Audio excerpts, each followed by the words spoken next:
how are you?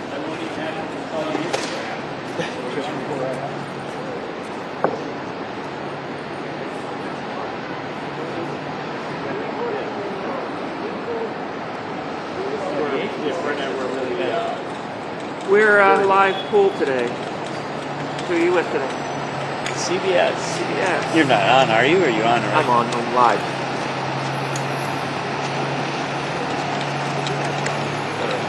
Cut the chatter in front of your mic. What? Better cut the chatter in front of your mic.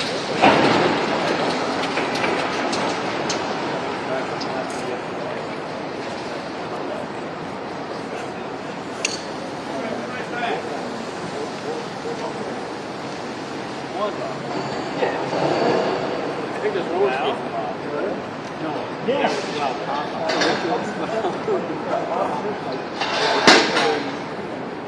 My daughter at soccer practice. Oh, they're running? Yeah.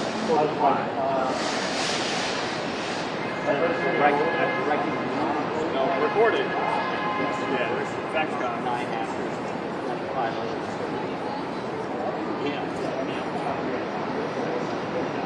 Yeah, they're gonna. Yeah. Yeah. And how much are they gonna really be talking about, like, as they're running? Like, it's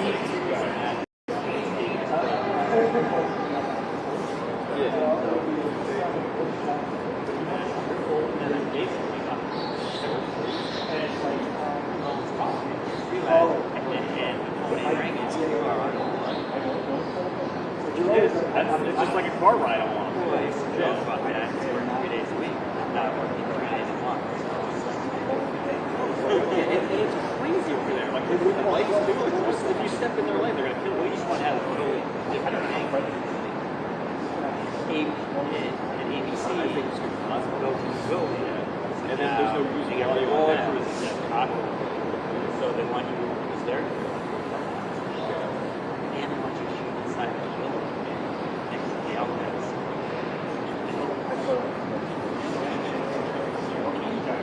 Yeah. Just go there. Yeah. Right. Exactly. Right. And I did a couple of days.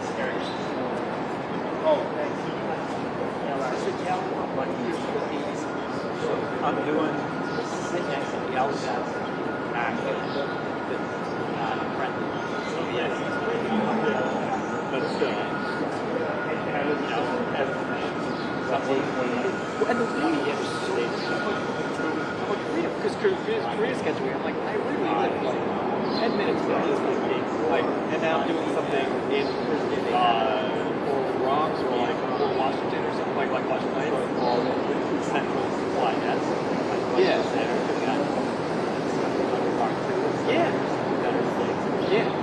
Well, and then like just get to like through everything that was like there, and I wasn't on any of it. I'm like, do you know I work here? So I rebuilt the stage. No, not yet. Cause I then I got 2 assignments after that anyway. But it was Washington Heights and Bronx.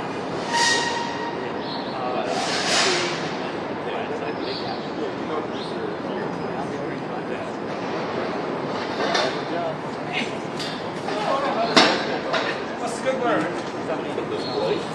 Yeah, they closed it. They shut it down.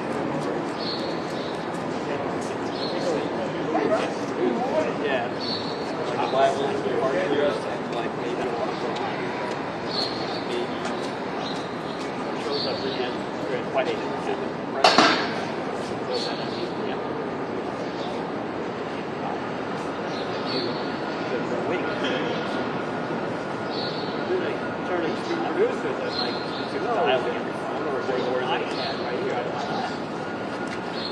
sometimes they just swing it, like it depends on how the time.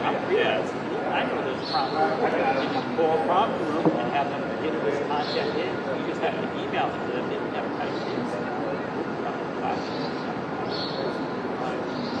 Really do that? Should we do that? Should we do that? Amazon said they don't do it. Yeah. So this is president talking to ABC News. Yeah. So it's happening here. I still don't understand. She's like, how is that? Again, now, like, starting to see Ryan. It's not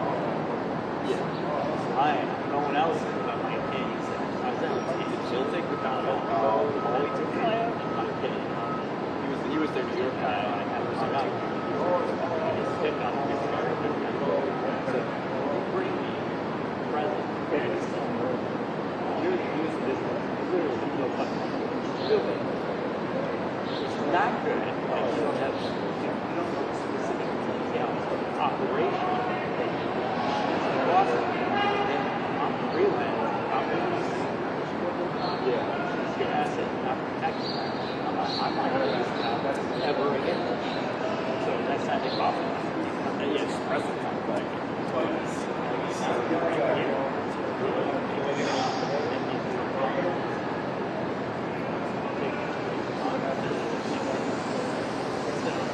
Yeah. it's embarrassing. Like, I can't do it. I'm not going to protect your assets. And that's so odd. That's hard run. Well, because it seems like the South, like they never, they like rarely ever use like decide like I don't know, even though I've rarely seen a caucus name on the beginning of it. Yeah. I remember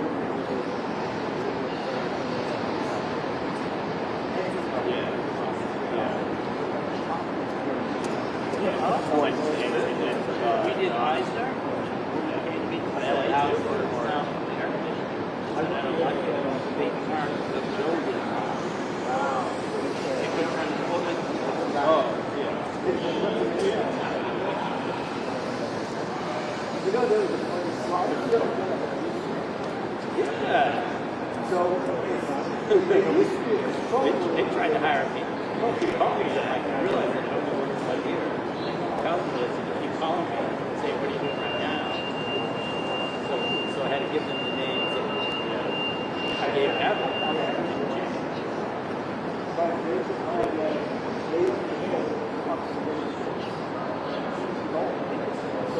Oh, yeah, hey, yeah.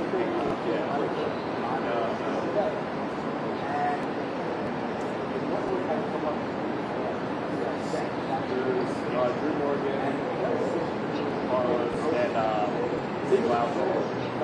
Yeah, it's good. Drew does other stuff besides.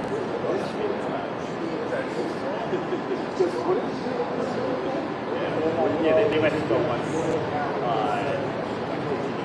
and after that, nobody could help it.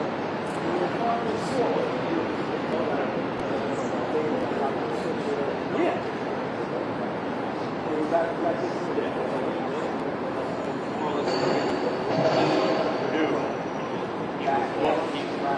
Back in it, look at the ABC right there was nice.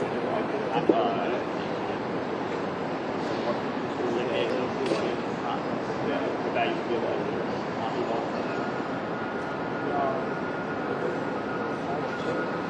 Right. Which is fine. I get climate change. But that doesn't mean that we should not. Yeah.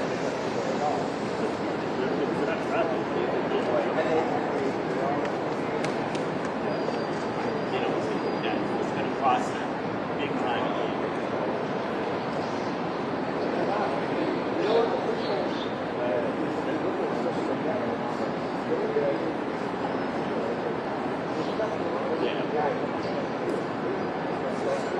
You're on this level.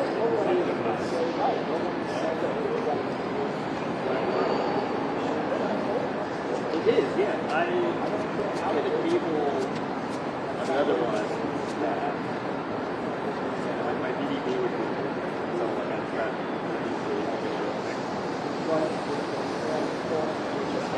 It's pretty smooth. I like it. That's the situation.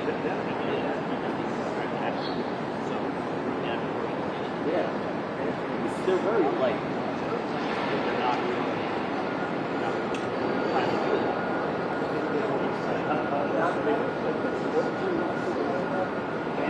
Oh. Yeah.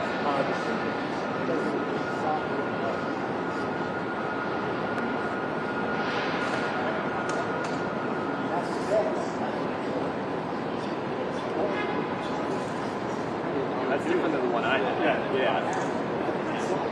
Yeah. I'd be good enough. Yeah, it's like a fly. Yeah. But, and it's, for a while, they kind of like try to come build up to Trump. Yeah, the one I have is super old too. Probably. It's a different material.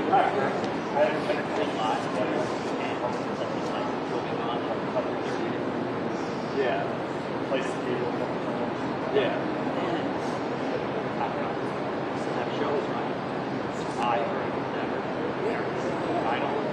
think that's the thing. Yeah.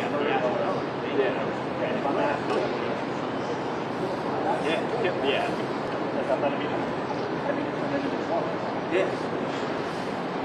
That's great. And mine was not as good as that. Yeah.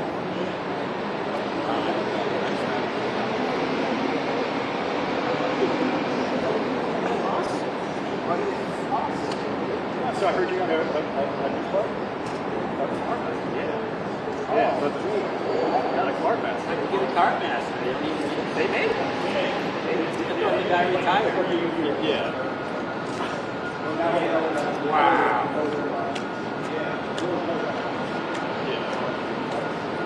Obviously, got a lot of privileges. I used to get a lot of cart masters. Didn't get the show.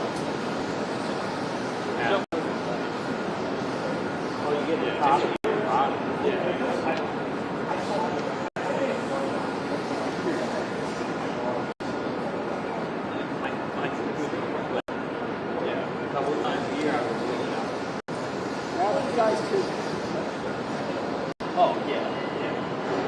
Because I usually just stack pieces and then I'm like, so angry.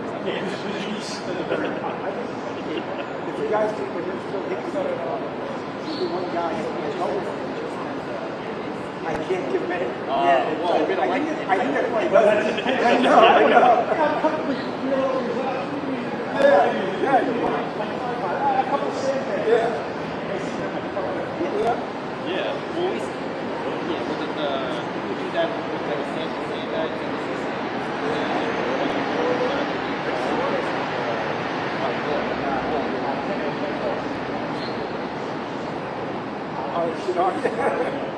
Just one thing. One more.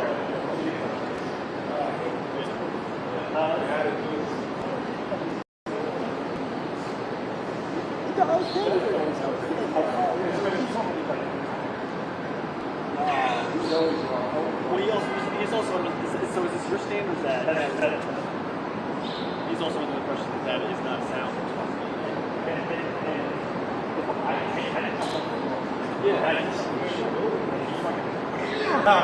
Yeah.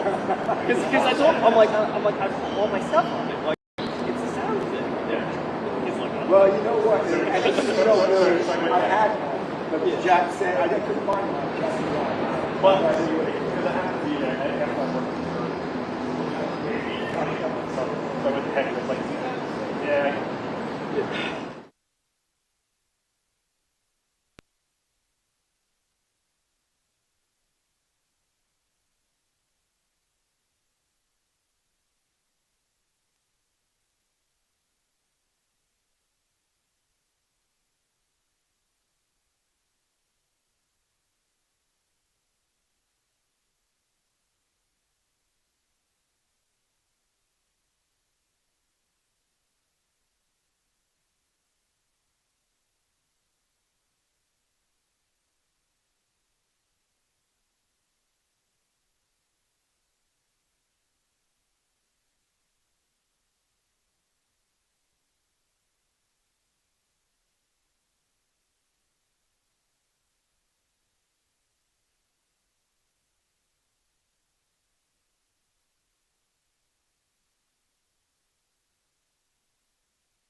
Stream of the Sean Diddy Combs sentencing. We're here in front of the federal courthouse, right there, where Sean Diddy Combs is expected to hear his fate. How long will he spend in prison? The sentencing guidelines call for 10 years on both charges. That's 10 years apiece on the two charges of the Mann Act. He was convicted of flying his ex-girlfriends and male escorts around the country for sex. He was acquitted of the two other charges that would have had him in jail for the rest of his life: racketeering, the RICO Act, and sex trafficking. Now, Diddy is expected to address the court. In a letter he sent to the judge last night, he apologized. He said that he was sorry for the things that he did, and he acknowledged the things that he did. For example, the tape that we saw of him beating up Cassie, he said he would never want anyone to do that to his daughter. He also said that he understands saying, "I'm sorry," is not enough, and it won't make up for the things he did, but he feels like the 13 months he spent in jail awaiting trial, while on trial, and now awaiting sentencing are enough time, and that he's reformed himself. In the letter, he talked about the things he's done in jail, including a program for inmates who are in jail with him. He was teaching them life skills, and he said that he feels like he's atoned. And he also said to the judge in the letter that he will not be in court again. He will not commit another crime. Now, there's already a line outside court of people who want to get in. That's because that's the only way to see Diddy. He won't be showing up at this front door. He's brought in from the jail in Brooklyn, underground and through a back entrance. To be able to see him, you have to be in court. And we have 2 reporters in court who will join me later to tell everyone what they're seeing. But I know the last time I was in court with Diddy, it's a very different man than the one we all know. Sean Diddy Combs now has gray hair. He has a gray beard, a gray goatee. Now, when he addresses the court today, he will be allowed to wear his own clothes, which is something he was allowed to do while on trial. He dresses in a very sort of preppy fashion with khaki pants, sweaters, button-down shirts underneath. And we're also told that his defense will show a video, a 15-minute video. I was able to watch the video, and it shows Combs with his family. He's got 7 children. It shows Combs working in the community. It shows Combs opening the charter schools that he opened in Harlem. It shows him with his mother. She's 84 years old. And in the letter that he wrote to the judge, he also said that he wants to be let out so he could spend time with his mother and his 7 children, the youngest, who is 2 years old. Now, most of his children do show up for his court appearances, and we're expecting them as well as his mother. Most of his kids are teens or adults, and they've been a constant presence in the courthouse. He always turns around in court, and he always looks at them. He always gives a love sign with his hands, and we're expecting the same thing today. Now, court is going to start at 10 Eastern Time here in New York. And we're expecting a full day, according to what we've been told. There'll be people addressing the court. There'll be Sean Diddy Combs addressing the court. There'll be that video I mentioned of him being played for the court. And then the judge will have to decide. Prosecutors want him to spend at least 11 years in prison. That's what they're asking the judge to give him. But Diddy's own defense team has said he should get out in 14 months, which is basically time served already. That is completely up to the judge. As I said, sentencing guidelines call for 10 years on each count of the Mann Act, and he was found guilty on 2 counts of the Mann Act for transporting his then-girlfriend Cassie and another girlfriend who testified under the pseudonym Jane around the country, along with male escorts, for sex acts. Now, when Cassie testified in court, she spent almost a week. She broke down on the stand in tears, relating some of the things that she says he did to her. Also, during the trial, we saw that infamous video of Sean Diddy Combs beating up Cassie in a hotel hallway. As I said before, he was acquitted on the 2 charges that would have carried a maximum time in prison. He was acquitted on racketeering, the RICO Act, which was running his business like a criminal enterprise. He was acquitted on that. He was also acquitted on the charge of sex trafficking.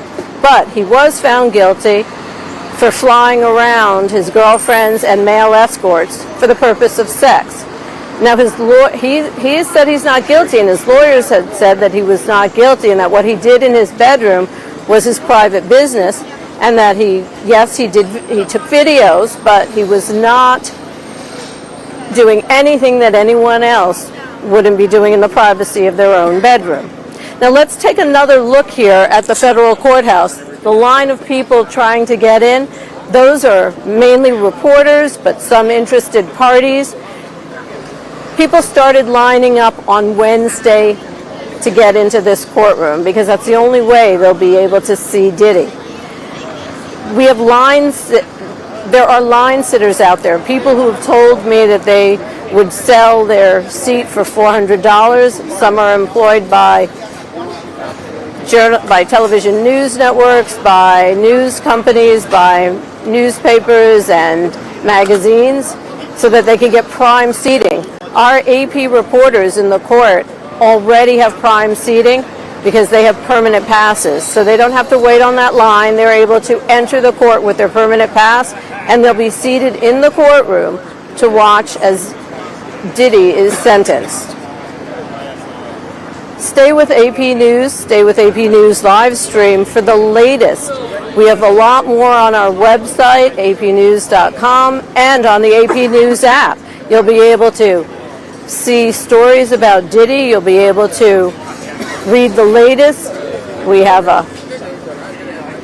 videos, we have audio where we discuss the trial, and we'll have guests joining us in the later hours. We have AP entertainment reporter Maria Sherman talking about his career and what's next for Diddy. In fact, in his letter to the judge, Diddy said that he's no longer all about the fame and fortune. He just wants to be let out to spend time with his loved ones. We'll also later on in our live stream hear from Larry Neumeister, who's in court now. And also Mike Sisak, another court reporter, will join us later on. And we were told that this sentencing could take all day. So stay with AP News on our AP News live stream for the latest on the Diddy sentencing. I'm Julie Walker.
from the Zoom call. I mean, maybe somebody had their speaker on and I was hearing, but I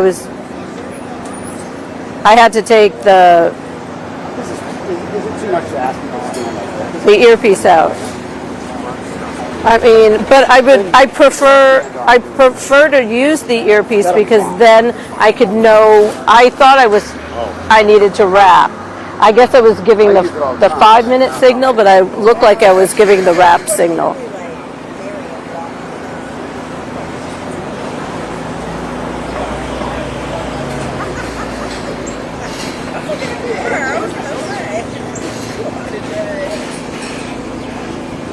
Guys, sorry for jumping in. Julie doesn't need to talk. I guess we'll talk now. Thank you so much. When I know that. So I think I could be the liaison and I can tell her.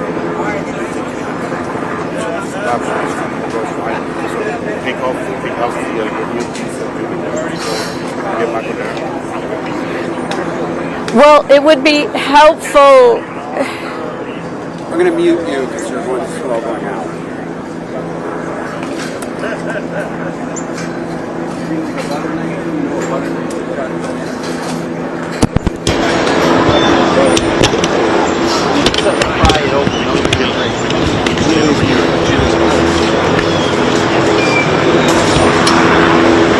I believe I'm cleared.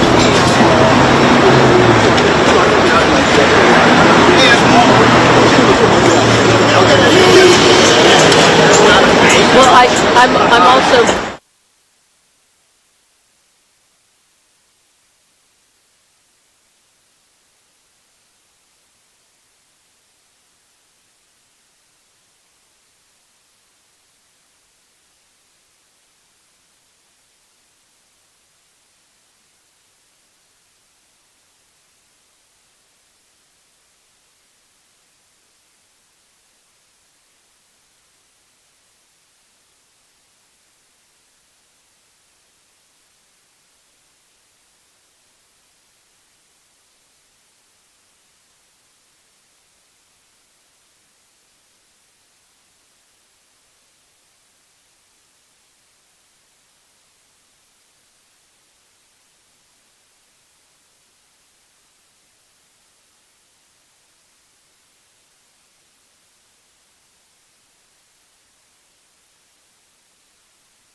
Well, I mean, like, logistically more than anything.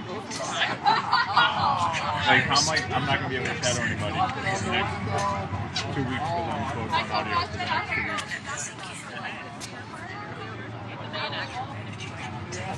I was afraid what would happen.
Good morning. Welcome to AP live stream of the Diddy sentencing. Sean Diddy the Sean Diddy Combs sentencing. I think you're hearing this music now. There's a funeral going on. This is New York City, so you have to be prepared for everything.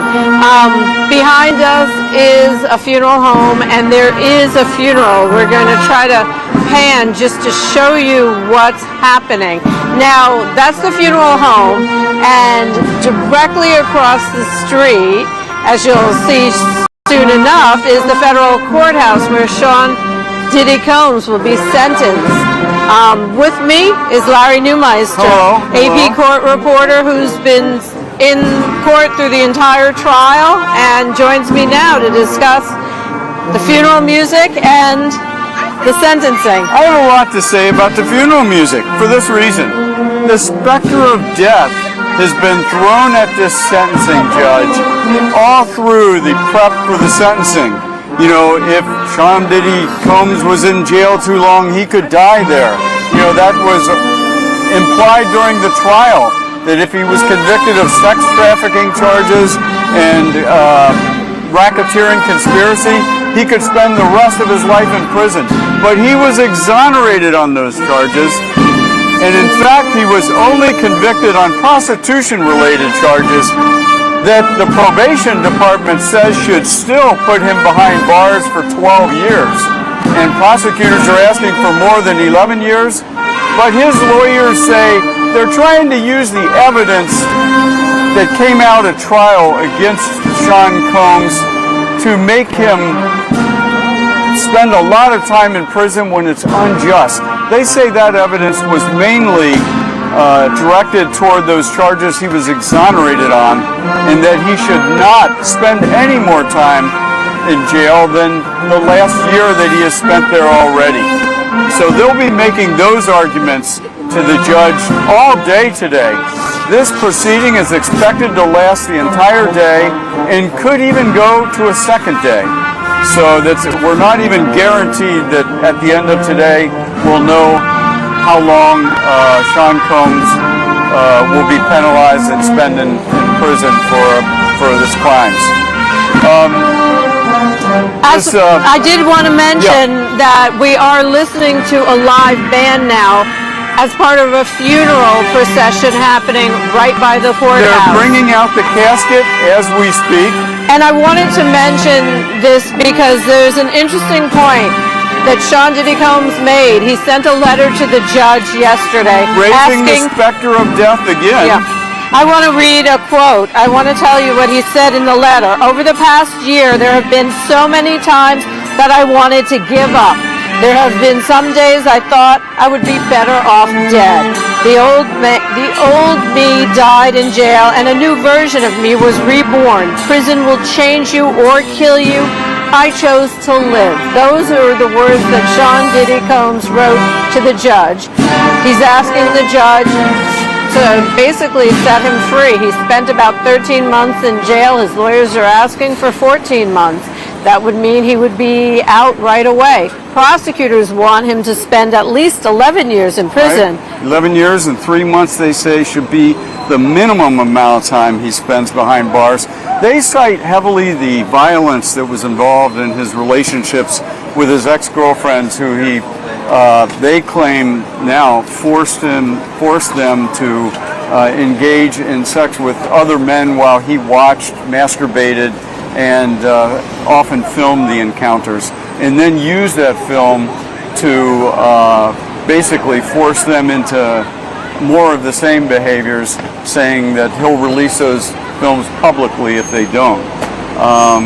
Some of the people that the prosecutors thought would help them prosecute him have actually turned the other way, and now they're coming back into Combs' camp. One of them was supposed to be the third woman to testify during the trial about all kind of grisly things. He now says he wasn't such a bad guy. He's, they had their difficulties, but now she thinks that he should be treated leniently at sentencing. So it's hard to say where that goes. Actually, Cassie wrote a letter to the judge as well. Cassie Ventura Sean Diddy Combs' former girlfriend, who was the prosecution's star witness, or one of the star witnesses against him during the trial.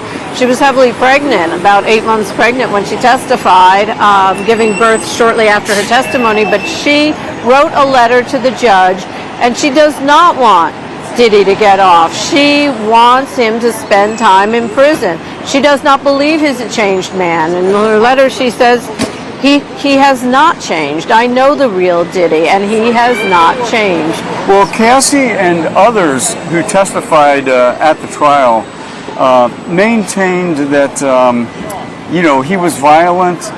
He used violence to get what he wanted. And several of them also wrote letters saying they fear for their own lives if he's released, that he'll come back and seek retribution against them. And they too, as you said, agree that whatever he's claiming now about being a reformed good guy who's off drugs and won't do violent things anymore is not the real Diddy, and that the bad boy of Bad Boy Productions will be back.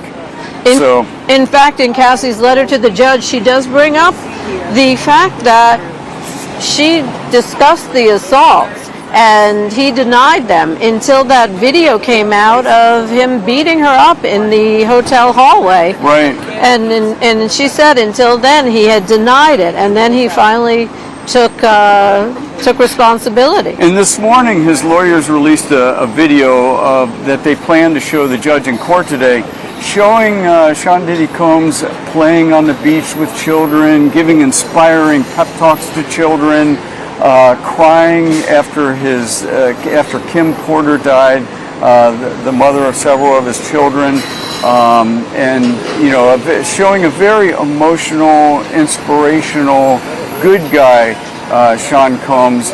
But the danger of that is it can cut both ways in court. The judge may say, look, this is proof that in the past he has said all the right things, all while he was doing the wrong things. And so you never know how something like that, it's about an 11-minute clip, is going to affect the judge as they decide what the ultimate sentence is. I did see that video, and it is a heavily produced video, as you said, of Sean with his family. He's got 7 children. He's got a mother who's now 84 years old. She's had some health issues. And he's been at the trial every day. Yes, she has, and most of his children have been at the trial from time to time as well. In fact, one day during the trial, I had to go through the security checkpoint and the metal detectors, and his 2 twin daughters were right there with me coming in. So everybody goes through the metal detectors except for you, because you have a permanent court pass. Well, in the sentencing memo that the defense wrote, they made a very large point of the fact that it's not just Combs who's been affected by his arrest, and they claim his whole career has been destroyed and everything he had going, but they say his family has really been affected as well, that they were going to have a TV production that got canceled and all kinds of opportunities were lost. And he promised them at the last hearing that he had in court just about a week ago that he's got big plans for them again. So he's telling them once he gets out of jail, and he's expecting to get out of jail soon. I really, he comes across as confident that he's not going to get such a long prison term. He's been very buoyant in court ever since he got exonerated on those 2 charges that could have put him away for life. He's been smiling. He's talking inspirationally to his family in court. His whole defense team seems supercharged, But this is the same judge who denied him bail. He tried to get out on bail during the trial, before the trial, while he was waiting to be sentenced, and he was denied. And just days ago, this same judge rejected the defense's attempt to throw out the charges, the remaining charge again, to reverse the jury's verdict, saying on First Amendment grounds, these charges should not stick, because they claim that because Combs was filming these encounters with these women, the sexual encounters that went on for as many as 4 days at a time sometimes, and involved multiple male sex workers separately, never at the same time. But the defense was saying that was basically First Amendment activity because he was filming the encounters. But the judge said no to that. That was not. He wasn't like a typical porn producer or something, because he wasn't having them sign waivers that that what goes on there is okay, and he wasn't doing the things that a normal porn producer would do. So you can't claim he was engaging in First Amendment activity. Let's take another look behind us at the scene outside the court. A lot of reporters, a lot of people.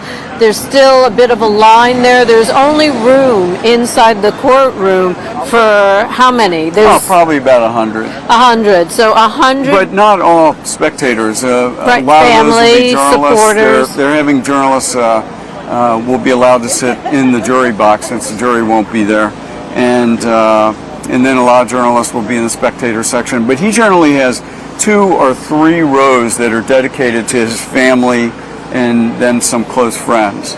And they've been there throughout the trial. And his lawyers. He's a huge team of lawyers. He has 8 lawyers, and many lawyers behind those 8 lawyers.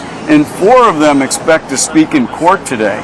That's part of the reason why they expect the proceeding to go on the entire day. And as I said, maybe stretch into Monday.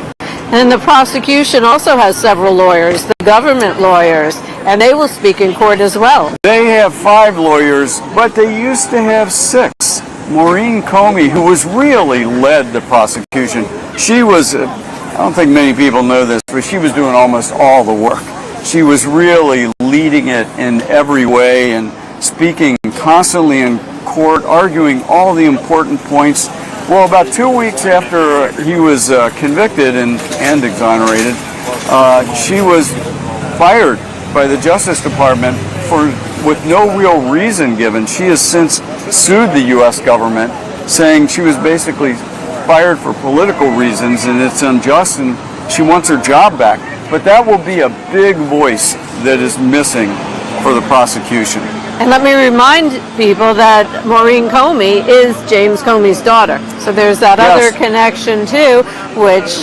James Comey, the former FBI director who was fired by Trump during President Trump during his first term, and has since criticized the president repeatedly and made Trump mad on several occasions. And many people think that is behind why Maureen Comey won't be in the courtroom today. And James Comey not only was the FBI director, he worked under the Bush administration as one of the top Justice Department officials, and he was also U.S. attorney. And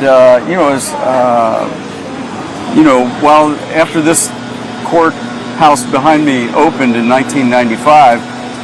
He was U.S. attorney after the 9/11 attacks around 2002, and Maureen Comey also was on the Ghislaine Maxwell case, and she put her away in prison. Ghislaine Maxwell was of course Jeffrey Epstein's girlfriend, and Maureen Comey prosecuted that case as well. Yes, and got a conviction against Ghislaine Maxwell. That was really her specialty. Although she worked in the public corruption unit, she really specialized in these prosecutions of individuals who did sexual wrongdoing and violated a lot of women and sometimes men too in these cases that are really becoming a specialty both of this office and the sister office over in Brooklyn for the federal prosecutors.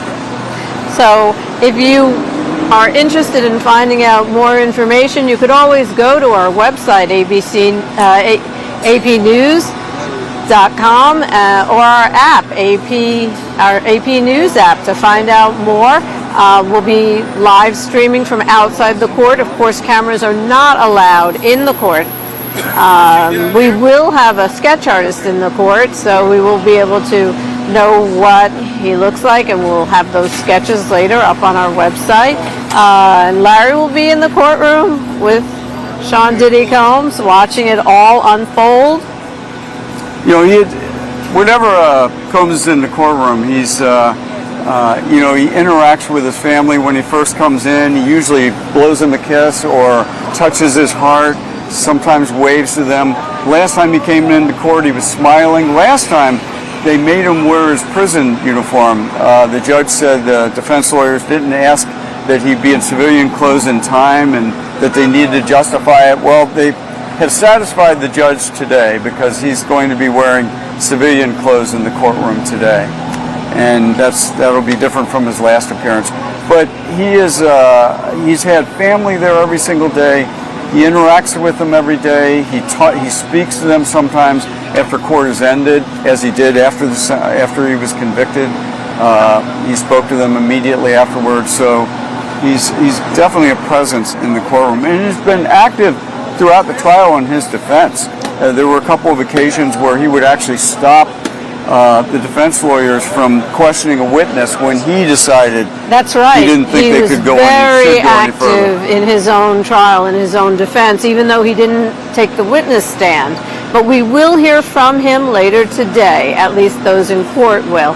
And Larry Neumeister, thank you so much for joining us.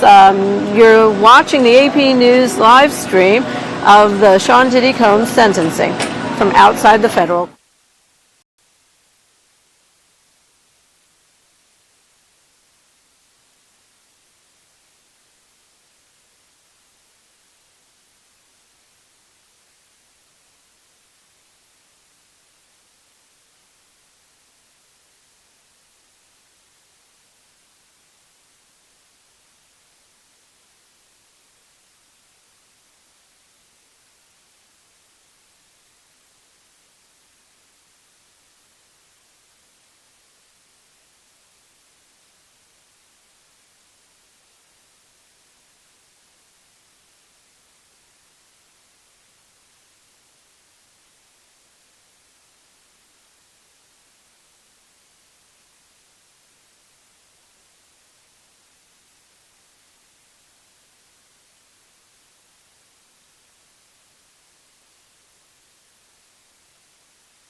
you got the flag thing, that microphone? Yeah. Here, take this thing. You don't need to look at it. The microphone's got a little thing on the bottom of it, and then you can attach it to it. Put it on the table, and then to where the microphone are. If that just doesn't work properly, Get them back to...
It is hilarious the way I found out about it. So I read it.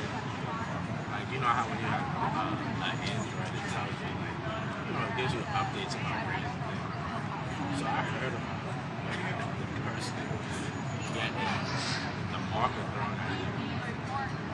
But then later I'm on IG and I'm scrolling and I see it and I say no because I hear the voice.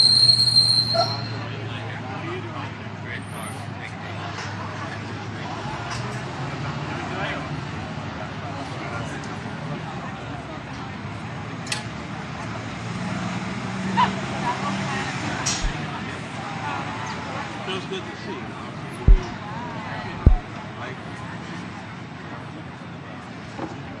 Like the circus got here early, huh? Thank you. I'm not live. I've been on private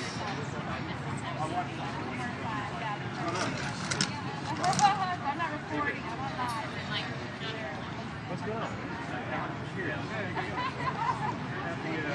That's why they're like, your husband's dying. I never know.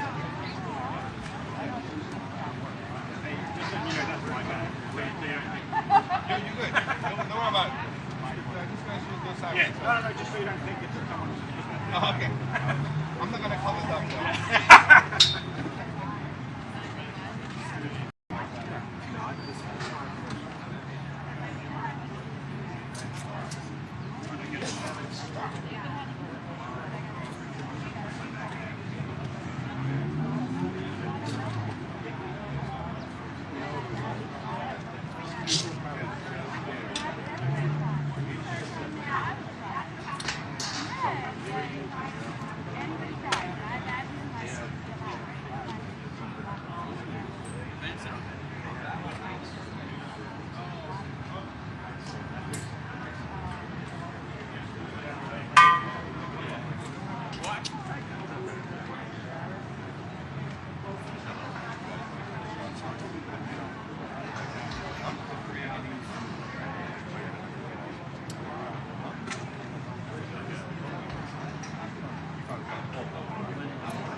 Diddy is supposed to say Adam?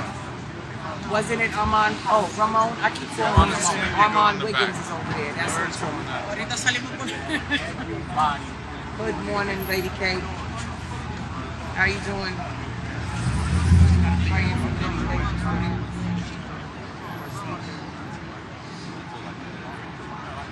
Oh, okay. There you go. Buka, they said that you put those days you go about us out here that time. I was given them. I just gotta get the work. I just gotta get your hair. Make $100. I got these.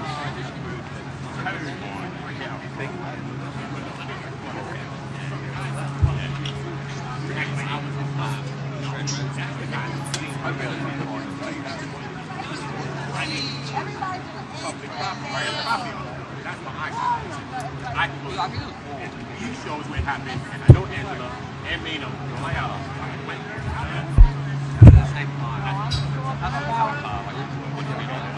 It's getting crazy. Yeah, This time. But it's we upgraded did you just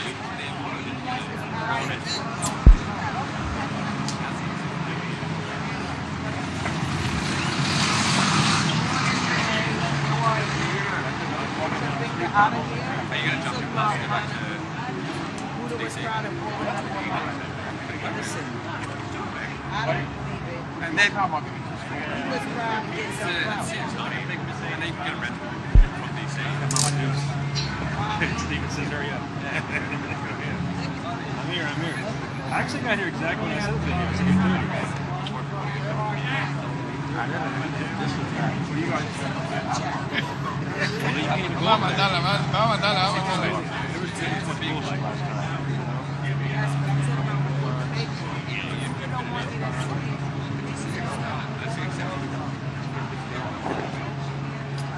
see her in a minute. I'm sure she'll be out here soon.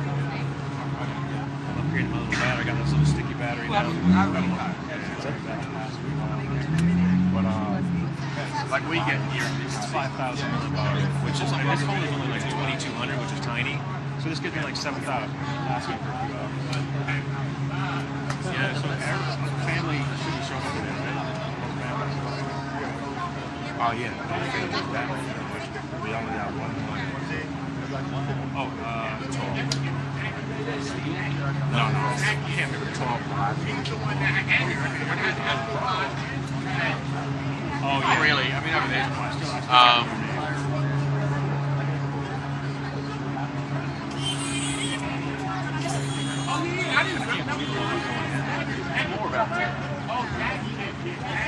Mushy, stanky, thanky. Love. That's why you had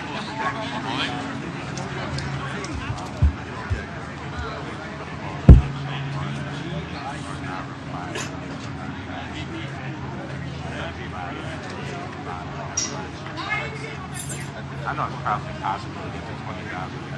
It would be go. Up and running. I thought it was gonna be colder. Tony Margulies.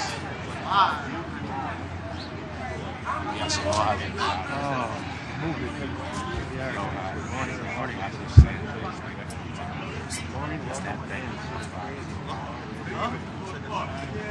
October 3rd. Good morning, everybody. Welcome in. Welcome to the Yeah. Actually, what is it? Is it non-break thing? And then, Rebecca. Hey, thank you for following James already. Welcome in, guys.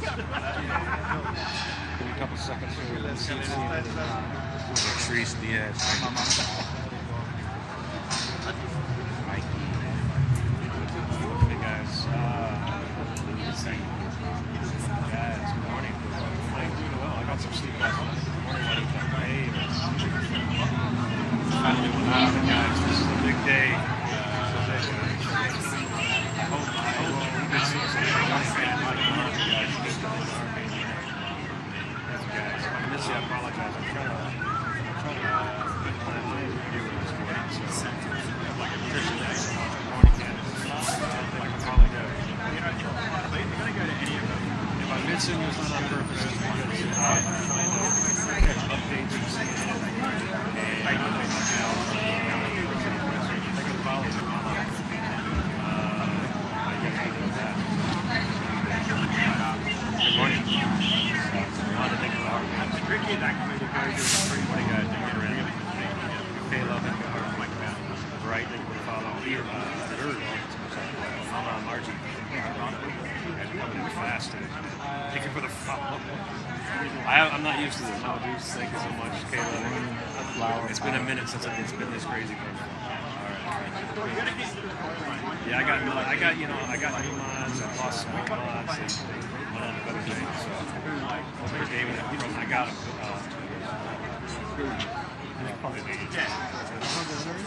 Yeah.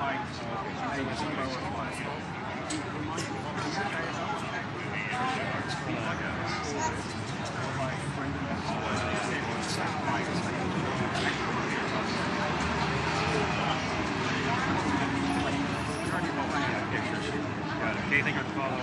Right, give me 1 second. Hey. What is it? Put it back over here. It's like they try hard. Thank you so much. Someone gets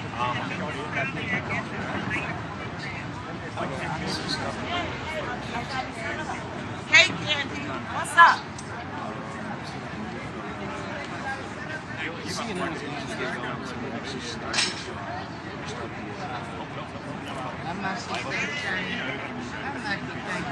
Alright, guys. I'm gonna put my mic on.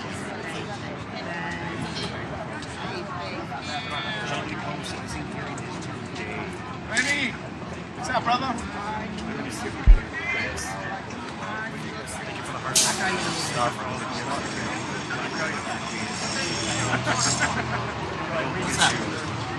What's up? What's up?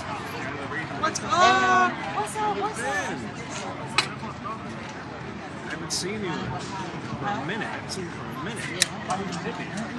like the guys from Sydney airport to CBD is like weird land, a little bit third world, but you know what I mean? Like it feels like in Bali. Alright, here we go. Should be a bit better for you. Is anybody? Yeah, I built those thick French doors and frames.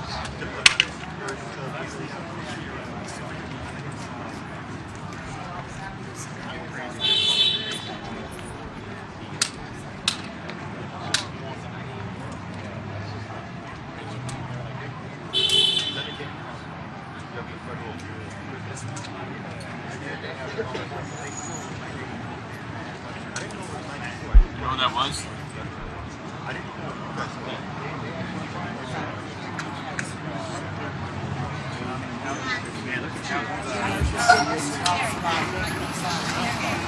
Alright, so I keep walking around in circles because there's a lot of people on the sidewalk, and I'm getting out of people's way as I talk. There's a lot of people out here, guys.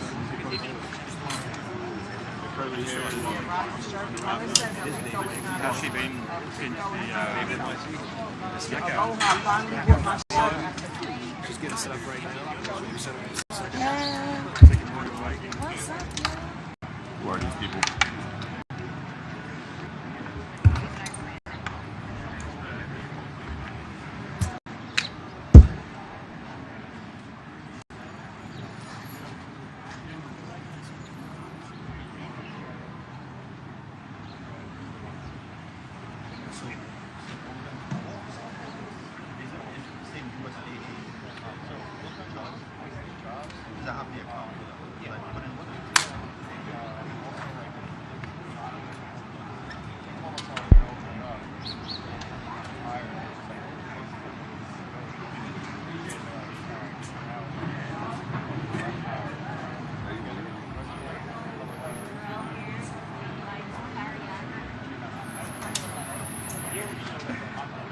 They're filming me now.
I celebrate there. I live in Harlem.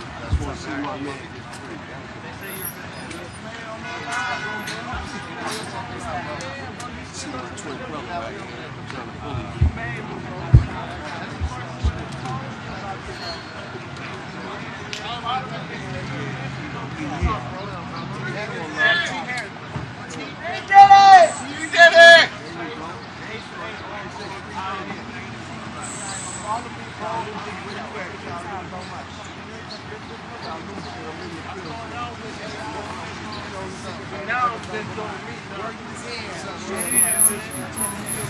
Must have been there, shorty.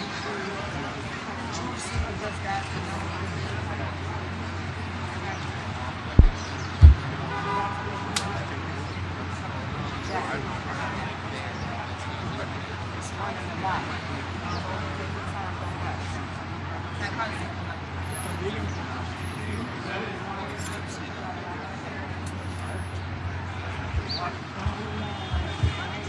No, I'm not going outside, KG. I'll be outside. I don't believe I'm back allowed in the courtroom. I ain't talked to the judge. I meant to call it. But I just haven't had the time. Thanks. I appreciate you. Would you like to be moderated, though? Here you go. I'm only here. Here you are. I just lowered it. Congratulations, everybody. Give Chris a round of applause. Now moderator. In fact, it's better than big bulky cameras like that. Jimmy,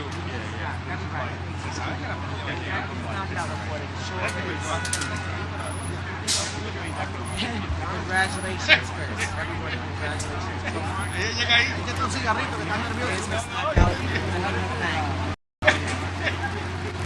Thank you for the congratulations. Sorry.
When do we want to do a mic check, or do we not?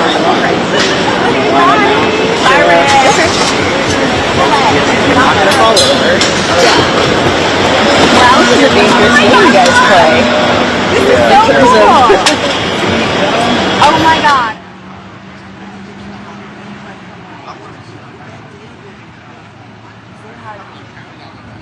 Come on, you know there was an accent for you. smoothness right now. What's up? Yes, this apple over there. Big apple. Yeah. Got G Harris right Yeah, there. the line, everybody's forming. You going up? Yeah. Hey, Miss Knockout. Master T. What's up? Too real. Too real. What's up, Too real? Everybody testify. Everybody share a vibe. I'm here. Everybody like the vibe. Everybody, what's the vibe? It's not about so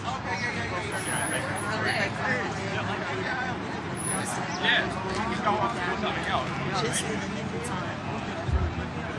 Just in the nick of time. Yeah, I know. Just in that shit ain't not down. I'm sorry.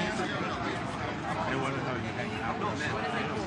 Oh, we hanging out. I'm gonna hang out with you. I feel like by the time I go in there, I feel like by the time you like,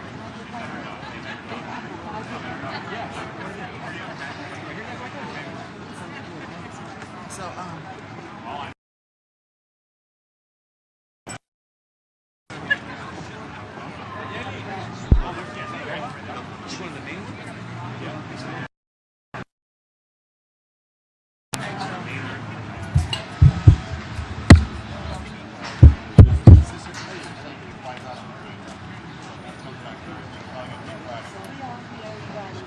everybody's following the culture. Right? Everybody's following the culture.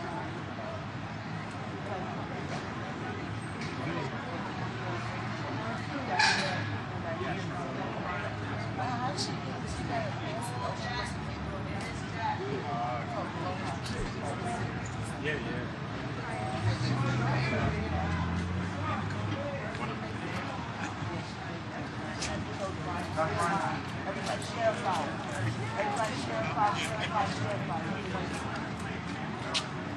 share a file. Like to go Brian's there.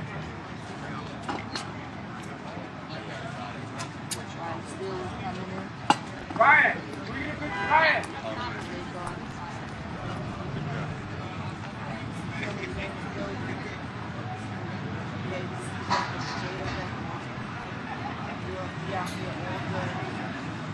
Shout out to my boy Noel. I did a panel yesterday with Noel from London. Yeah, he was good.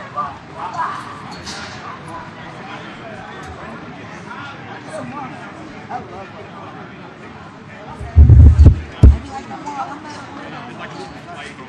Like, cause he just leaves me like, well, first, you gotta watch out because you know how on the level he is, you know.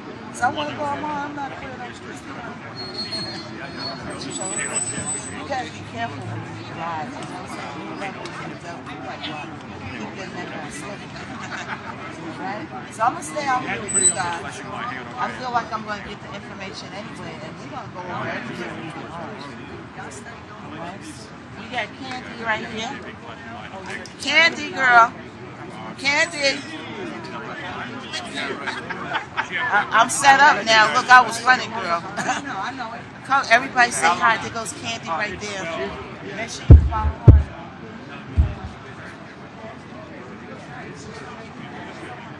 I like how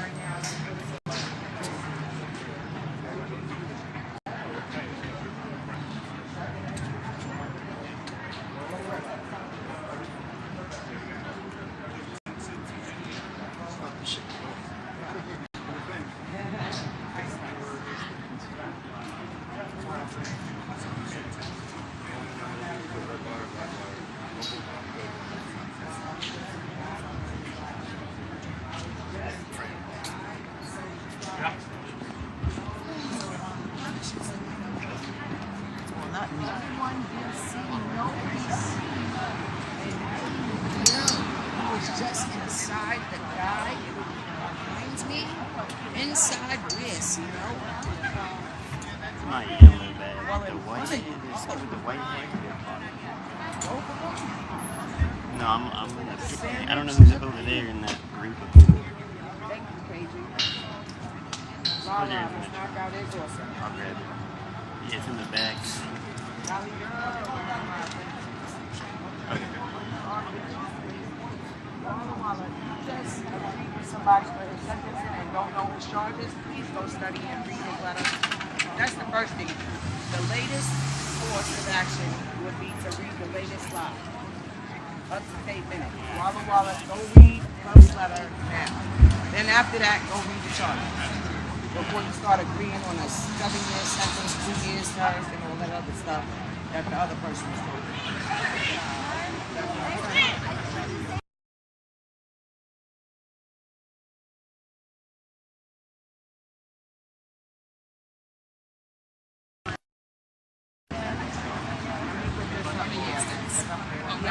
Doesn't study law. Okay, so I just convicted don't carry 7 years. True secret. Thank you for saying that. New York running to? What part of New York? You must be in Albany, where racism is allowed. And Confederate flags get to fly in the yard.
Impacted my life in a way that I can't even really describe, and it's been really like a crazy couple of months for me. So it's when it all comes to kind of like a final conclusion. I just closure, you're saying? Yeah, it's kind of like a closure scenario for me. Just coming down to if this in fact ends up being closure.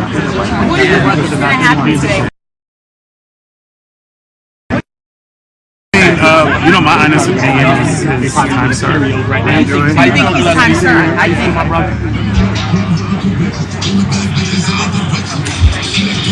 Behind me, the federal courthouse, where Combs will learn his fate. With me, AP music reporter Maria Sherman.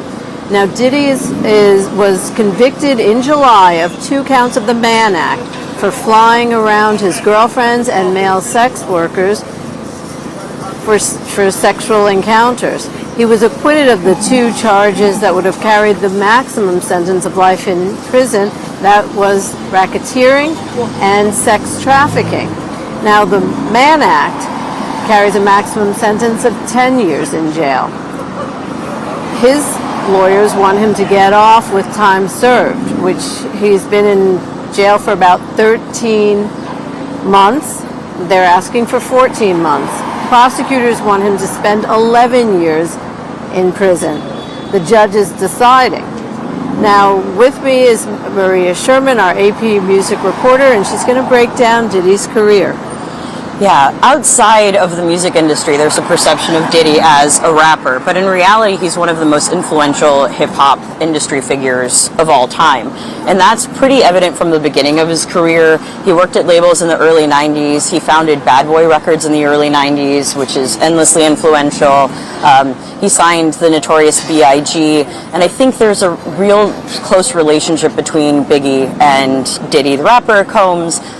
When people think of Combs' music, they're often thinking of the records he produced and released, as well as the work he did with Biggie. He has a verse on Mo Money, Mo Problems, which is objectively would be Diddy's biggest hit, but again, it's a feature. It's more accurate to think of him in terms of his entrepreneurial ventures. He is a music mogul, of course, music executive, a producer, but he also had his hand in colognes and perfumes. He was a brand ambassador for Ciroc. The relationship was so close with the liquor brand, some people thought he owned it for a while. He was a reality TV figure, making the band most famously, creating the R&B girl group Danity Kane. He has all of these other avenues and ventures that are really what kind of has defined his career up until this point. He's also seen as sort of like a big figure in the party scene. The White Party was synonymous with Diddy. So that's really kind of what we're looking at when we're talking about Combs as a public figure. And when we're talking about Combs as a public figure, one of the things that will be presented in court today is a video that his team has made of him. It's about a 11-minute video that breaks down his life, his family, his businesses. It's there to paint a picture of Combs as a man who's devoted to family, who's devoted to his businesses. It shows him opening his schools, those charter schools in Harlem. And one of the things that we also learned is that while he was in jail, he was teaching a course to his fellow inmates, just a life skills course, really. He said that they were looking towards him to find out, how to make money, how to do other things that would make them as successful as he is. And, he was very successful. Yes, and there's a sort of, now the question a lot of people have been asking me, and I've been speaking to sources and other figures in the industry, is what sort of becomes Combs' legacy now? Because the perception is he, for a long time, was a sort of hip-hop success story. This is the American dream. You have success through your art, and then you have other successful business ventures, and you sort of pay it forward to the community. I think a lot of it goes down to the actual conviction from earlier this year. As you were mentioning earlier, he was found guilty on prostitution charges, but not those larger sex trafficking and RICO charges, which means there will be a lighter sentence than I think prosecution was mentioning or endeavoring for earlier. And that aspect of it makes it different from another big high-profile case. Something like an R. Kelly is a common comparison, because R. Kelly, of course, was convicted of sex trafficking charges and was sentenced to 30 years in prison. With Diddy, because there aren't those larger charges, some of the sense that I'm getting from other professionals in the industry is that the trial isn't necessarily what's going to color his legacy. It's actually some of the language and the sort of sensational aspects of it. The mention of baby oil in the trial, a lot of language that's come out of this, like freak-offs to use as a description of these drug-addled parties, that's already become hip-hop vernacular.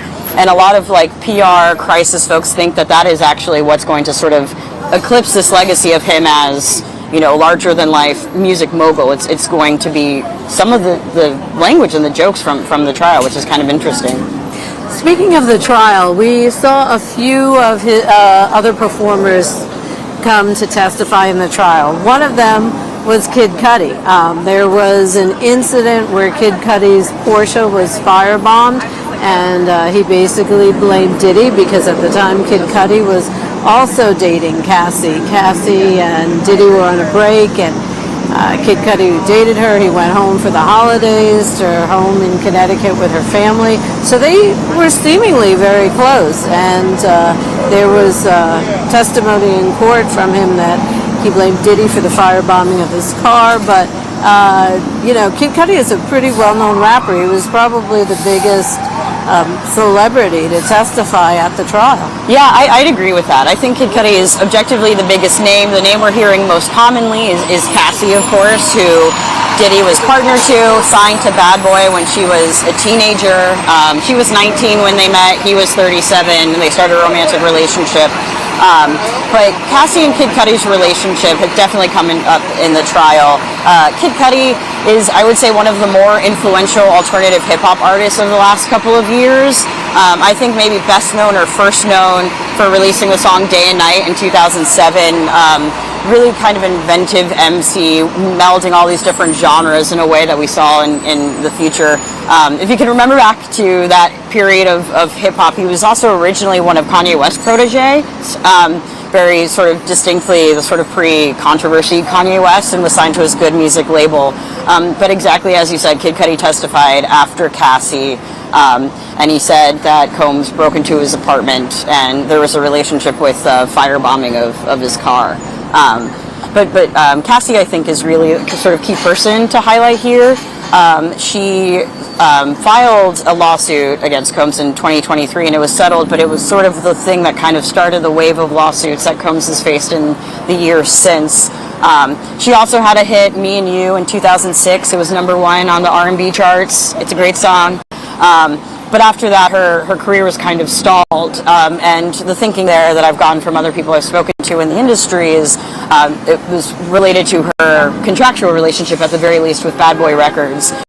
Because she was also teasing a sophomore album that never came out. She didn't leave the label until 2019. And, you know, if your first album comes out in 2006, 2007, that's a big period to not have a career.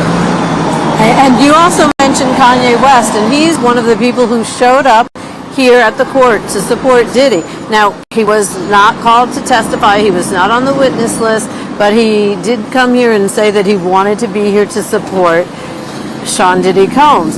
He was not allowed at first in the courtroom. He had to be in the overflow courtroom. There were 1 or 2 overflow courtrooms during the trial because there was so much interest in what was happening. They had to have that. And but Kanye, Kanye is pretty interesting. Yeah, and a divisive figure. I think one aspect of this has been sort of interesting to follow on the industry side of things are who are the players that are showing support for Combs in this time, and who are the ones who are showing support for victims like Cassie who've come forward.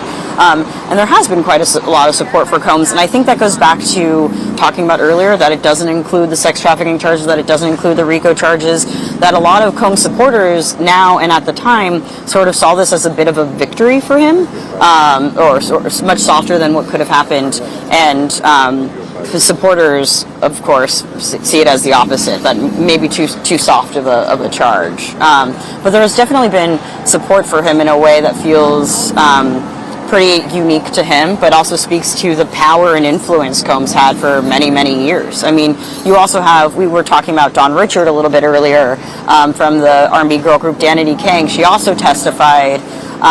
That group was put together on his show Making the Band, so sort of the catalyst for her career. She, of course, testified that Combs said he would kill her if she mentioned that she saw him harming Cassie. So there are very much a lot of music players coming into the conversation as well. Someone like Kanye is very divisive, of course, and takes a lot of attention away from other things we're talking about in this case. So not surprised that there. Now, you mentioned some of the more spectacular things to come out of this trial that are making their way into the vernacular. For example, baby oil. Mm-hmm. And outside of court, at one point, there was someone giving out baby oil as a sort of a play off of what was going on inside the courtroom. Yeah. What do we expect any rappers? We hear about these diss tracks and whatnot. Do we expect any rappers to use any of this, or is it just a no-go? Yeah, it's an interesting question. I would be shocked if there wasn't somebody who's already rapped, maybe on a more like amateur, novice, sort of unknown underground level. It seems like it would be quite a divisive decision to be making, to choosing to do that now. But because of the fact that like someone's handing out baby oil in front of a trial in a courtroom with some very serious cases kind of shows that there's a bit of a cavalierness to the way that the hip hop culture and music culture is kind of responding to this in some ways. And some of the people I've spoken to are kind of concerned by it. Of course, the fact that there are male escorts involved adds an extra wrinkle. Some of the experts I was speaking to and some of my sources were brought up the fact that no Diddy has become sort of shorthand rather for sort of like to connote like no homosexual activity or something as a way for people to communicate with each other, which is, you know, now sort of modern slang, but the danger of course is distracting from what we're covering here today, which is the sentencing and this case. And of course it came out in testimony during the trial that the male escorts were hired to perform in these what were called freak-offs. They were performing with Diddy's girlfriends as he watched and filmed. So that was one of the more salacious things that came out during the trial. And I've noticed that, at least just even on online music communities spaces, that's what's sort of, I think, distracting a lot from this, because it also sort of challenges maybe some images that people might have had of Combs in the past as a public figure. So it's complicating it and maybe making light of it in a way that the internet tends to. But it's interesting because it feels a little bit unique to this case.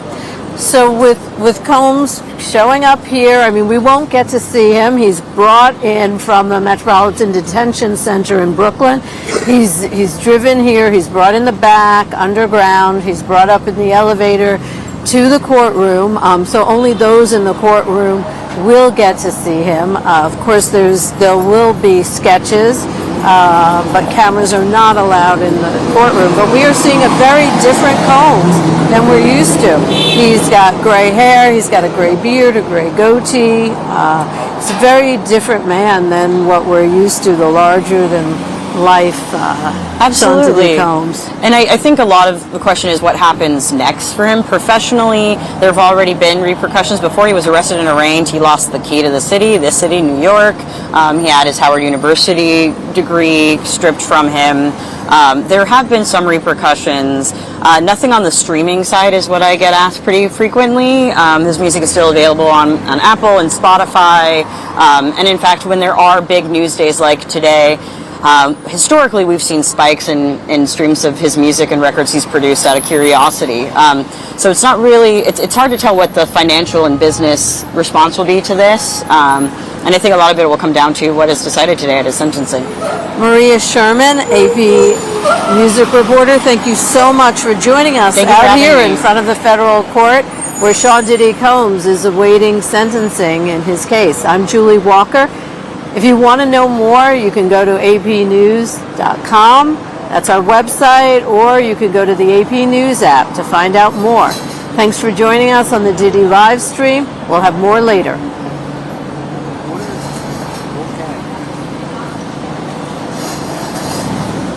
Just worry about yourself. You gotta get it, all right?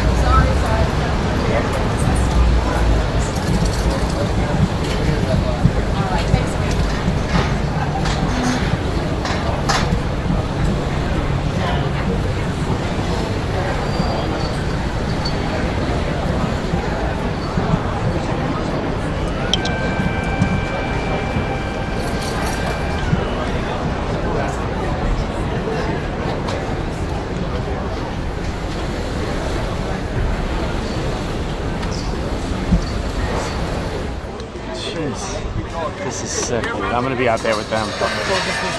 iPhones, man.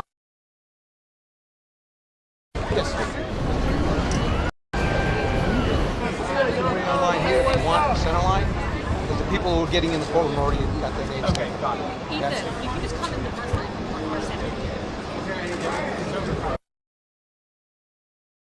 Very well, and I appreciate you, right? Yeah, I appreciate you.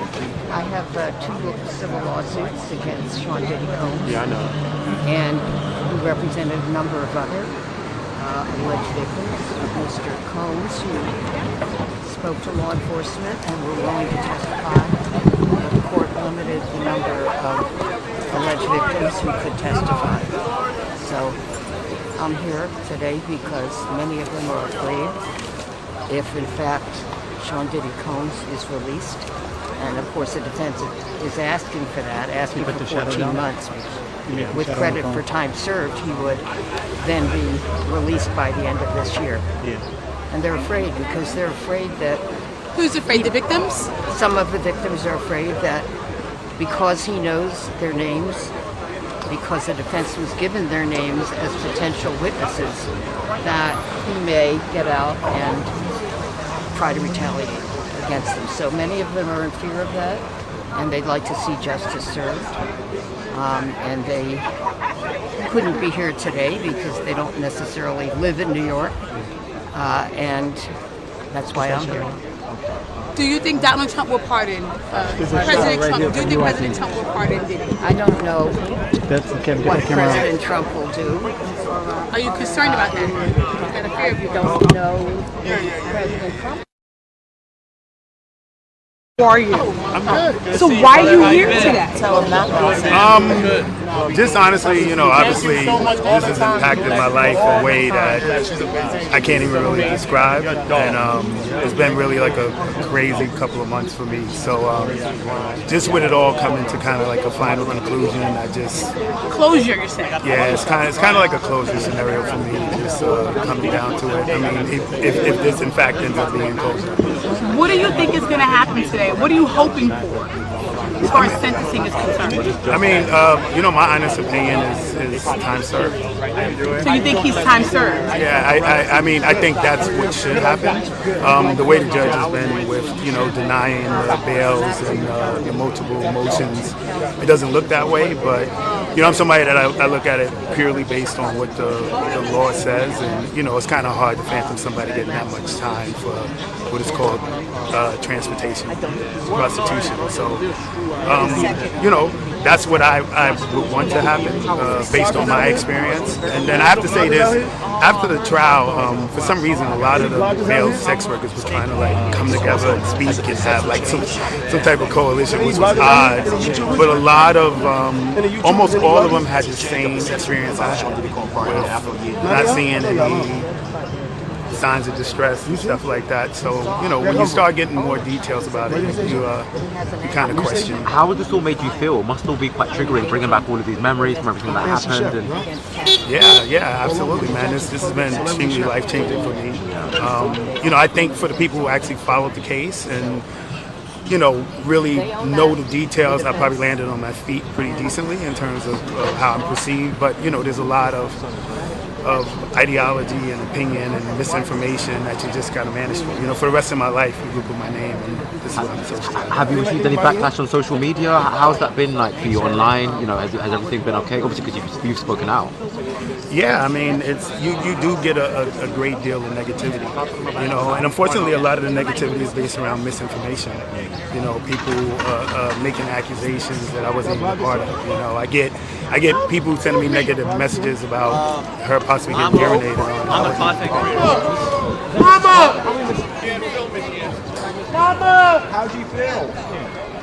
Mom! I miss my mom.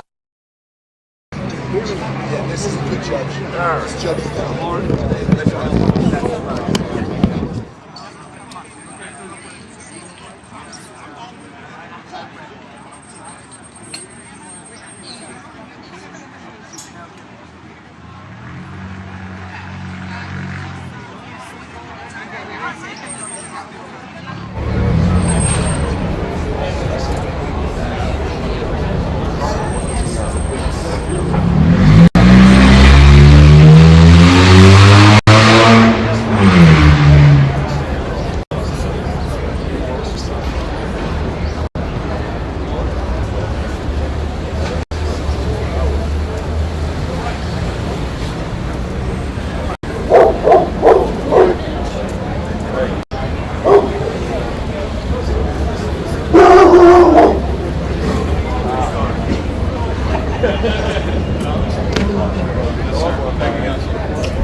Are you going to book?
That's what you take with them too.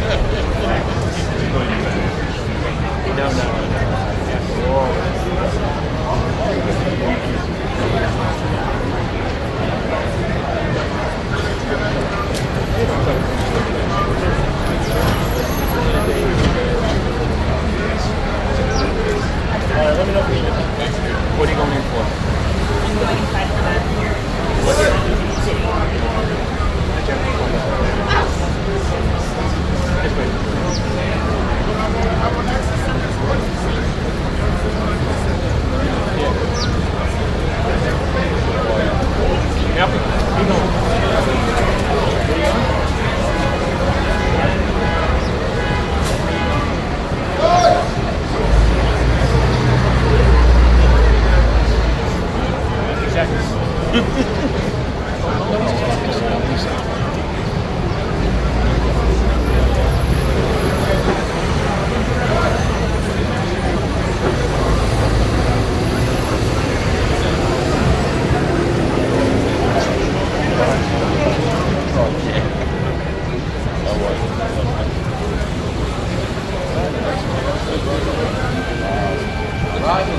Yeah, you have your brother. Yes. And you're Chris.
Around the corner, revolving door, straight ahead.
Okay,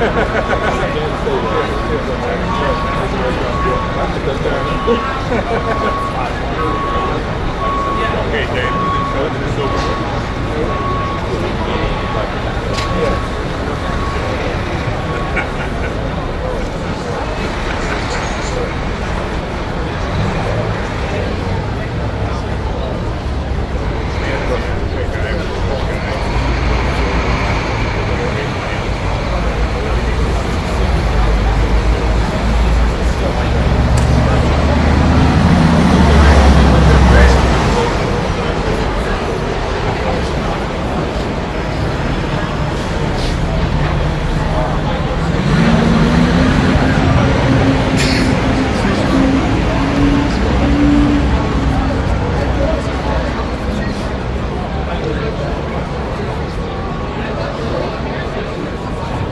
Following on those levels.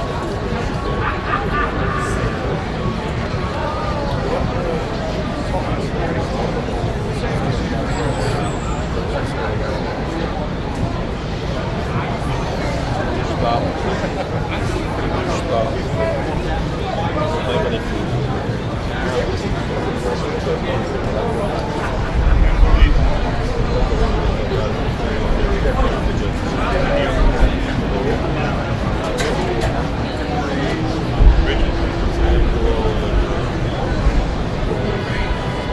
Oh yeah, I saw her. Yeah. Yeah. Like cat?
How you doing? I said, yeah. How you doing? Good to see you, man.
Bring my kid. I'll be right back. Boy, Big Mike. You're not following Big Mike on TikTok. He is so good. He's so good.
Come back.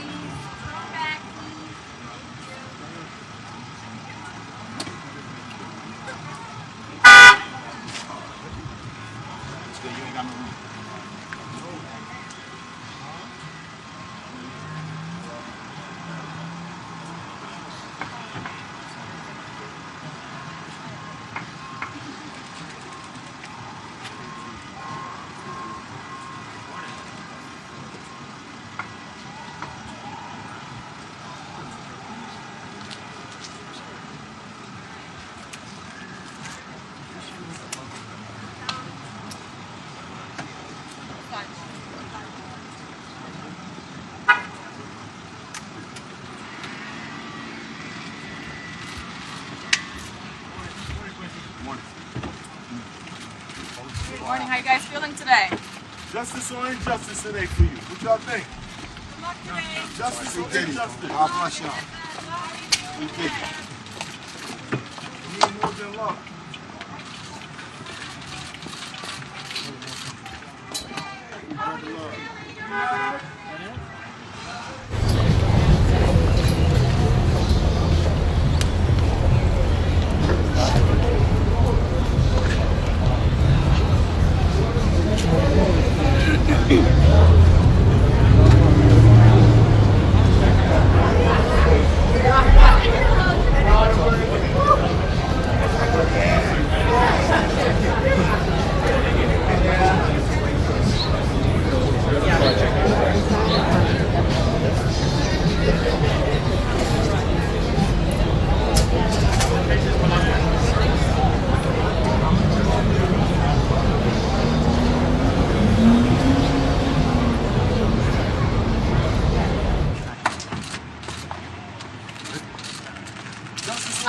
Over the shoulder, please. How are you feeling this morning?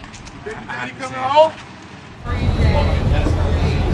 Oh, yeah. Brandon, are you saying family? What are you saying?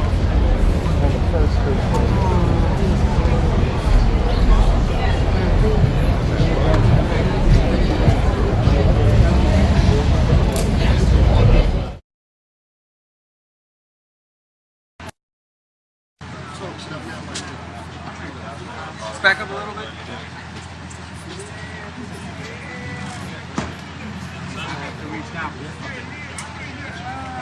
Yeah, guys, back up a little bit, please. Yo, are you even fucking fresh?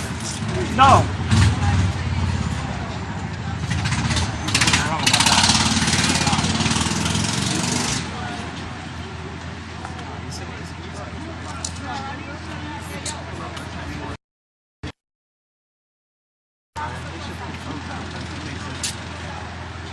Put your phone in.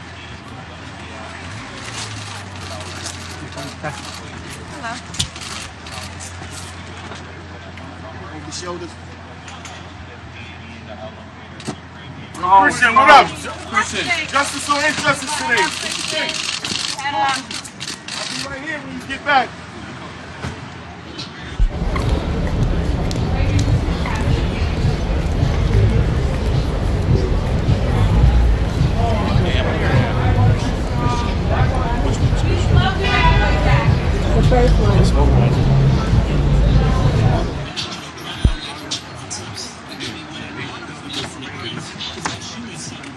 Lucci, what up, man? How you feeling today, Lucci? Lisa. Justice or injustice today? What y'all think?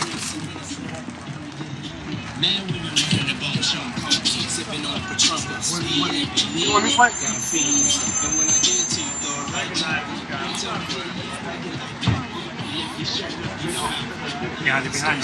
Behind you. Justice or injustice today? Your father coming home? Is he coming home? Shut up, Christian. Everybody. Oh, shit.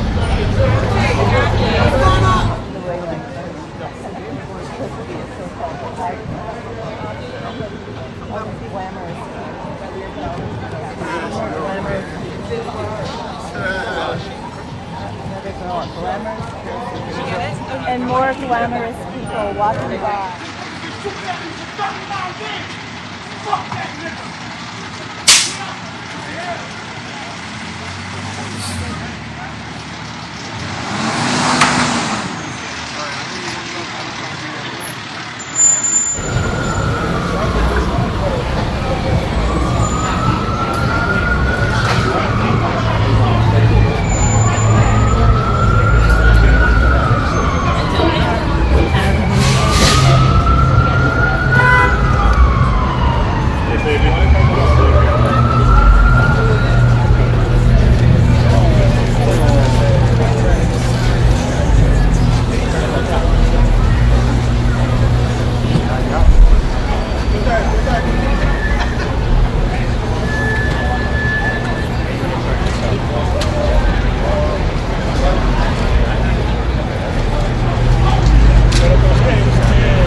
Don't wait online. Go straight on. Straight up to the West Coast Immigration. Just have the papers out. Hey.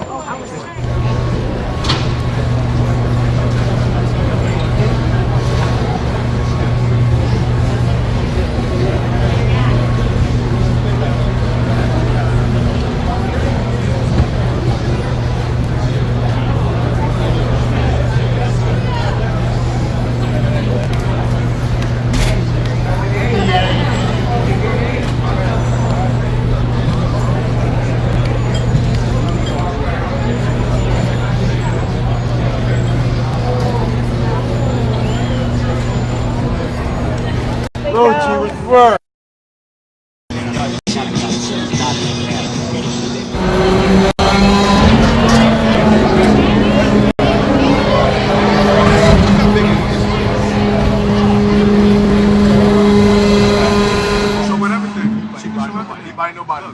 Nobody, man. When I was talking, I was doing what I had to do. She was behind me. She was like, don't touch me, don't touch me. I was like, I'm not touching you. You're touching me. I walked across the street. She followed me. So at any point did you break the tablet? No. When she's throwing up her hands, I went like this to defend myself. I use justification to defend myself. She attacked you with the tablet? Yes, from on your property to across the street. From your property to across the street. Anything else? So, yeah, no problem, bro.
Testing 1, 2, 3. This is the right microphone.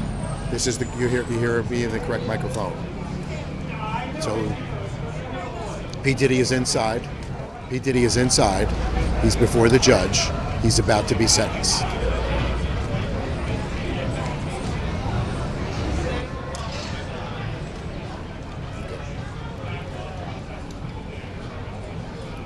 At the courthouse, P. Diddy is inside before the judge. He's about to speak. The judge will render his sentence.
earlier this morning, we saw Diddy's mother arriving to the courthouse, and that was not long before his children got here.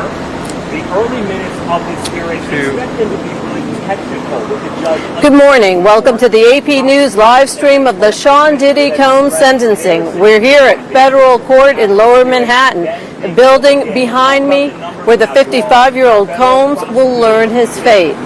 Prosecutors are pushing for at least 11 years behind bars. Combs' attorneys say it should be 14 months. He's already served 13 months in jail while he was awaiting his trial, during his trial, and then while he was awaiting his sentencing. He had asked for bail. He had asked to be let out on bail, but the judge declined. So now he's going to find out what his fate will be. His family is here as well. They arrived a short time ago. 6 of his 7 children and his 84-year-old mother. They all emerged from vans in front of the courthouse. There was a big push for media to get to them. They were behind barricades as the family walked in. They've been here through much of the trial to support him. His mother here every day to support him. She wrote a letter to the judge asking for leniency, saying she knows her son is not perfect, but he deserves to be let out to spend what time she has left as an 84-year-old with her and with the rest of his family, his children. Several of his children also wrote letters to the judge, and Sean Diddy Combs wrote a letter to the judge saying that he's sorry for what he did. He knows just saying sorry is not enough, but he says he's a reformed man.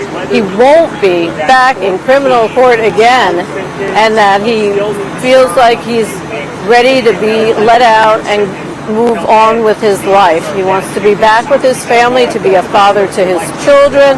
At the same time, Cassie, his former girlfriend, who was one of the prosecution's star witness against him, also wrote her own letter to the judge saying Combs is not a reformed man and that he should be put in prison. He should not be let out. The judge having to weigh a lot of letters from people, and also we'll hear from Sean Diddy Combs in court. He's going to have his chance to address the judge directly. The defense will also have a chance to address the judge, as will the prosecution. And then Combs made a video. It's an 11-minute video. It goes over his life, his music career, his bad boy entertainment producing career. It shows the schools in Harlem, the charter schools that he opened. It's just basically an overview of his life, painting him in a picture that he hopes will be favorable to the judge to let him out. Now, again, I mentioned Cassie earlier, his former girlfriend. Of course, Combs was convicted on 2 counts of the Mann Act for flying around his girlfriends and male escorts for the purpose of sex. Those are prostitution-related charges. They carry a sentence of 10 years in prison each. He was convicted of 2 of those Mann Act charges. He was acquitted on the more serious charges that would have landed him in prison for the rest of his life. That was sex trafficking and also racketeering, the RICO Act. Now, the jury acquitted him of those 2 more serious charges. Now, again, he's expected to address the judge and address the courtroom where his family is now there. And, some of the things we've seen out here, a large crowd in front of the courthouse and a lot of reporters. In fact, people started getting in line for the court Wednesday, sleeping on the street overnight. Those were mainly line sitters, people who wanted to hold the space and sell it for someone else who wanted to actually be in court. Cameras are not allowed in court, so we won't be able to see Sean Diddy Combs, but there will be sketches of him. He's a very different man than what we are used to. He's completely gray, his hair gray, his beard gray, his goatee gray. hair dye not allowed in court. Hair dye not allowed in jail. One thing he has told the judge in his letter is that he is a reformed man. He is a changed man. He talked about his time spent in jail teaching other prisoners life skills. That's one of the things he said he's most proud of, that the other prisoners were asking him for advice on business, and he was able to teach a course to them about how to act, how to do business, how to have some life skills. And also he said that he told them about how sorry he was for what he did. Now again, he wrote a letter to the judge, and that was released yesterday. And in that letter, he does say that I've had to look in the mirror like never before. My pain became my teacher, my sadness, my motivator. I have to admit my downfall was rooted in my selfishness. So he talked about how he was sorry for the things he did to his ex-girlfriends. We, of course, in court saw that widely publicized video of Diddy beating up Cassie in the hotel hallway. And then Cassie, one of the other things Cassie said in the letter to the judge was that it wasn't until that video came out that Combs finally took accountability for what he did to her. Cassie said prior to that, Sean had denied any physical violence with her, and then once the world saw that video, he actually apologized and said that it wasn't him. Another thing he tells the judge in his letter is that he's been able to be drug and alcohol free for the 13 months he has been in jail. It's been like a substance abuse program for him, and he's never been alcohol and drug free prior to that. Another thing that he told the judge, I lost my way. I got lost in my journey, lost in the drugs and the excess. So again, in this 4-page letter that he sent to the judge, he's taking responsibility. But Cassie, one of the star witnesses for the prosecution and his former girlfriend, said to the judge in her own letter, no, he's not. He's not sorry. He needs to be held accountable. She wants him to spend more time in prison. Again, the prosecution asking for 11 plus years. Diddy's own lawyers and Diddy saying that he deserves to be out of jail now. He's served 13 months. They only want him to serve 14. Again, we're awaiting word from inside the court, where we have 2 reporters to find out exactly what's going on, but we believe that Combs will address the court, and we know that there will be an 11-minute video of him shown to the judge. The judge weighing what prosecutors want against what Combs' defense team wants. Combs learning his sentence. Outside federal court in Lower Manhattan, I'm Julie Walker. Stay with apnews.com and our AP app for more information on the Sean Diddy Combs sentencing.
This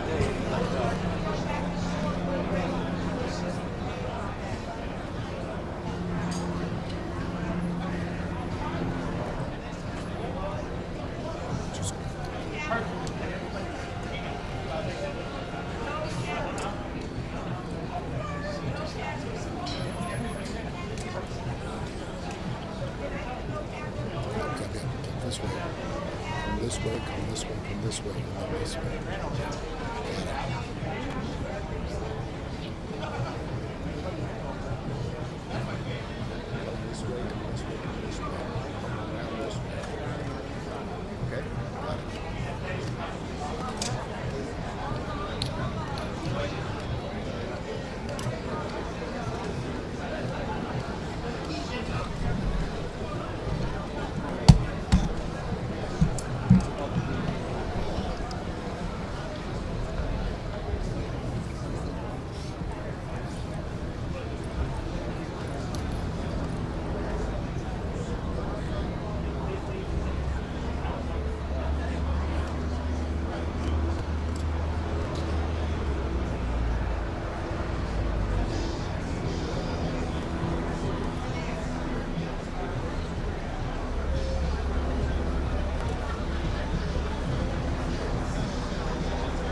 I go back out.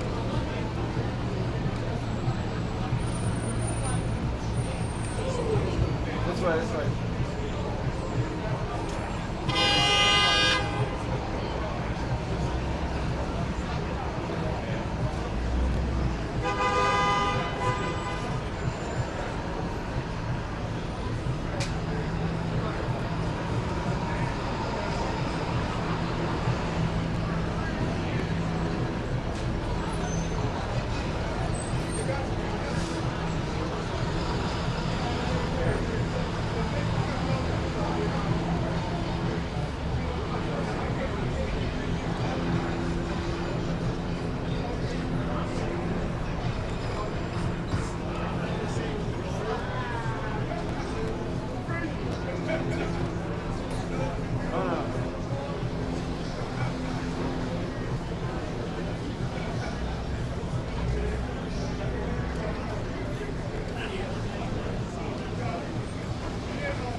Joe.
Have your press pass out. No place to pick them up.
Right here.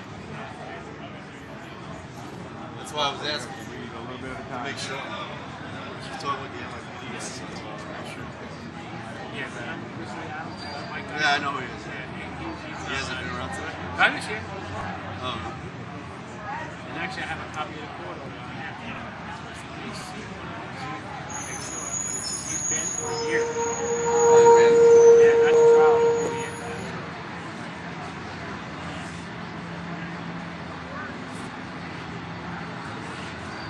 Yeah, I know. Yeah.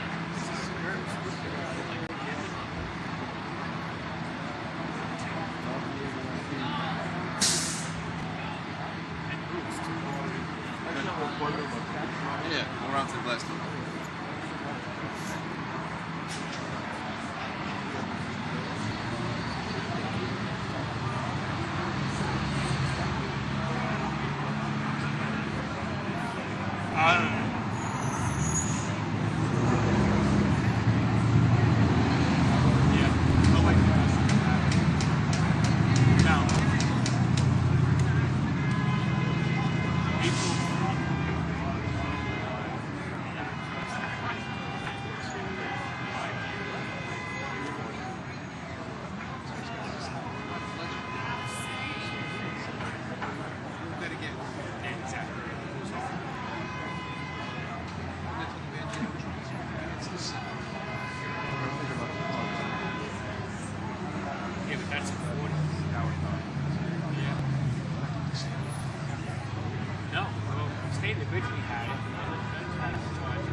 Yeah, that's why the state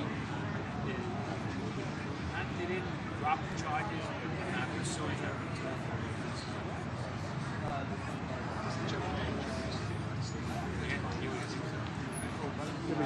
our test.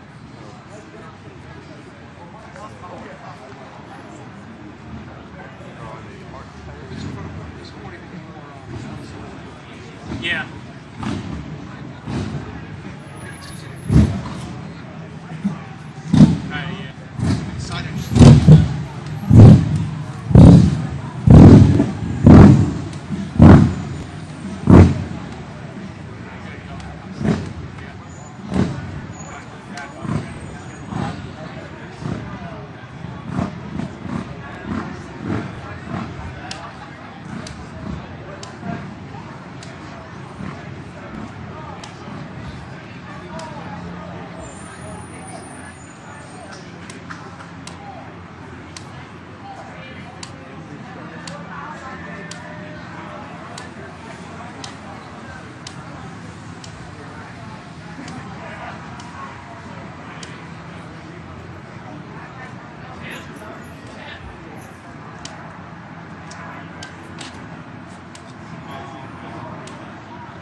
Yeah, he went to send back the water. Yeah, I didn't realize that. Oh yeah, I realized in the first couple of days. I mean, we all know. Some days are better than others, right? Yeah. Most of the time you make it bad. Yeah, exactly. The days are bad variations. 90% good days. Yep.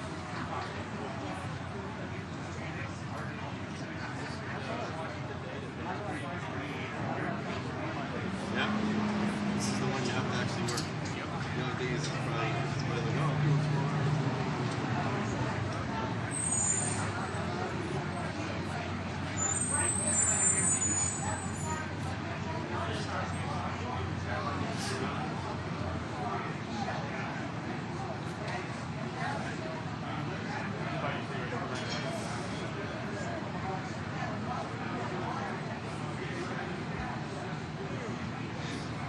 That game last night. Which one? I went to sleep like at halftime. They went to overtime. I saw that. They did another block.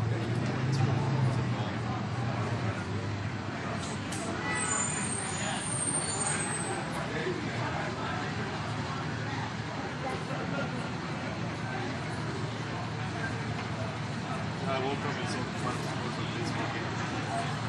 I was kind of surprised. I didn't see like my phone. When I didn't see that, I was like, the kid pitched really good. He was blowing out the Red Sox. I saw the fifth inning. He had like 10 straight. Oh, you said CBS?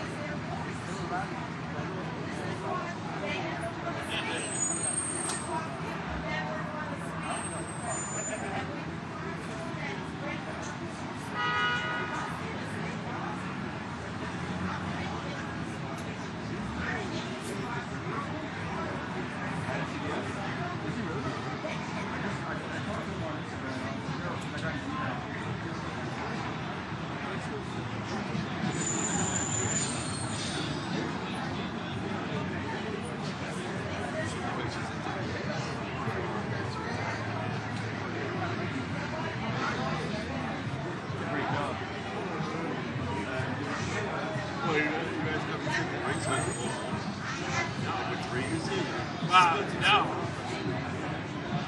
We didn't really organize it.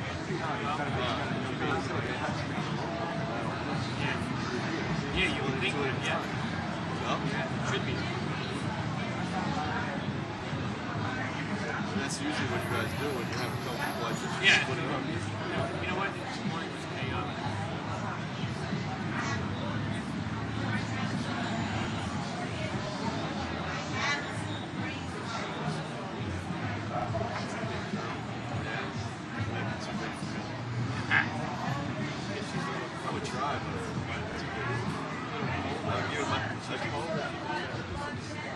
I'll give it my best try.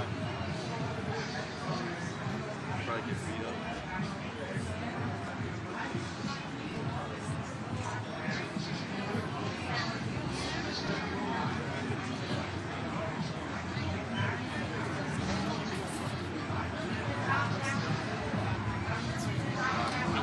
break for lunch. We got plenty of time. But I mean, they talk about like having a lot of people speak. So what the parameters of that is to have people speak and how long they can speak for. If they start doing that, it's definitely going. It's definitely going. Some people are saying it might go to Monday, but I can't see how. Lee told me that.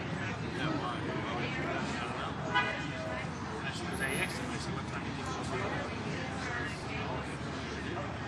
So if he goes to Monday, he's going to start by 5 o'clock. Yeah. Let's say. I would think so by 5, you know, realizing he has a lot to do. Yeah, they'll just do it. Yeah, Just push him to the weekend.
Yes, right now. She's got a hand in the air, waving like this to the camera.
Get out of here, really.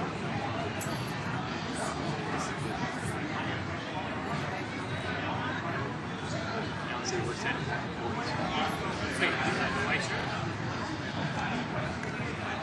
I don't know the other one.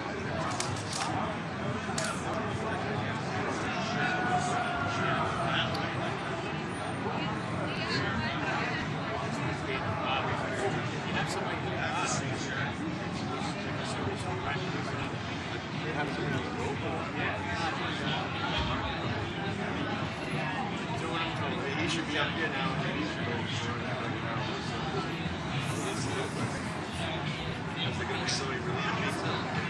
pushing you. He's pushing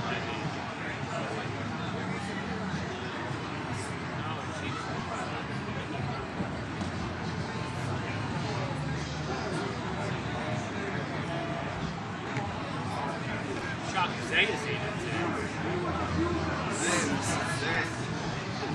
What?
Yeah. Listen, you wouldn't even have to give me that much to put something in. Yeah, right. We can negotiate. Yeah. Why him? Right. What does he got to offer?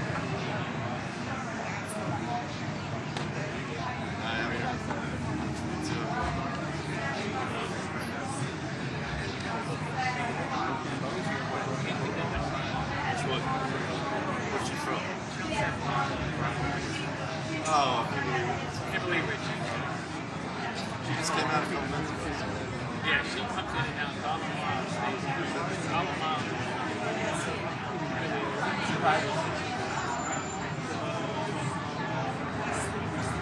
What's up?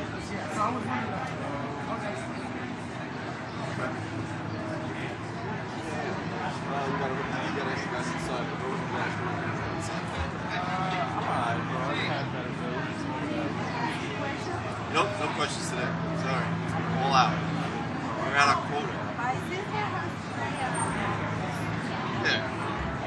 glass doors over there. Why? You think this is the line for that? Right in. Glass doors.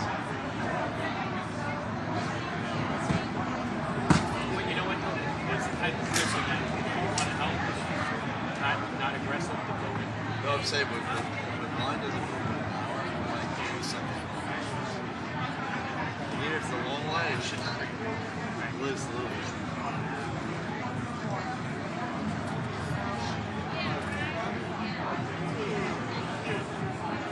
The whole family came in today? Kids came in? So, I don't believe so, no. I believe they know what, what will have to do with, like, Diddy, I mean, not Diddy, Biggie, right, Biggie, and they're all, looped into one. I think they have ideas of who did it, but I don't think they're pretty solid.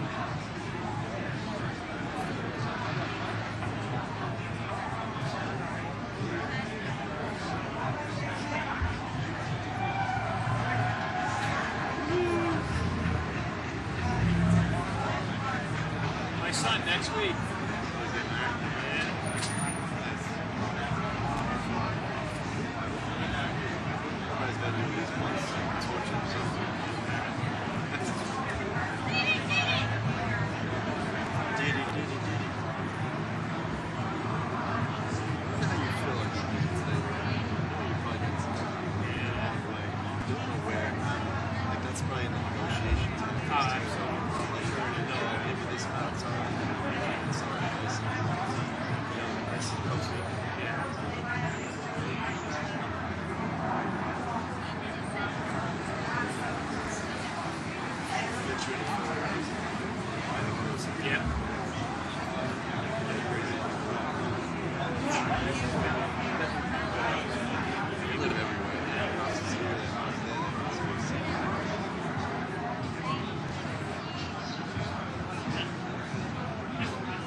What do you go?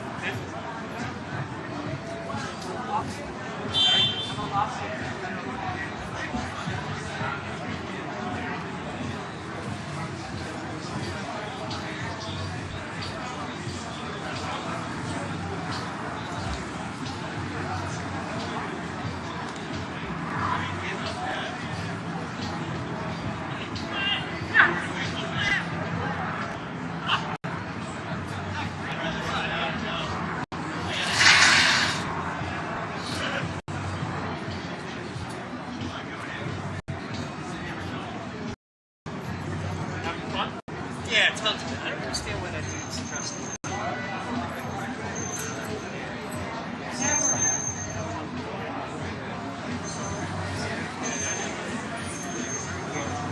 When you do, let me know. Yeah.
Oh, great.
What do you do?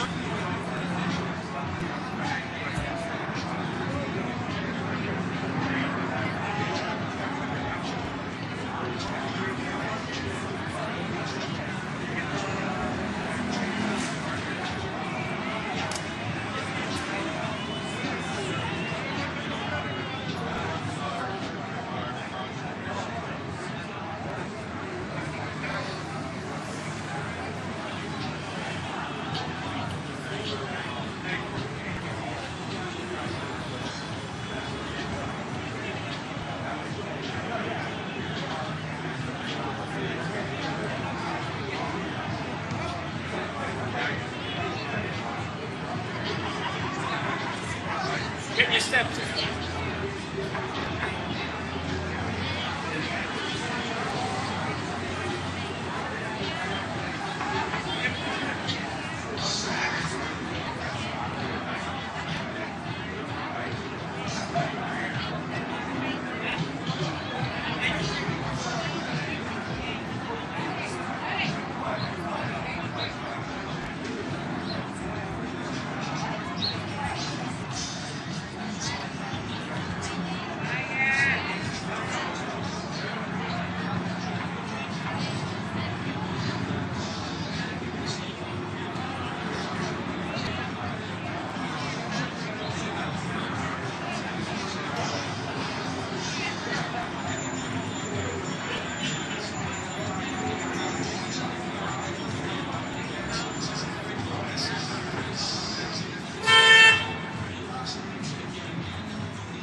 If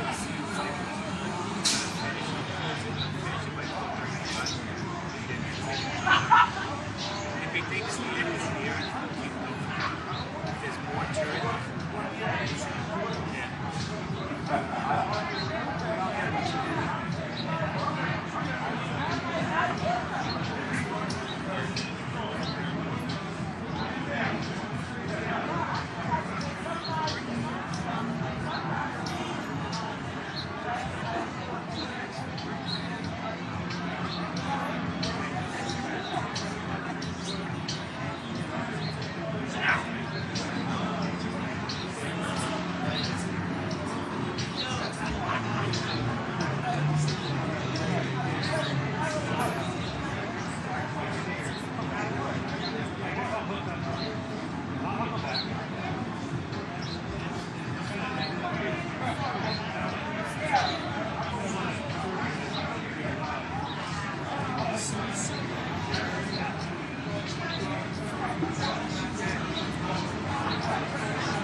Which way are you looking to go?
Good afternoon. This is AP News live stream of the Sean Diddy Combs sentencing. I'm Julie Walker, and we're here right across the street from the federal courthouse in Lower Manhattan, where Sean Diddy Combs is awaiting his sentencing. The 55-year-old music mogul is set to find out how much time he will be sentenced to for the prostitution-related charges he was found guilty of back in July. Combs was acquitted of the more serious charges of sex trafficking and racketeering. That's the RICO Act. He was found guilty on 2 counts of the Mann Act. Prosecutors want the judge to send him away for 11 years. Combs and his lawyers basically want time served. He's been behind bars at the Metropolitan Detention Center in Brooklyn for about 13 months. Now, prosecutors are blasting Combs for, according to them, booking some speaking engagements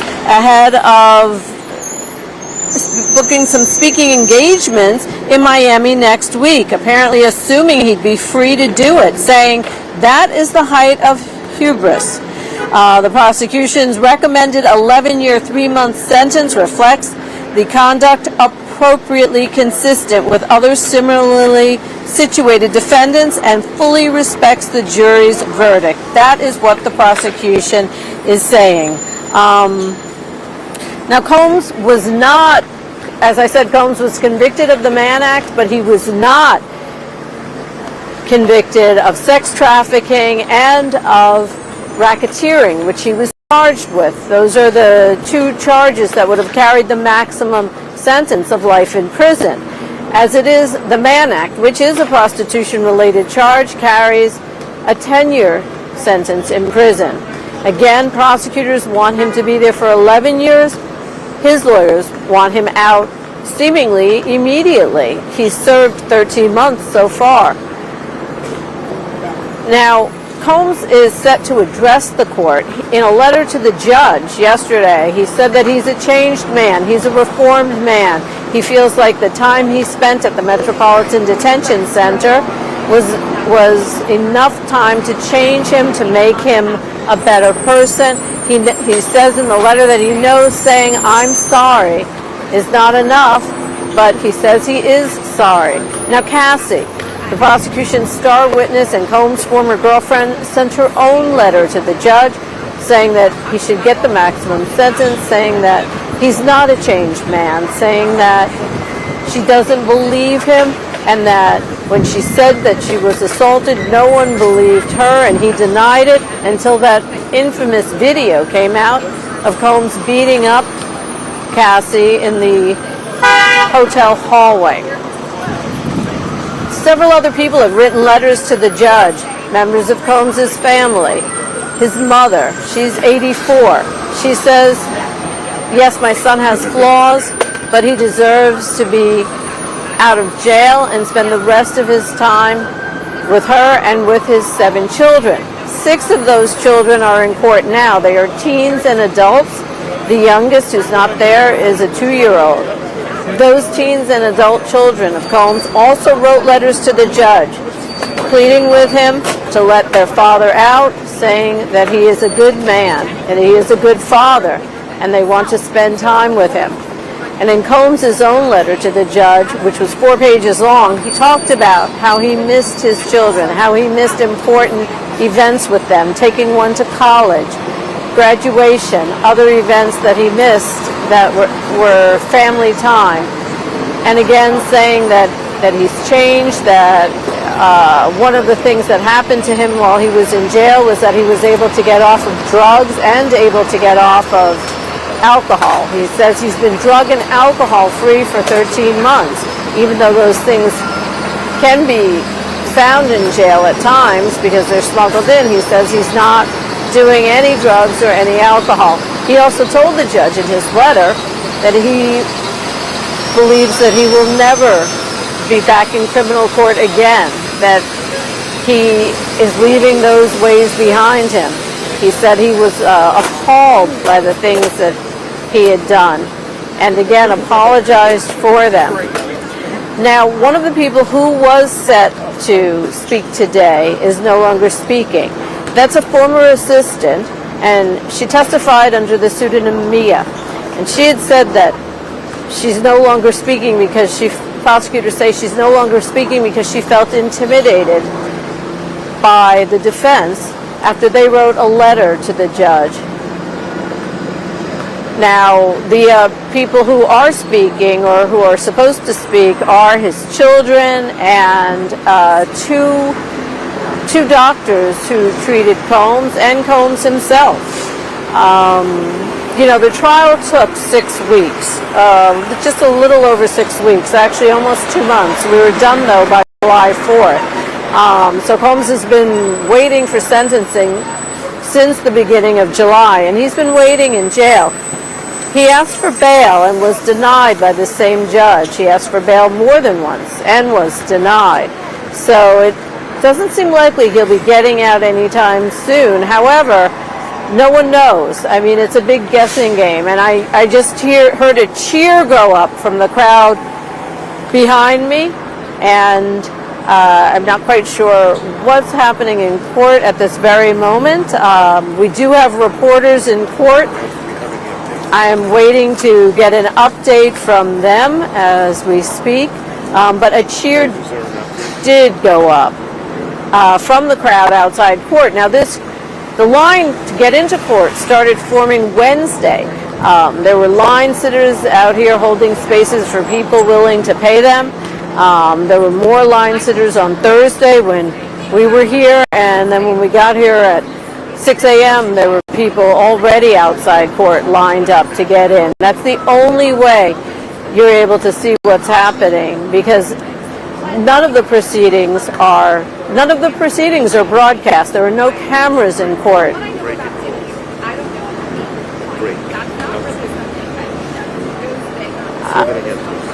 And I think I'm hearing that there's a 5-minute break in court, and maybe that's why people were cheering. I'm not 100% sure. We did hear that cheer go up from outside court.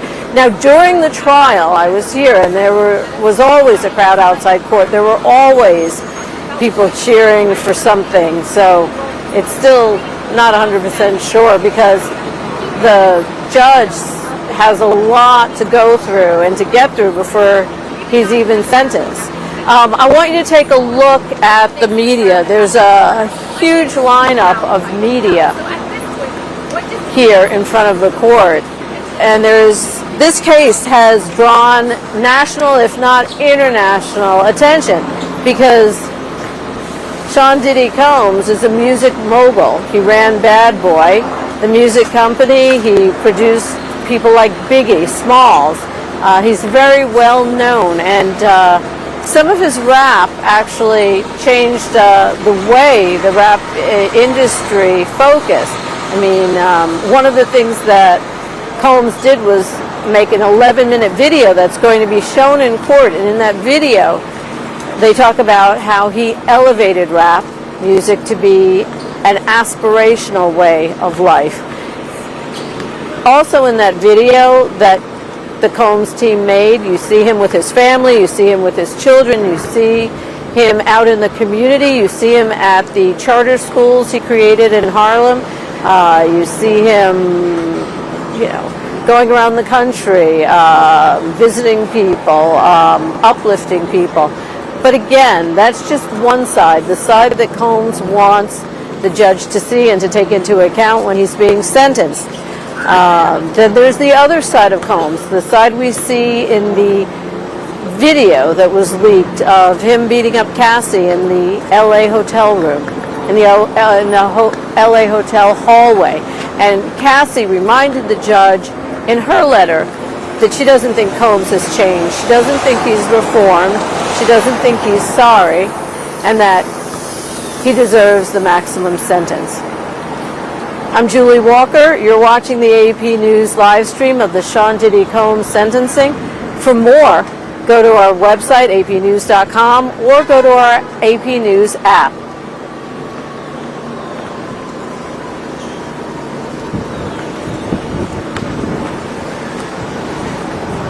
Clear? Bring the movie up and I'll move it down. What? Yeah, what? Oh, no, think about it. I can't put those. Yeah. I forgot.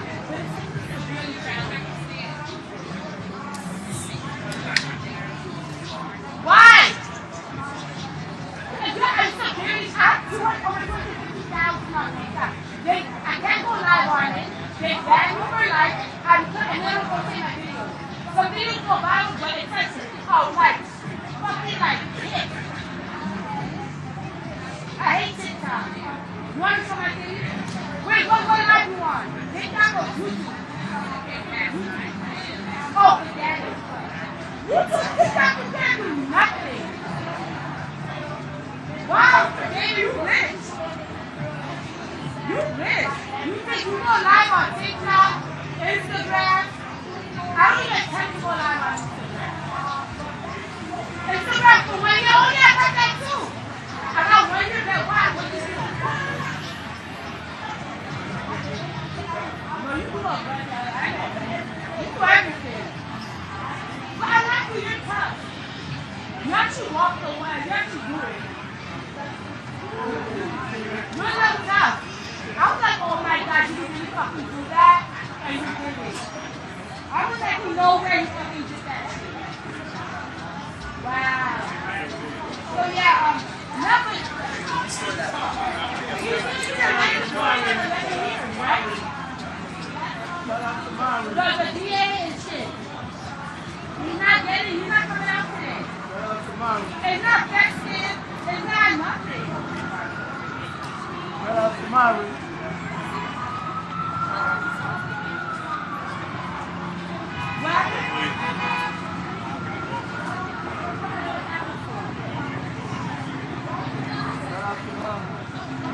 He mad I won't suck his dick off.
Good afternoon, and welcome to the AP News live stream of the Sean Diddy Combs sentencing.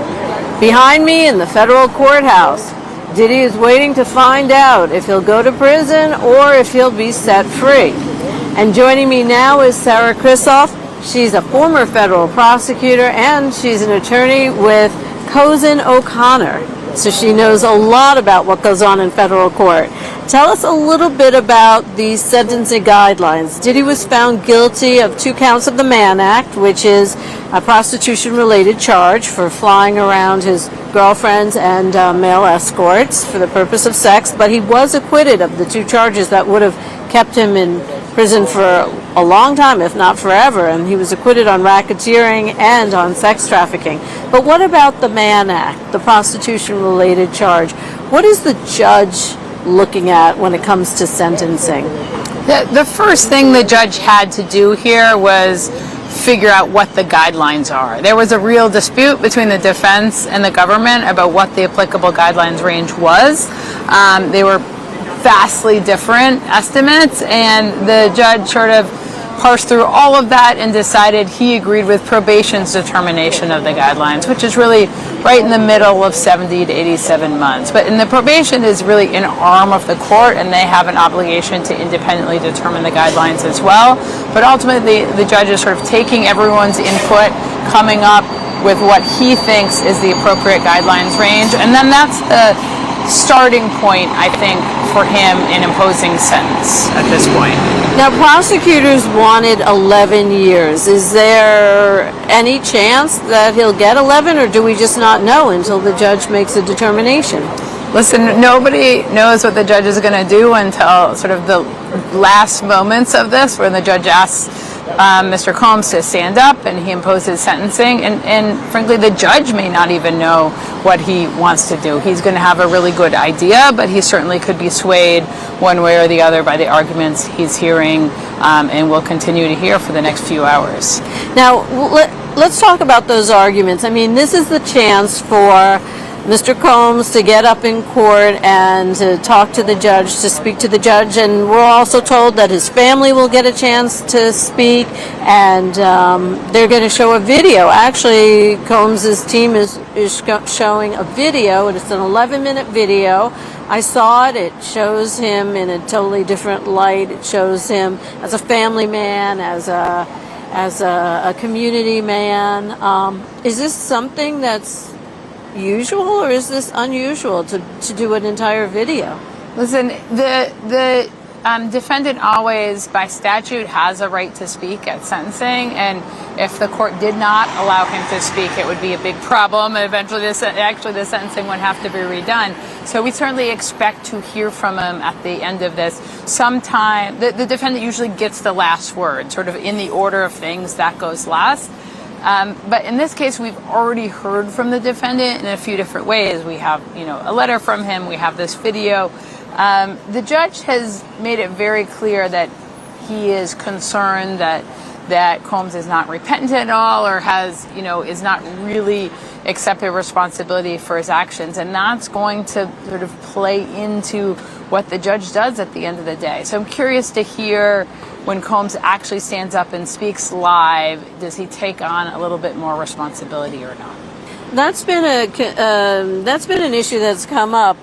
Some of the letters to the judge from those who testified, like Diddy's ex-girlfriend Cassie, has said that she doesn't believe that he does feel remorseful, and she doesn't believe that he is a changed man. I mean, how much weight will the judge assign to those letters from people who say that he should not be let out and he should spend time in prison? Yeah, I mean, the judge definitely seems to be concerned about that. He's raised it a few times during the course of the sentencing already. And it's a very hard line for the defense team to walk, because on one hand, they want to preserve their appeal and they don't want to admit to any conduct, and they're trying legally to avoid admitting responsibility. On the other hand, they want to present a defendant who's contrite, who has remorse, to the judge in order to get some empathy from the judge. So it's really hard to balance those two things. Now, you bring up the idea of an appeal. Is that something, I mean, his lawyers have tried to overturn the verdict. Is that an appeal something that is also going to be happening later on? Yeah, I am confident they will be bringing in an appeal no matter what happens in connection with the sentencing.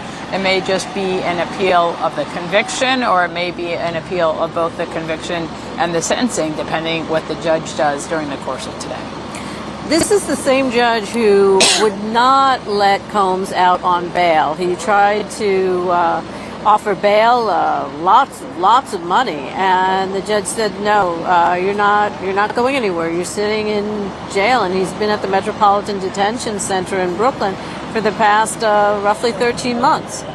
Yeah, I mean, one of the problems for Mr. Combs is sentencing after trial, after all of these bail hearings, is that the judge has heard so much information about Combs, even much more information than the jury heard, right?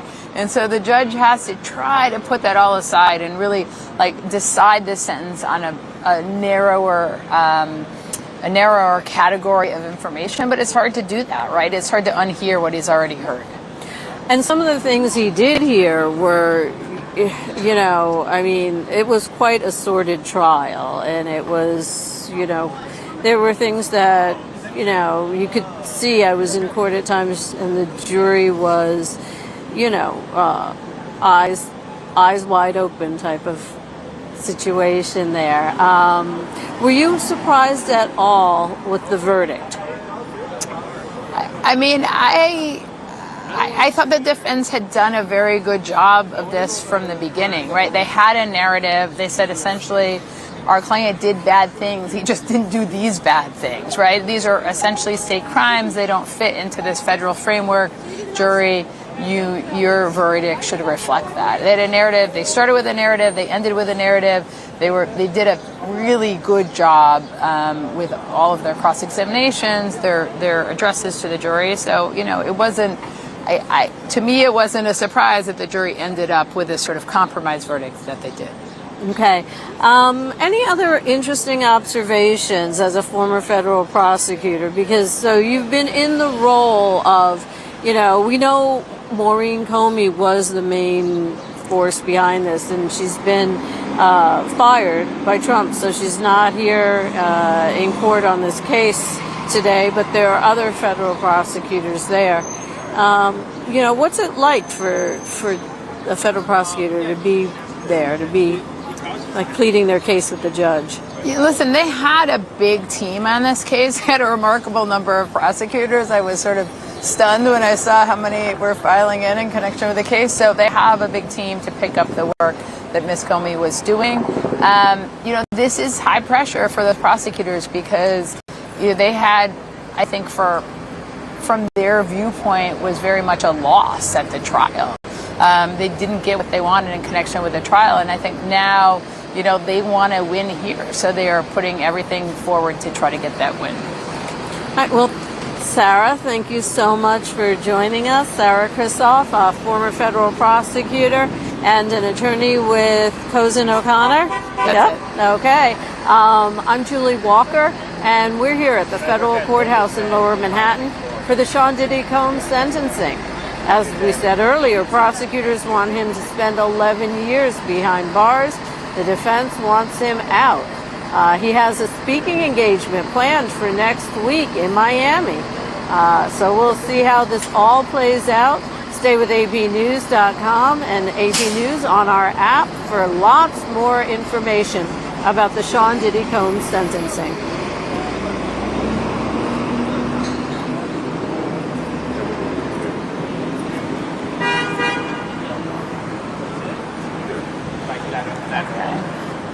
Thank you so much.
going to? The county clerk? Yeah.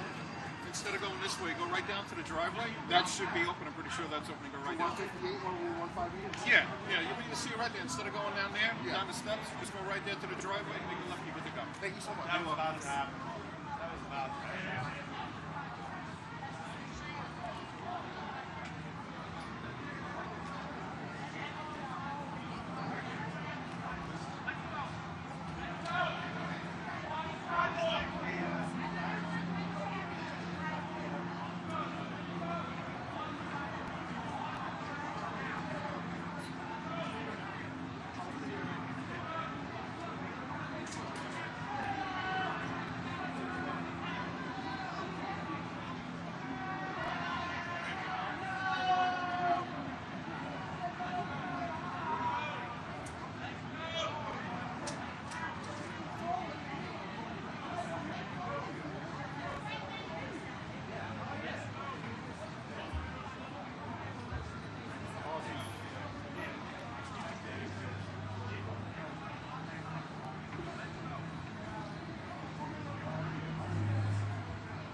I'm more family in America now because what?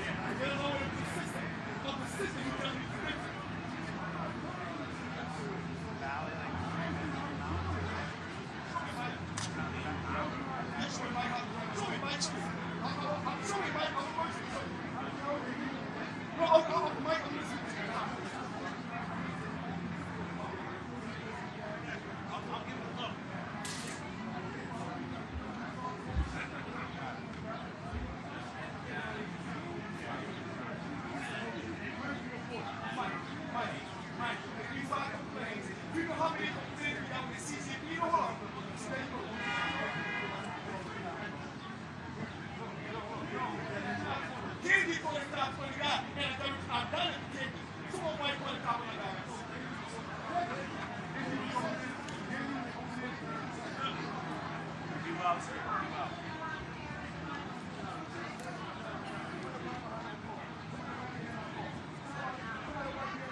No, it was because I didn't want to get hit by cars.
I'll see you later, man. It's my son.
afternoon. Welcome to AP News live stream of the Sean Diddy Combs sentencing. We've been here all morning. Combs is inside the courtroom. He's waiting to find out his fate. And with me now is Sarah Krisoff. She's a former federal prosecutor, and she is also a defense attorney at Cozen O'Connor. Now, the judge was allowing Combs' family members to speak, and we're just told that his children crowded around and told the judge that they want their father to get out of jail, that he served enough time, that they miss him. One of his daughters cried when she talked about already losing her mother, and now it feels like she could be losing her father. He's been in jail for 13 months. And so, Sarah, is this unusual to hear from so many people in Combs' life who are telling the judge that they want him to just serve get out and have time served? Yeah, it is unusual to hear from these people live in this courthouse behind us. So all of these character witnesses, provided letters for Mr. Combs. All of that was submitted in connection with his sentencing package. But the judges in this courthouse usually don't allow such people to speak live, to stand up during the sentencing proceeding itself and really beg for mercy on behalf of their family members, their loved ones, and friends. But the judge is allowing that. It is certainly adding, a humanizing element to this whole proceeding.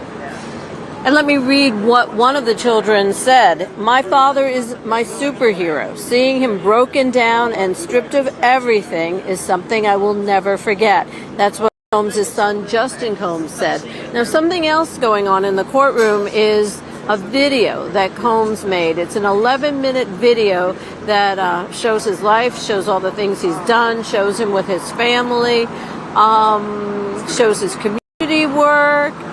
How unusual is it that that Combs is being able to show this video in court? Yeah, I mean, that is a tactic that defendants are using, particularly defendants who have the resources to get those videos made, because it's expensive to do that, right?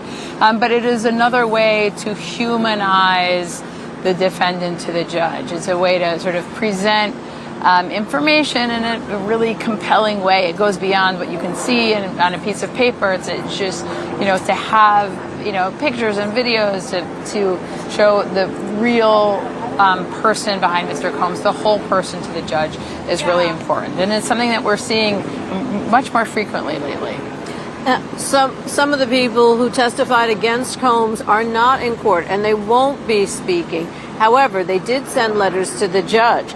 Cassie, Combs' former girlfriend, she was one of the prosecution's star witnesses. She did send a letter to the court saying that she doesn't believe he's a changed man. She doesn't believe he's sorry and that he should get the maximum. Now, what is the judge deciding when he's going to, in terms of sentencing Combs? Is he deciding between time already served and the maximum, or because prosecutors did ask for 11 years? Yeah, I think the starting point and the place, frankly, the judge is probably going to end up are the sentencing guideline as the judge has determined them. So the judge essentially adopted the probation's determination of what the sentencing guidelines are, the 70 to 87 months range. The judge has already said, he signaled to everyone in the courtroom, this is where I think the sentence should be. I'm having a hard time seeing why I should deviate outside of the sentencing guidelines. And I suspect that is where he is going to end up at the end of the day, unless he hears something that really moves him one or the other, something new that he hasn't heard already. How long do we suspect this will take? They're going to break for lunch soon. They're just seeing the video now. Combs' children have already addressed the judge and the court.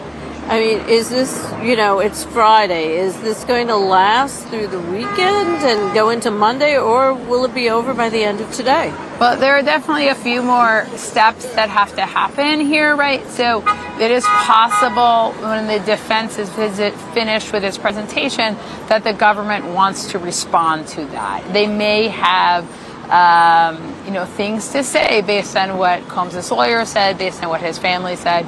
I suspect they're going to get up and say, this is all very compelling, what Combs's family said, but he brought this upon them, right? Like he committed these crimes, he has caused this harm to them. And so, I highly suspect they are going to have trouble staying quiet after the defense presentation. So we're going to have an opportunity to hear from the government again, and there may be some back and forth between both sides. And who gets the last word? So really, the last thing that's going to happen before the judge sort of likely takes a break and imposes sentencing, or imposes the sentence, or he may just roll right into the sentence, is Combs himself. So by statute, the court has to give Combs an opportunity to speak. He's going to give him as much time as he wants. I don't know how long Combs is going to speak for, but there are circumstances where that can go on for some time, and then that's sort of one of the last things that happens before the actual imposition of the sentence. Now, another person actually, the court will not hear from is a former assistant of Combs who testified for the prosecution. She went by the name Mia. That wasn't her name, it was a pseudonym. She had wanted to address the court, but then Combs's defense team sent a letter to the court, and the prosecution said that Mia felt like she was being, felt like she couldn't come forward. Yeah, I mean, there was a very strongly worded letter from the defense team to say it was inappropriate for Mia to speak. And so they had really two arguments. One is that she had already testified. She'd already talked at trial. She had her opportunity to speak.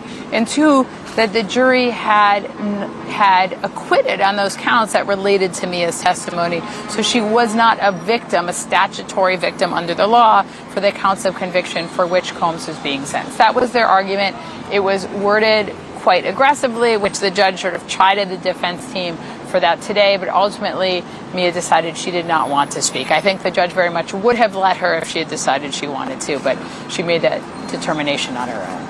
So any other observations or thoughts? I mean, you are a former federal prosecutor, so you've been in this position, you've been in this courthouse before. Now you're on the other side, you're a defense attorney. Any other final thoughts on this? Yeah, I mean, both sides are really doing everything they can to win or have a success here. They have the defense team has spared no expense or time in sort of putting together all the materials in connection with sentencing. The government is also sort of putting all of their resources to this. Ultimately, it rests in the hands of the judge. I mean, this is one of the hardest things for judges to do. You'll hear that if you talk to any federal judge, they will say sentencings are always the hardest. But the judge has a lot of information now from which he can make his decision. Well, the judge has a lot of information. That is so true. The judge has a lot. Again, the prosecution wants 11 years and 3 months. The defense basically wants time served. Combs already has a speaking engagement coming up that he's booked in Miami on the 6th of October, I believe it is. So they expect that he'll be getting out, but we'll only know once the judge makes a decision and makes that decision public. You're watching AP News live stream of the Sean Diddy Combs sentencing. You can find out more on apnews.com or on our AP News app. And if you like coverage like this, if you like our journalism and our coverage, we have reporters on the ground all over the world. We have reporters in court now. If you like this, please consider donating. apnews.com, donate.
I know he will. He doesn't.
Who's that lady? Yeah, yeah. It took me like 8 weeks to know all that.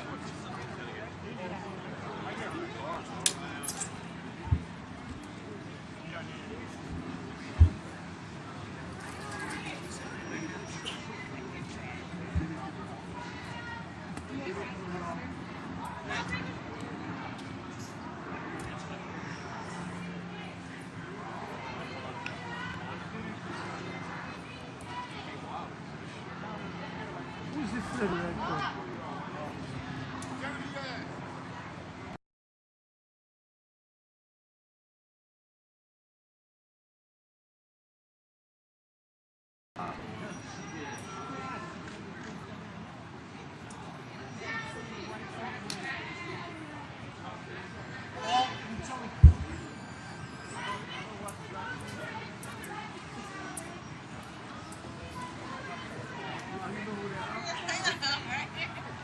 Just for you.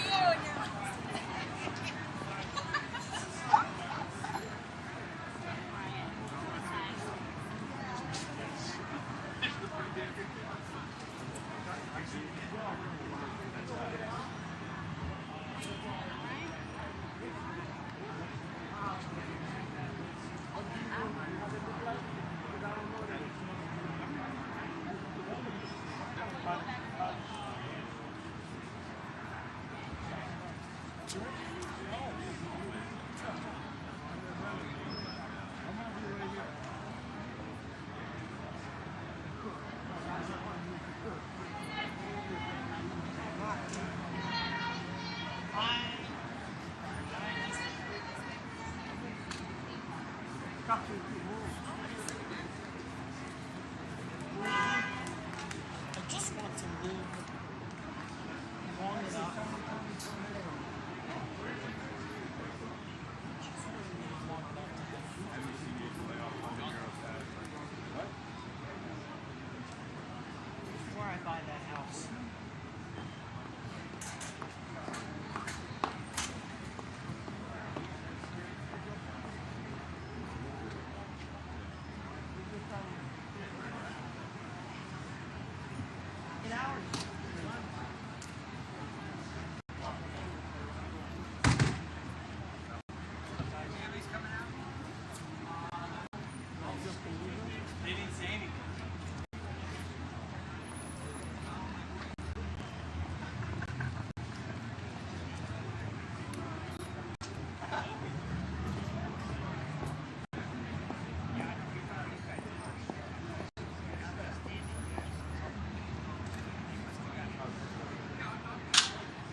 went left inside because I like staying too long.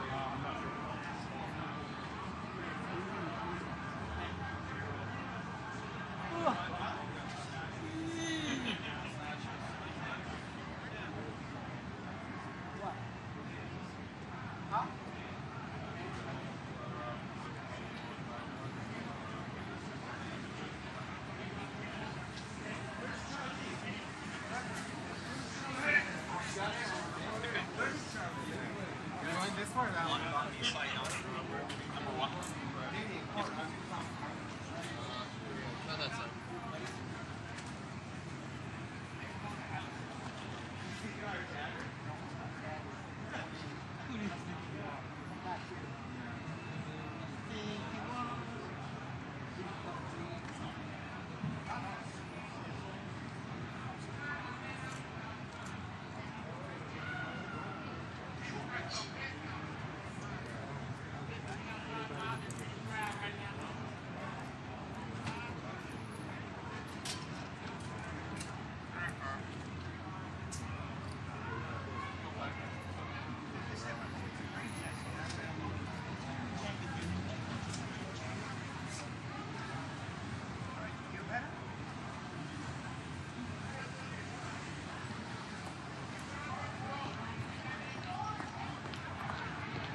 la vache.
Which one? Big one? It's possible. We need it? Use this. That's not yours.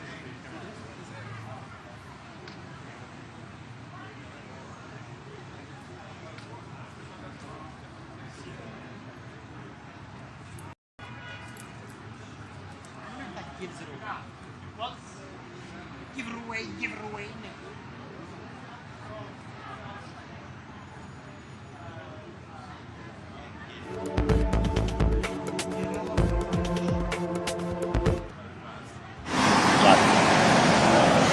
Welcome to AP News live stream of the Sean Diddy Combs sentencing hearing. Behind me, the courthouse, where Sean Diddy Combs will find out from a judge how long, if at all, he'll be in prison. Joining me now is Mike Sisak, AP reporter, who's been in court all day with Combs. He's been in court the whole time during the trial as well. What are you seeing? Well, I think the big question today is how long will Combs' sentence be, but the more immediate question is how long will his sentencing hearing go on for? Right now we're at a lunch break. We've heard so far from 2 lawyers speaking on behalf of Sean Diddy Combs, and then we also heard from 6 of his 7 children. All of his children except for his 2-year-old daughter spoke in court, spoke about how their father is a hero to them and that they want him back in their lives.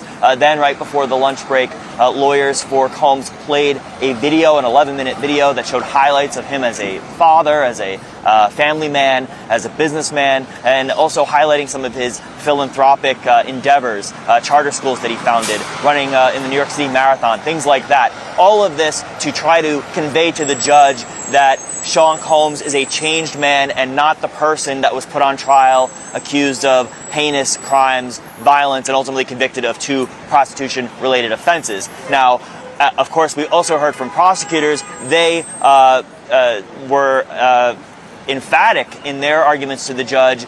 Christy Slavic, the prosecutor, saying that despite what you may hear from the defense, that Sean Combs is a changed man in his year plus in jail, that you have to remember the underlying conduct here, that he is admitted to domestic violence, that he was shown on video in that now infamous tape of the Intercontinental Hotel in Los Angeles where he is beating and kicking and dragging Cassie, his former girlfriend at the time. The prosecutor trying to counter the narrative that Sean Combs is this changed person by reminding the judge, as the judge is formulating this sentence, to consider the totality of the evidence and everything that came out during this trial.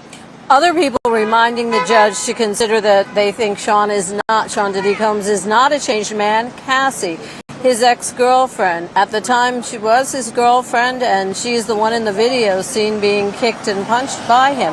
Now, she sent a letter to the judge saying that she doesn't believe he's changed, she doesn't believe he's sorry, and she wants him to do serious time. That's right, yeah. The judge received letters from Cassie, Cassandra Ventura, the R&B singer, who I think dated Combs for more than a decade and was a key figure in this trial, key witness for the prosecution. They also received, prosecutors conveyed a letter from a woman who testified under the name Mia. Mia was supposed to speak in court today, but the prosecutors said to the judge that she has decided not to do that, in part because she felt bullied, intimidated by Sean Combs' lawyers. They wrote a letter during the week objecting to her appearance, at this sentencing hearing, and they accused her of lying. They said she came in here, used a pseudonym, put on a fake voice, put on a fake posture, and they contend that everything she testified about, and she made some grave allegations about sexual violence, sexual abuse, they say she was lying. So the prosecutors say they will not be bringing in any witnesses, any victims to speak in court, but that they will convey those messages through the letters that have been received and ultimately their arguments. On the flip side, we've already heard from 2 lawyers for Combs, 6 of his 7 children, 3 more lawyers are going to speak in the afternoon, and then Sean Combs himself will address the court. That's because the accused always gets the last word. I mean, he will have his right to speak, even though he didn't speak during the trial. He didn't take the witness stand, which of course was his right during the trial, but he will speak today. That's right. A lot of rights here at play, a lot of constitutional rights that protect all defendants, and Sean Combs exercising those. At trial, he elected not to testify on his own behalf. He spoke briefly in court during the trial, just conveying to the judge that he was making that decision not to testify on his own volition and his own accord. And then today, his lawyers have said that he will exercise his right of allocution, it's called, which is a defendant's right to speak in court, to potentially show remorse, to try to convince the judge to show leniency. And Sean Combs gave a preview of what he's going to say in court in a 4-page letter that he sent to the judge yesterday. In that letter, he talked, as his lawyers did today, about being a changed man, about how going to jail after his arrest in September of 2024 has allowed him to kick drugs and alcohol, how while behind bars he has taught a class to other inmates, conveying his business skills in a 6-week course that was called Free Game with Diddy. And then in other letters sent in by his lawyers, there are people who say that he's going to continue to teach and continue to impart his knowledge on people. He has speaking engagements, in fact, lined up for next week in Miami, a point that prosecutors seized on and said he is acting like he's going to be a free man in just a few hours or just a few days, scheduling appointments outside of jail. Prosecutor Christy Slavic said that was the ultimate hubris because the judge has not yet decided on a sentence. Prosecutors want more than 11 years in prison. Combs' lawyers want him released almost immediately. They're calling for 14 months, which is just about going to line up with how much time he's already served. And then the sentencing guidelines are about 70 months, right? Yeah, about 6-7 years. In the federal court system, there are these things called federal sentencing guidelines, and they are established essentially to make sure that John Doe and a person in Oklahoma and a person in California and a person in New York and Sean Combs are all sentenced under the same basic formula and the same basic amount of time. Now, there are various factors, the severity of the offense, criminal history, and then other factors. Prosecutors, for example, wanted an increased offense score, they call it, or increased time for certain things that they say were relevant to this case, the violence and the brutality. There were some enhancements, as they call them, including for coercion. Now, you have to remember that Sean Combs, there was a split verdict at his trial. It was a mixed verdict. He was convicted on 2 prostitution-related charges: transportation for the purposes of prostitution, a violation of the federal Mann Act, which is a century-plus-old statute. Those charges, 2 counts, each count is punishable by up to 10 years in prison. He was acquitted on the more serious charges of sex trafficking and racketeering conspiracy, which could have landed him behind bars for the rest of his life. Those carry a maximum life sentence. So he was acquitted, and he, celebrated a partial victory when the trial concluded in July. But at the same time, he is facing potentially years behind bars. And the judge has said that while the jury acquits you on charges, it does not necessarily acquit you of conduct. And the violence and the coercion and things like that can factor into how the sentence is handed out. Now let's talk about how did he look in the courtroom, because cameras are not allowed in the courtroom. We will be seeing sketches later on, but there are no cameras. So we only can go by what you tell us and what we see in the sketches. And I've been in court with you, and we see a very different Diddy. He's got the gray hair, he's got the gray beard, the goatee is gray. What did he look like today? I'm told he was wearing his own clothes today. That's right, yeah. Sean Combs looked very similar to how he did at his trial. His trial started in May, ended in July. He's in a federal lockup, so he does not have access to hair dye. So we remember Sean Combs as having this jet black hair. he doesn't have that anymore. It's more salt and pepper, gray, white in spots. He was allowed to wear, normal clothes, quote unquote, non-jail attire. He's wearing a light-colored sweater over a button-down shirt with dark pants. He came into court. He waved to his family, his supporters in the audience. He conferred with his lawyers, put on a pair of glasses, and started reading some of the legal documents, some of the many, many legal documents that are involved in this case. But yeah, Sean Combs came from this jail where he's been for more than a year, and for at least a few hours today, he is looking the part of the Sean Combs of old, if not for the hair. Still the salt and pepper, not the black hair that we're used to. Well, Mike Sisak, thank you very much. I know you have to go back into court. I know we're on a lunch break now, but that doesn't last very long. Thank you for joining us. And if you like the coverage that you're seeing, if you like the AP News live stream of the Sean Diddy Combs sentencing, we have reporters on the ground all over the world bringing you stories and reporting. Please support us at apnews.com. Donate.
They're all going to speak over there, I'm afraid.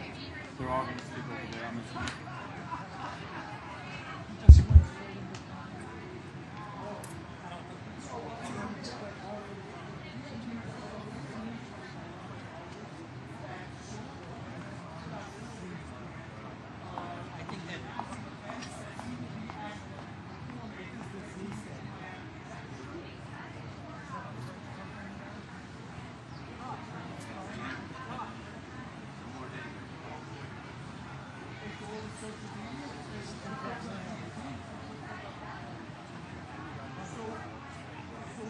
The money counter just ticking off my brain.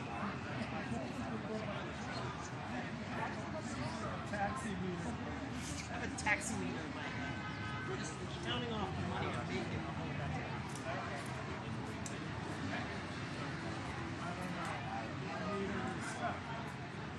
Set air to Jim.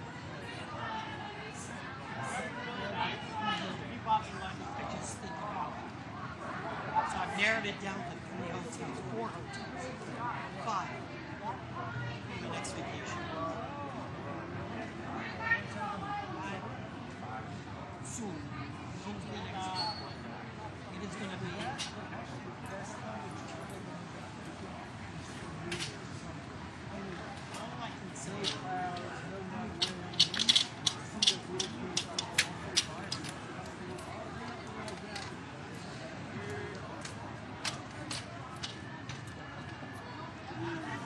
narrow down. 2 hotels are for me and my wife, 2 hotels are for my guests. 2 is adult and 2 is for family. I haven't decided which one I'm going to go to. Just gotta go. Tanisha will have help. You can get that here.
I'm not doing anything. I was going to change from the beginning.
Yeah.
Alright, but I'm putting the shit down.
Start coming up on a regular basis with the same damn thing, smoking a cigar, drinking beer.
sympathy, but it's swelling. High intensity. They are probably the best shooting players I've been able to have. Like, I can go on a rainy day, missing out on the fog and being like down at ground level, and I can still see 300 meters marking. Like, the day I qualified in basic training was interstate. I was there.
I feel like I should go one more time. You never know when it's the last time.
They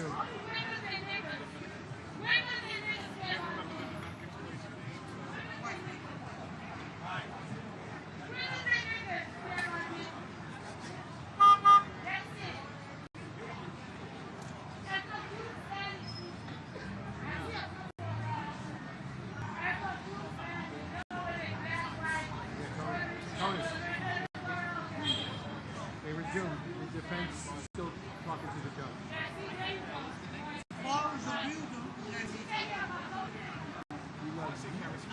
Aujourd'hui, ça finit ou lundi? Lundi.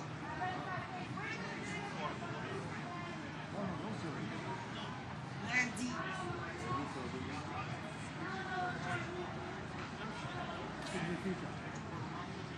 I think it's going to be Monday.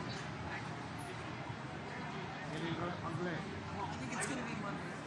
No. I think so. Yeah, within the next hour. Judge is made up of time.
Everyone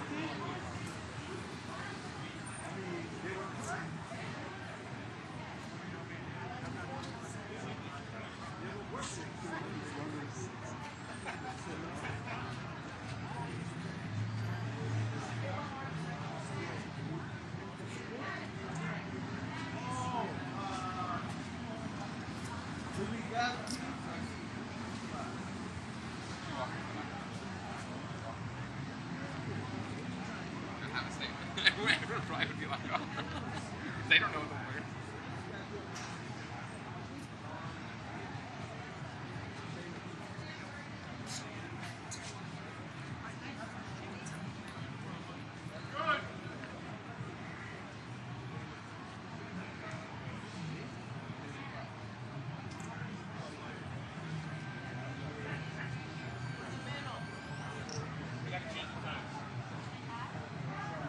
I gotta change the time on the original. I didn't know you were working at 9:30.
So él te está mandando por un lado.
Sit.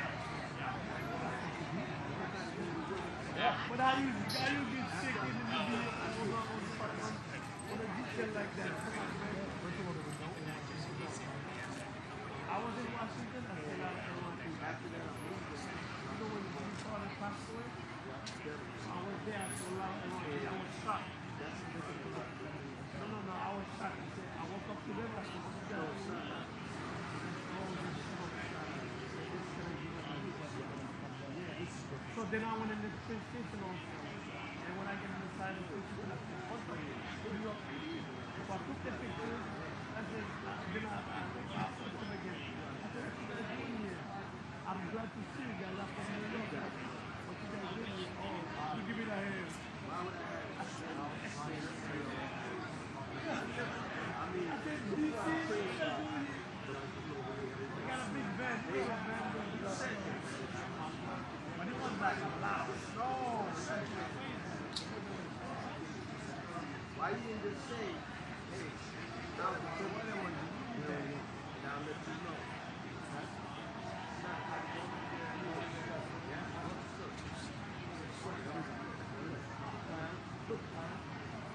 Don't come back over me.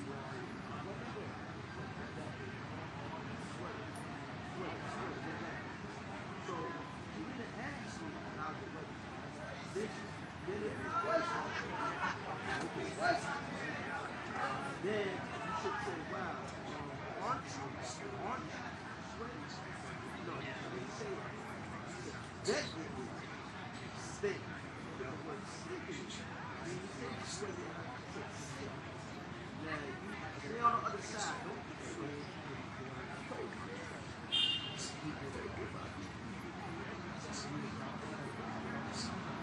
Then you send them over here. Stay over there. I hope you get some money in here. Go that way. Hold it. Hold it. I should have seen my check.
And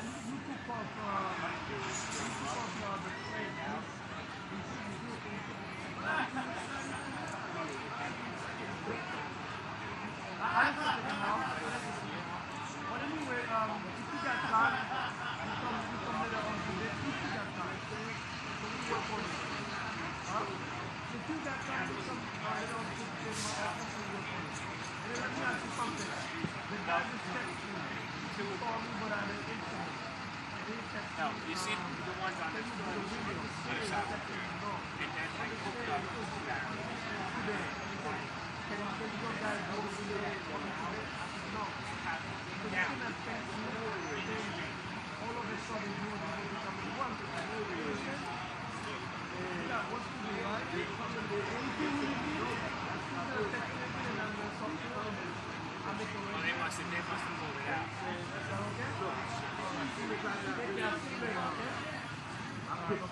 Hey, hello.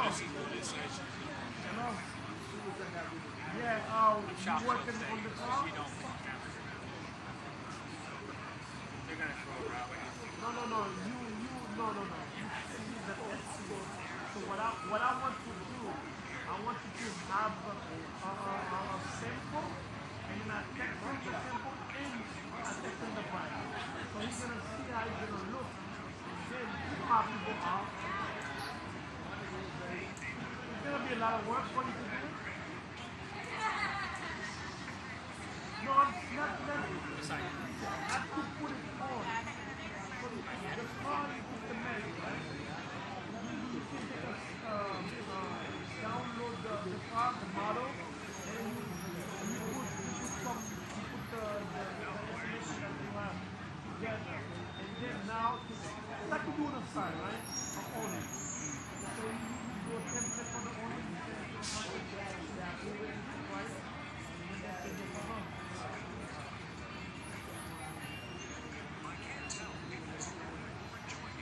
I do it the price myself, but I think, yeah, but this is what I'm saying to you. What I'm saying to you, I can use the customer. Because this guy, I know, you always want to see things first. So if you see the picture, you look the way it looks, right? And then now with the price, you're going to say, oh, that's the way it's going to look? Okay, I'll take it. You know what I mean? Just go for it.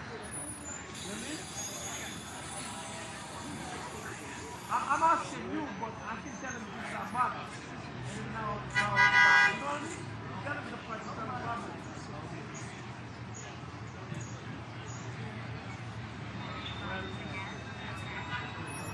He wants to do it, though. The guy wants to do it. So, listen to what I'm saying to you. It could be up to you if you want to do it like this. Because I know this guy is going to want to come to it.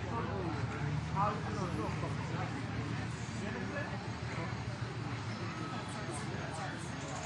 Yeah, change that power. You understand the price is not right? It's not possible. They don't want to.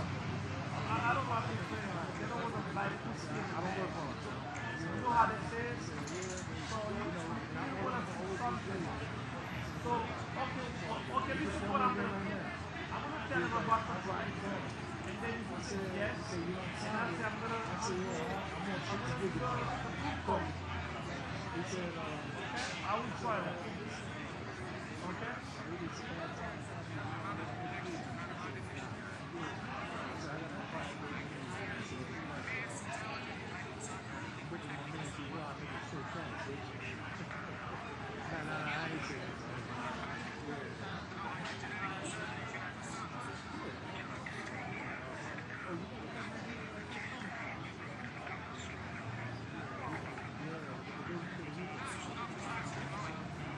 No, I'm saying to you a simple and then with the price, bingo. He's done. But without, huh? No. Do a simple and then use the same information that you have. Remember I told you blue, whatever, and then you put the information where it should be, and then you send it to him, you use the price, boom, deal closed. Understand? All right.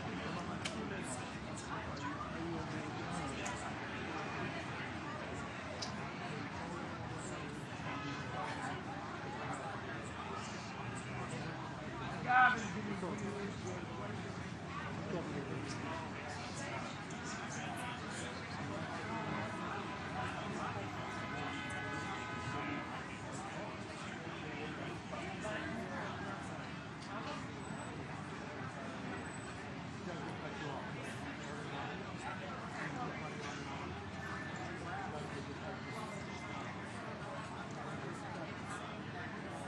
Close it. Close it.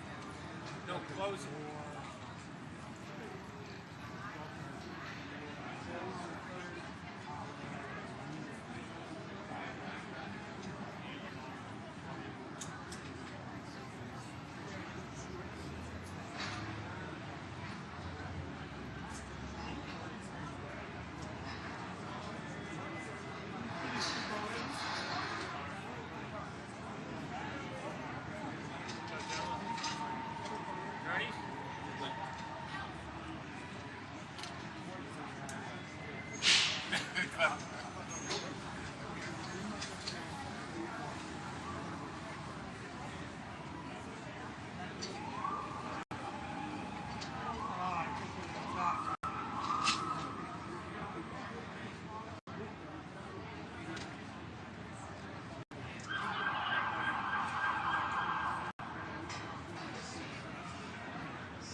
That's what I mean. When I turn off all the RF stuff and all that shit,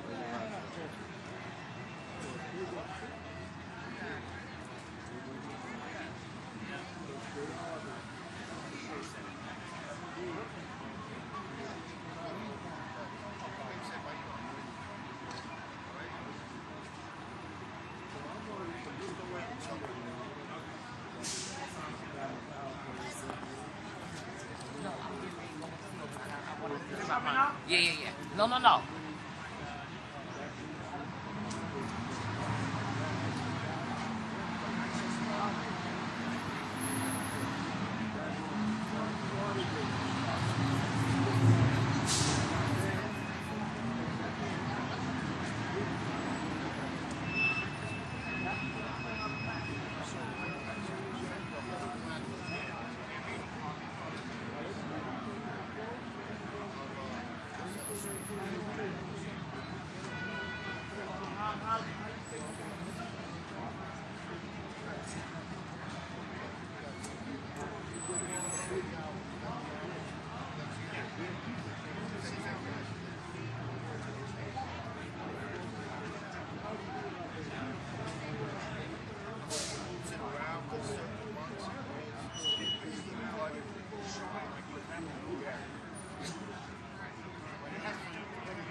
You have that guy on speed.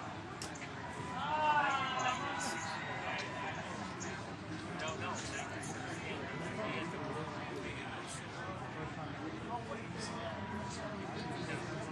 Oh yeah, you do see him occasionally. Stanley.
box? You play?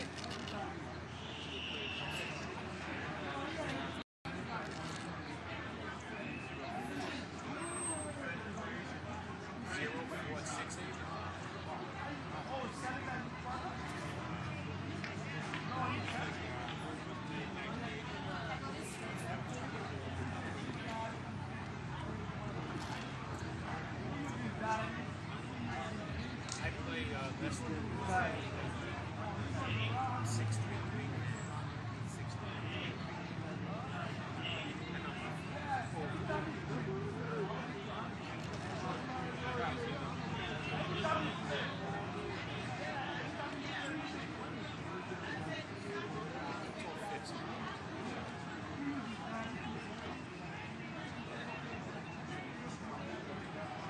She's out there.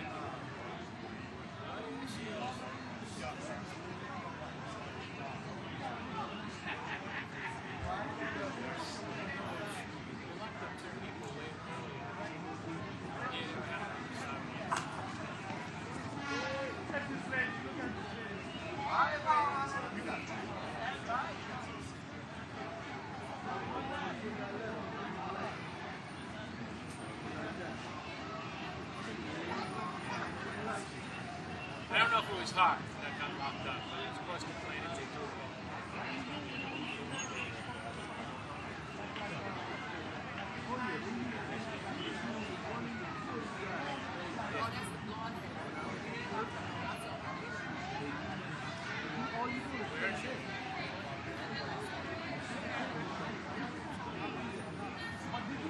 on this side, it's really outside.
Hey, just coming to see what's up.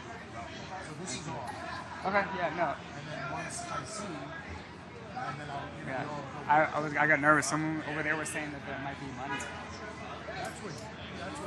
That's what I'm hearing some. I don't know. I'm just letting you. I don't think so.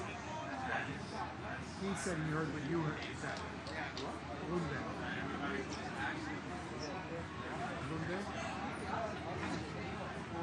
I just heard from like a few other people saying that too. I think the judge is gonna, because the federal you can stop it. The judge can say I heard it.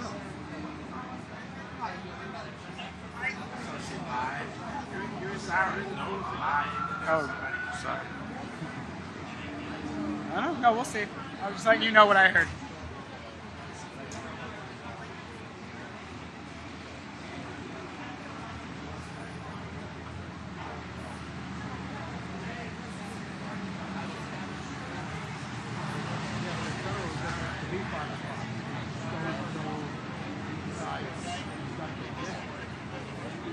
How many times during the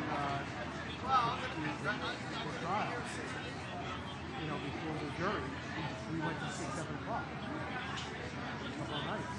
Let's keep going until the judge feels we're making progress.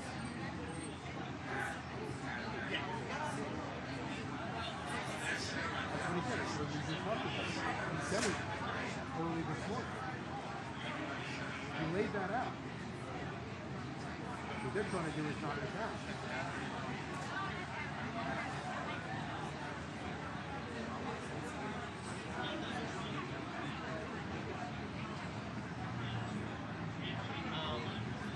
I think you should do it. 3:25. And I think the judge is looking at the clock too. I think the judge is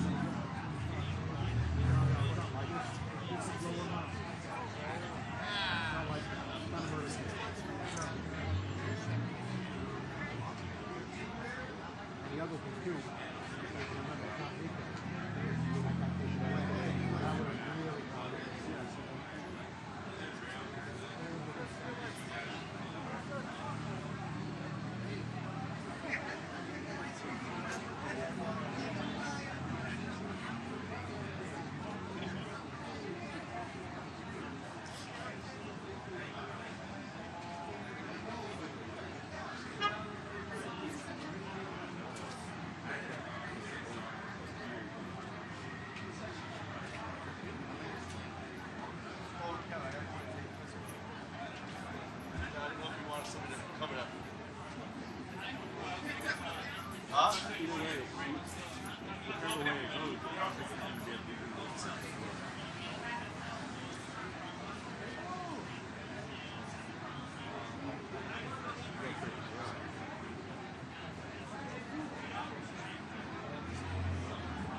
good money here, you know, starting to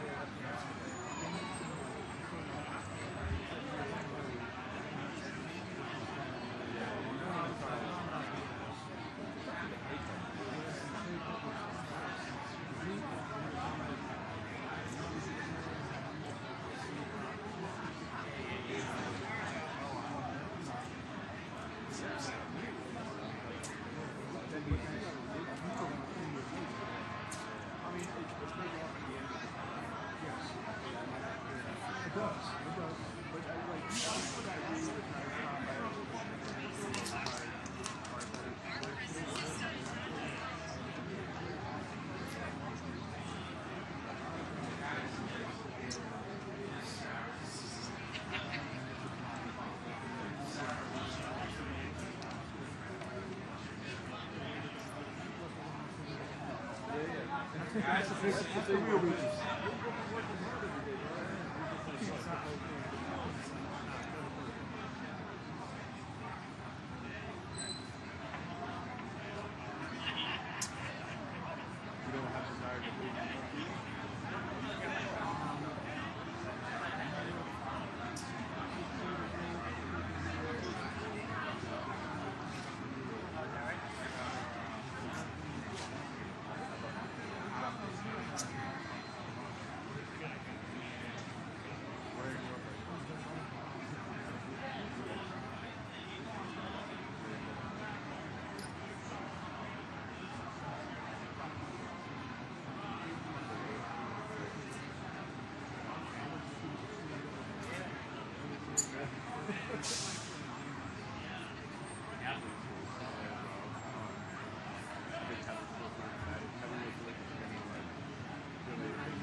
fact that they brought in HR, somebody's been employed.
Excuse me.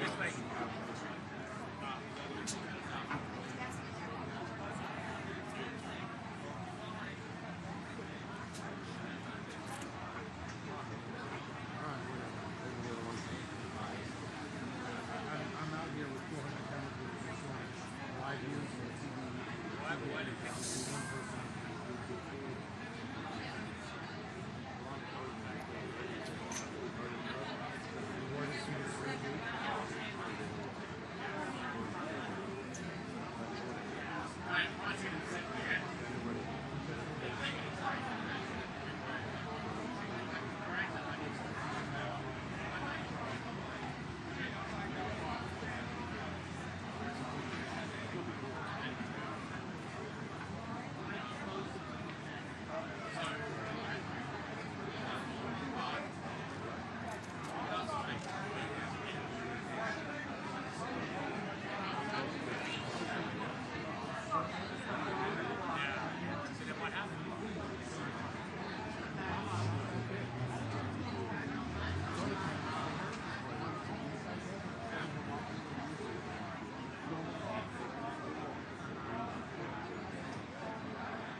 is a good place to start.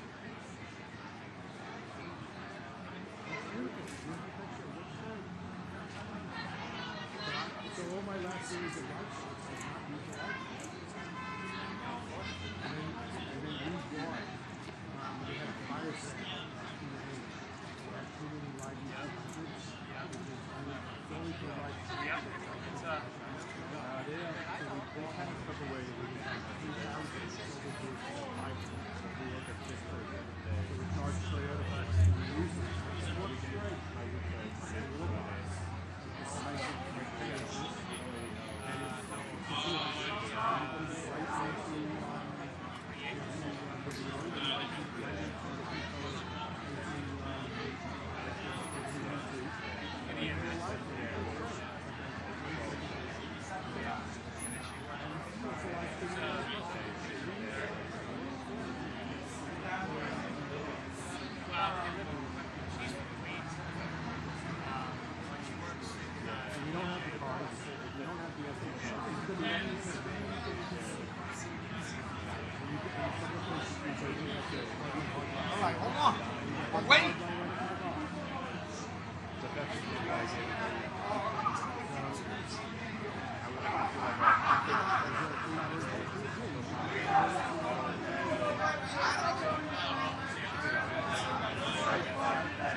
What's great?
Yeah, they want me to use some involvement. And you told me it was close.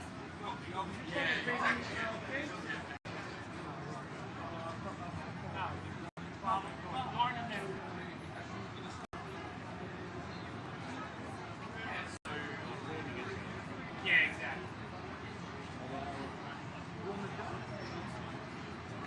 In time. It's better be over soon.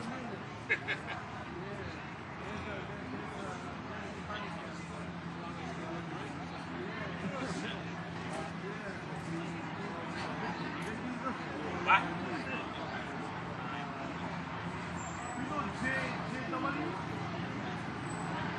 Here. Especially this morning, everybody. Big guy.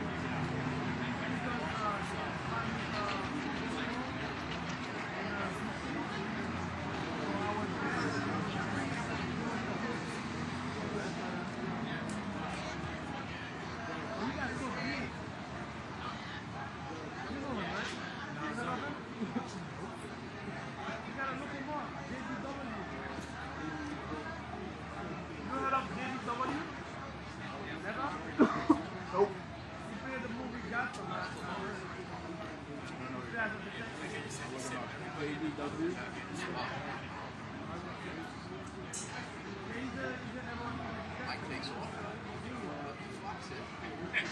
he knew better. Yeah, he knew. He fucking Yeah, right? Yeah, well, that's what they said.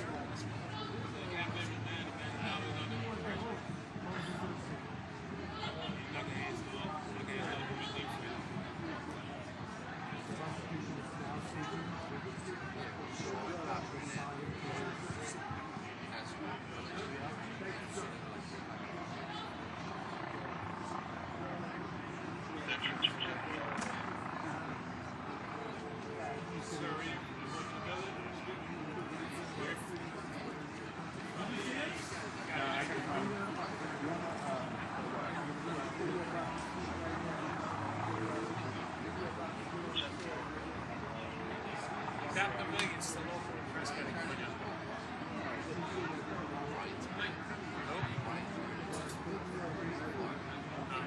Yeah.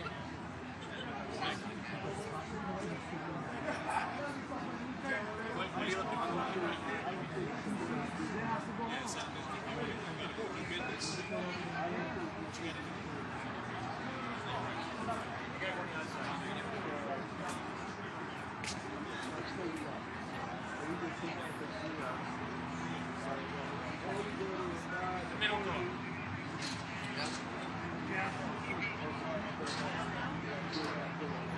I'm gonna go, I'll go to one and he goes to the other.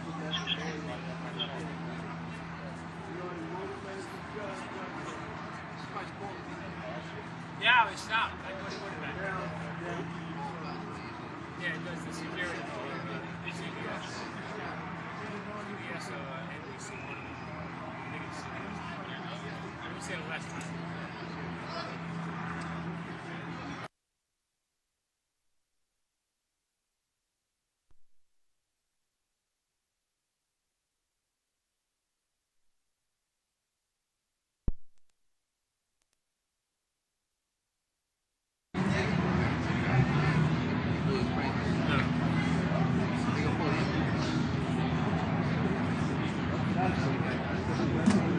Carolyn, I forgot I have this stuff.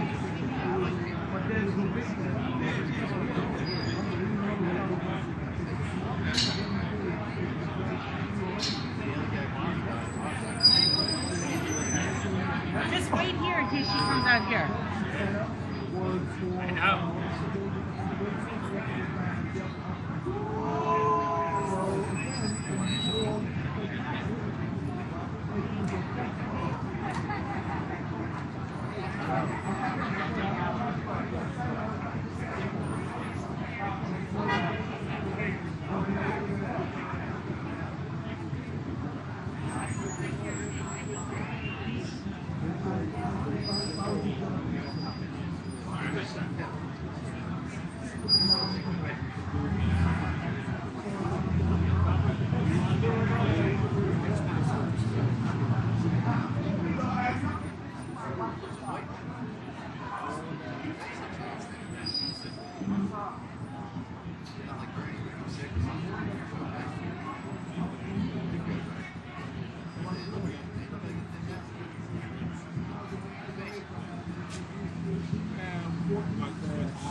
Well,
no, I got something. Right there, right there.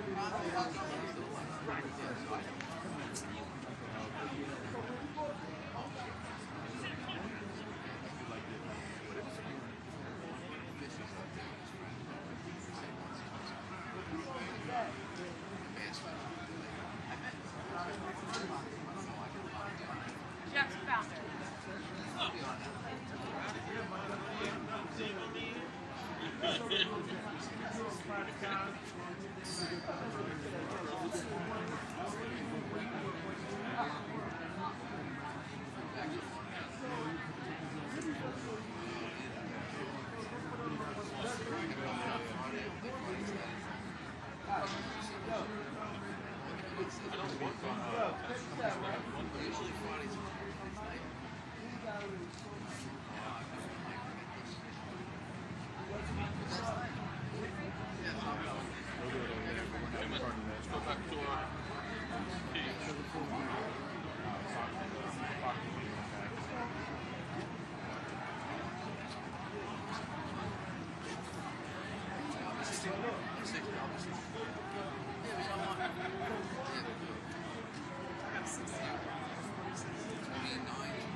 Welcome back to the AP News live stream of the Sean Diddy Combs sentencing. He's in this federal courthouse behind me, and he's speaking now to the judge.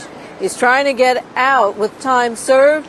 Prosecutors want him to spend 11 years behind bars. We have reporters inside the courtroom. They're telling me that Diddy is saying, "I want to thank you for finally giving me a chance to speak up for myself. One of the hardest things I've had to handle is to be quiet, not to be able to express how sorry I am for my actions." He again apologizes to Cassie. She's one of his former girlfriends, and she was also one of the prosecution's star witnesses. And you may recall she's also seen in that video of him beating her up. He's kicking her, he's punching her in the hallway of an LA hotel. And she testified for about a week during the trial. She also sent a letter to the judge saying that she doesn't believe he's sorry for what he did, and she doesn't believe he's a changed man, and she wants him to spend time in prison. He apologized to her for any physical or emotional harm he caused, and he said, "I don't take that lightly." He also apologizes to another former girlfriend who testified against him. She used the pseudonym Jane. Diddy said, "I didn't mean to hurt you." And he also apologized to Cassie's family.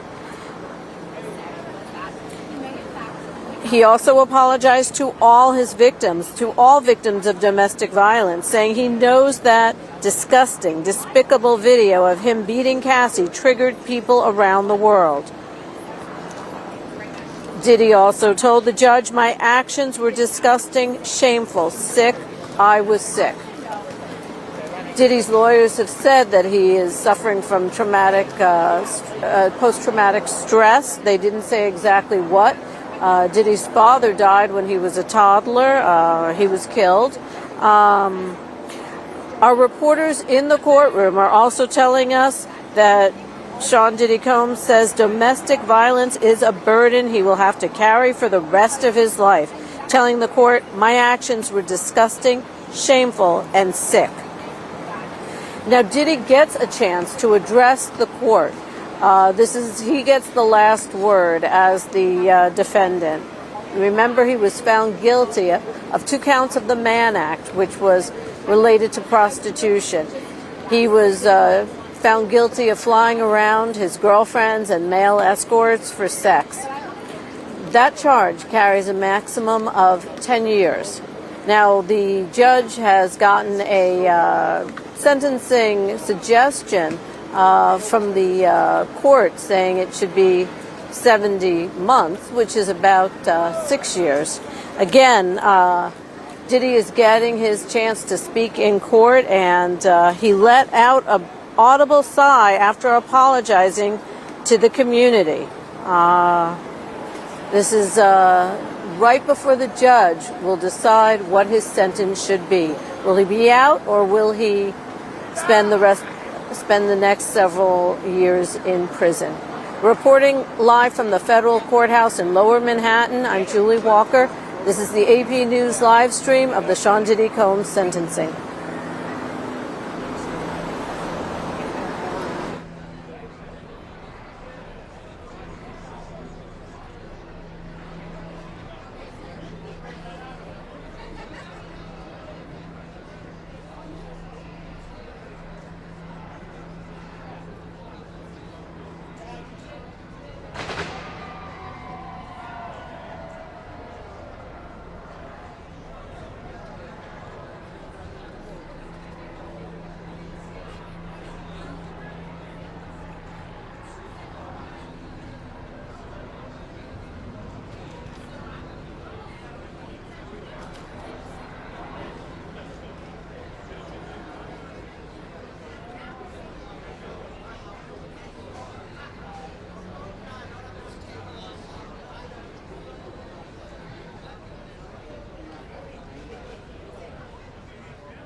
Turn on the wireless. Yes! Good idea. It's about to start. How easy? How lazy is this? Is this too lazy? Just letting it right here? No, you good. Yeah, we'll pick. 1001, 1002, 1, 2, 3, 4, 5, 6, 7, 8, 9, 10. Diddy did it. 1, 2, 3, 4, 5, 6, 7, 8, 9, 10. Diddy did it. Check 1, 2. You good, Vic? Everybody good? You need any more?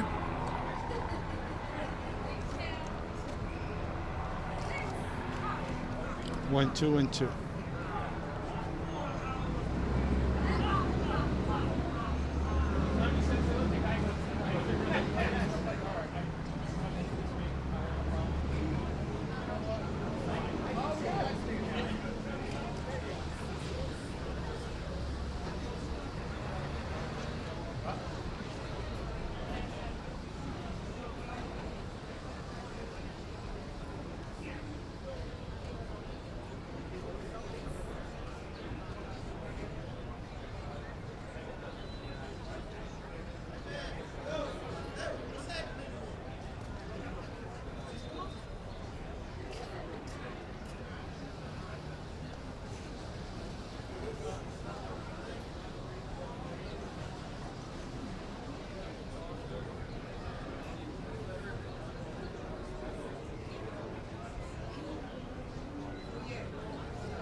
Welcome back to AP News live stream of the Sean Diddy Combs sentencing.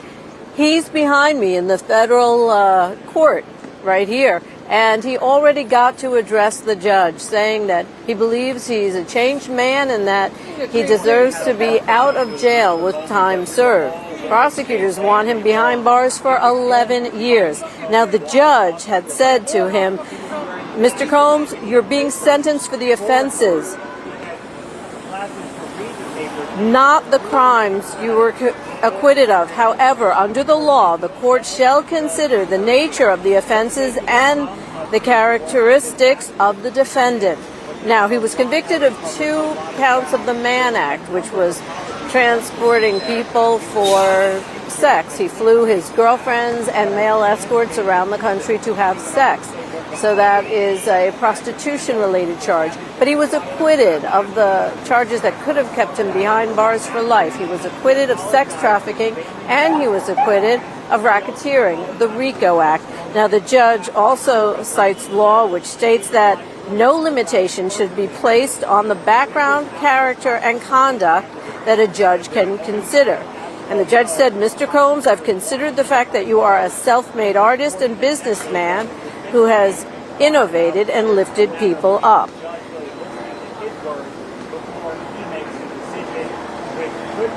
The judge also told Combs that he appreciates the discussion of the impact of a sentence on his family and the impact that addiction has had on Combs. Now, Combs said that while in jail, he became alcohol and drug-free, the first time in a very long time. He also told the court that he wanted to be able to spend time with his 7 children and with his 84-year-old mother.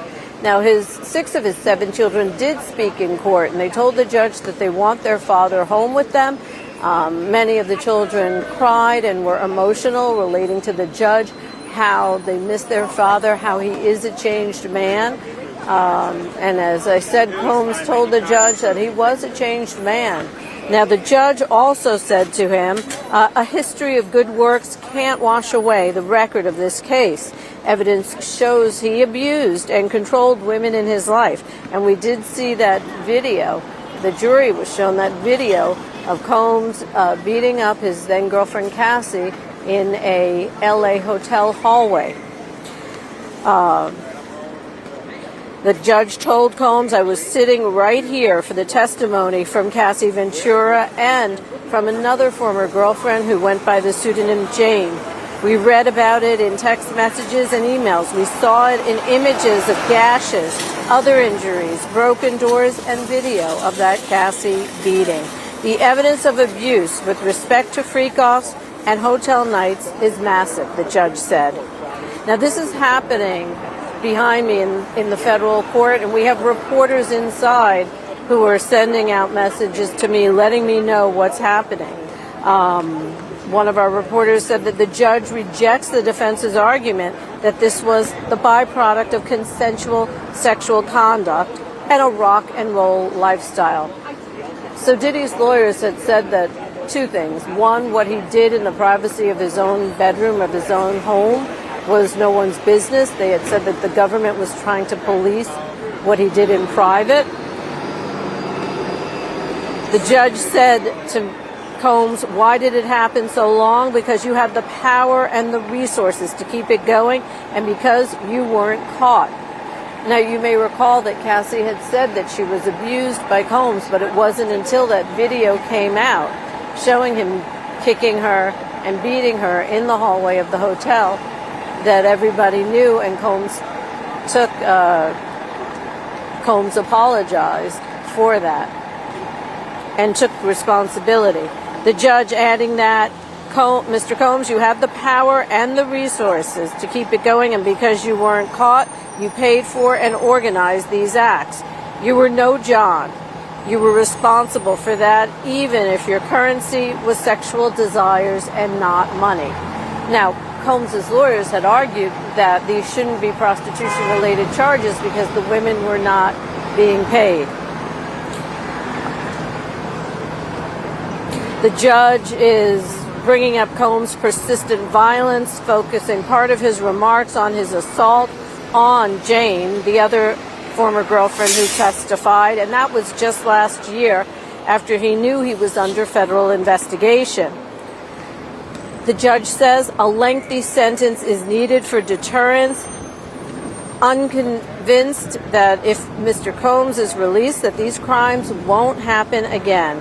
The judge is casting doubt on Combs' pledges not to repeat his behavior, noting that even after Cassie's lawsuit, after the searches of Combs' homes, after the Cassie video emerged, that after Combs issued an apology for it, he still brutally forced Jane into a hotel night with a male sex worker, according to her testimony. Now, as I said, Combs had a chance to address the court, and he basically said to the judge what was in his 4-page letter to the judge yesterday, that he's a changed man, that he's sorry, that he realizes that sorry just doesn't cut it, but that he is sorry, that he plans to never be back in criminal court again, that he deserves to get off with time served. He spent 13 months in the Metropolitan Detention Center in Brooklyn. And some of the other things that Combs said to the judge is that to prove he's a changed man, he taught a class in prison for other prisoners. He taught a class at the MDC jail for other inmates on life skills. One of the things that did emerge today is that Combs has a speaking engagement planned for next week. And the prosecution said to the judge that how can he have a speaking engagement when we expect him to do jail time? He's not even out yet, and he's planning speaking engagements in Miami and in other cities. Now let's take a look at what's going on in front of the court. If we can just push in over my shoulder here, a big crowd of people, many of them supporters. They've been here all day. Every once in a while, a cheer goes up. But they're also waiting for the judge to hand down his sentencing. Now the judge has said, according to our reporters in the courtroom, the sentence that the government proposes, 135 months, is more than necessary. Court agrees that a serious sentence is warranted, but 135 months is more than necessary. So Combs is sitting with his hands collapsed at his lap as the judge speaks. He's paying attention to what the judge is saying. Combs has been an active participant in his trial the whole time. He's got a lot of lawyers, and he was consistently whispering with them throughout his entire trial. He was consistently writing notes down. So now the defense's proposed. Now the judge is saying that Now the judge says that the defense's proposal of a 14-month sentence would not be sufficient. Okay, so Combs and his lawyers wanted 14 months. The judge says that would not be sufficient. The prosecution wanted 135 months, and the judge said that's more than necessary. Now, sentencing guidelines, it was suggested 70 months, so let's see what the judge says. So right now the judge is saying that the prosecution's recommendation didn't factor in mitigating factors, and the defense recommendation didn't factor in aggravating factors. So the judge is taking all of this into account. And remember, Sean Diddy Combs was found guilty in July on 2 counts of the Mann Act. That's a prostitution-related charge for flying his ex-girlfriends around along with male escorts to engage in sex. The judge says the facts and the circumstances of this case are unique. Sentence 50 months. 50 months. The judge is giving Sean Diddy Combs 50 months in prison. Now, we spoke to a legal expert earlier who said that his team is sure to appeal this. But the judge has sentenced Sean Diddy Combs to 50 months. That's 4 years and 2 months. So just over 4 years in prison. Now, he's already served 13 months in jail. We'll have to see how that factors in. Again, Sean Diddy Combs and his lawyers had asked for 14 months. They expected him to be out and a free man and back home with his family and on a speaking tour. The prosecution asked for a lot more. They wanted 135 months, which is basically 11 years in prison. The judge said that was too much. So Sean Diddy Combs, 4 years and 2 months, sentenced to 4 years and 2 months by the judge for the prostitution-related charges that he was found guilty of. He was acquitted of the charge of racketeering. He was acquitted of the charge of sex trafficking. Those would have carried a maximum, or could have carried a maximum life in prison. Instead, according to the judge, he is sentenced to 4 years and 2 months in prison. The judge said, this is hard time in prison, away from your family, friends, and community, but you will have a life afterward. Let me repeat that. That quote from the judge. This is hard time in prison, away from your family, friends, and community, but you will have a life afterward. Combs is 55 years old. 4 years, he'll be 59. We're going to have more on the sentencing of Sean Diddy Combs, more on what went on in the courtroom. We have reporters there now. They're wrapping up inside. The judge is still speaking. I imagine that Combs and his family are not happy with this sentencing. And we're going to have more, so stay with apnews.com and the AP News app to get the latest on the Sean Diddy Combs sentencing.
Welcome back to AP News live stream of the Sean Diddy Combs sentencing. 4 years and 2 months. That's what he got, and Mike was there when it all came down. Mike Sisak, our AP reporter in the courthouse with Diddy. That's right. Yeah, our colleague Larry Neumeister is in the courtroom. Was in the courtroom as sentencing was unfolding. I was watching on a monitor from the press room so that I could give you the updates right as it was happening. And yeah, this sentencing was the culmination of a long day in court for Sean Combs and also a long day in court for everyone involved in this case. While we did not hear from the victims, the accusers, Cassie, Jane, and other folks in court today, they did write letters. They did express to the judge their interest in not seeing leniency for Sean Combs. And in the end, Judge Arun Subramanian, he found that while prosecutors were asking for too much, they wanted 11 plus years, that there needed to be a significant sentence to punish Sean Combs for crimes that involve violence, that he said involved coercion, and also for the totality of what he said was 15 years of conduct.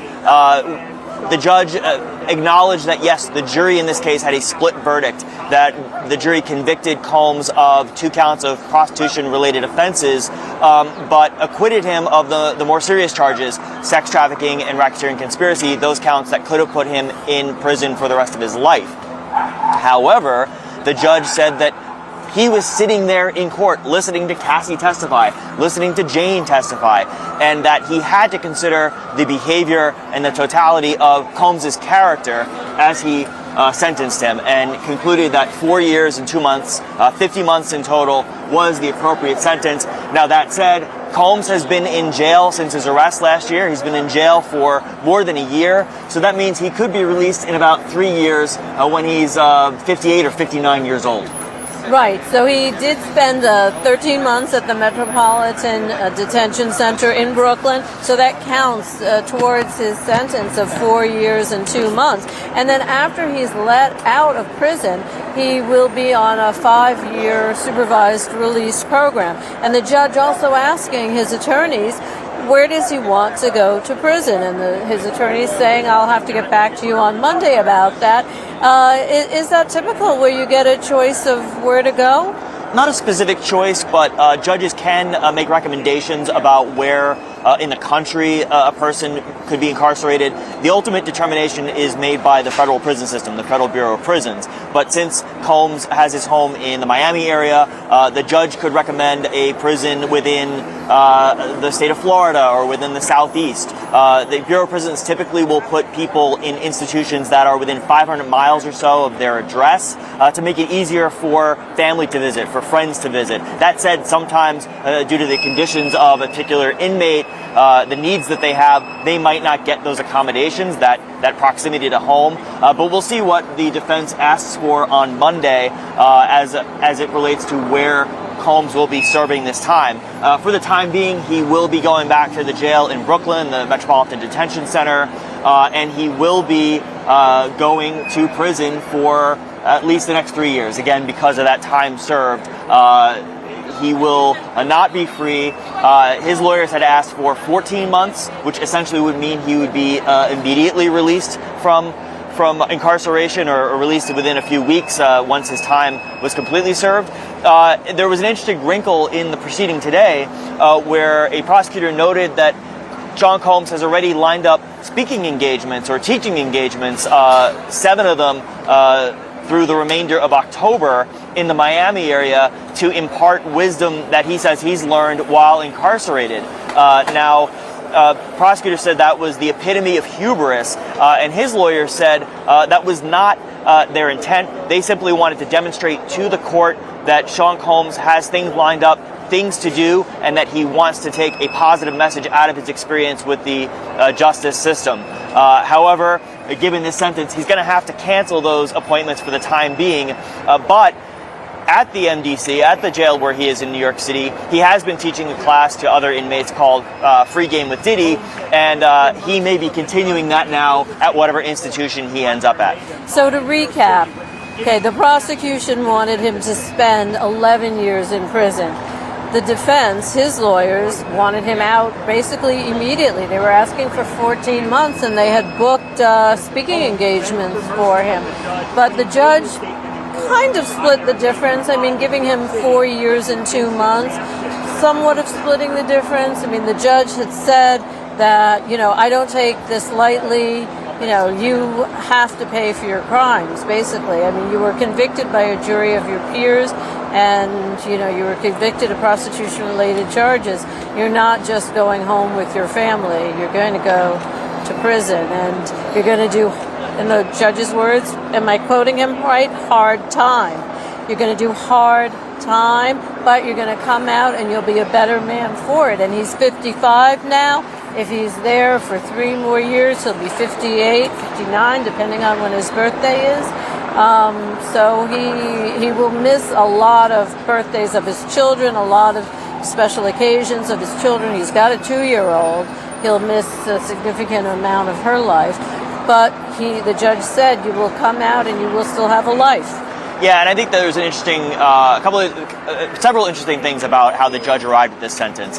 Judge Arun Subramanian seemed very moved by the testimony of the women who were in court on the witness stand. Cassie, the R&B singer, Cassandra Ventura, the former longtime girlfriend of Sean Combs.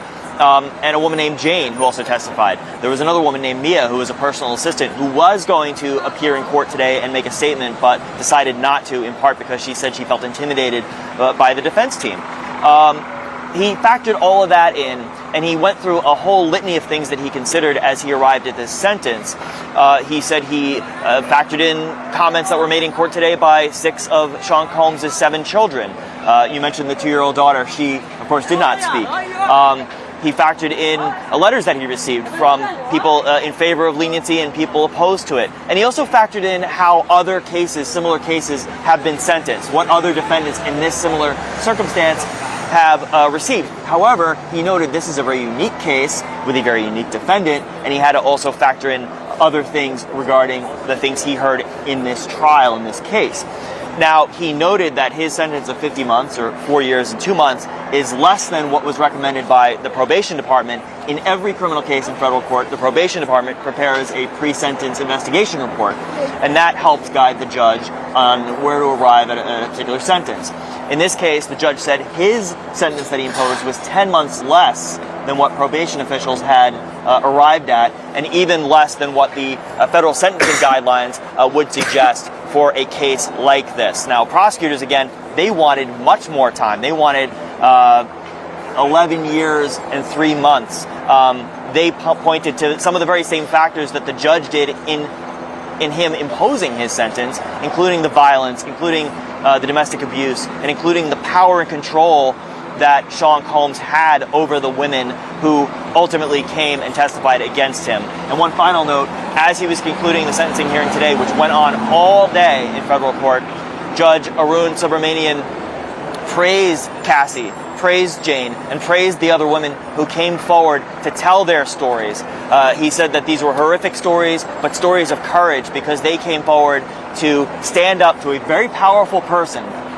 And they not only told that story to the 12 jurors in the courtroom, but also, he said, to millions of women around the world who might be suffering in silence in their own cases of domestic abuse. So after a long day in court, proceedings started at 10 a.m., Sean Diddy Combs learns his sentence at the end of the day. The judge giving him 4 years and 2 months in prison. The judge saying he's sentencing him to hard time. And also the judge, imposing a fine, I believe, a $500,000 fine. And then, Combs has already served, as we said, 13 months in jail in Brooklyn. That'll be taken into account. So that'll be part of the 4 years. So he'll actually be out in 3 years when he's about 58, 59. The judge telling him, you have a life after. And just one more quick point. This is not the end of the road. This is not the end of the case. Sean Combs can appeal the verdict, can appeal his conviction, and his lawyers have said they will do so. They have 14 days to file a notice of appeal with the Second Circuit Court of Appeals right here in Manhattan. Thank you for joining us. This is AP News, live stream of the Sean Diddy Combs sentencing. 4 years and 2 months is what the judge handed down. For more go to our apnews.com website or go to we have an app, an AP News app, and if you like what you're hearing here, if you like getting news from us, we have reporters on the ground in court all over the world. So please consider donating to AP News.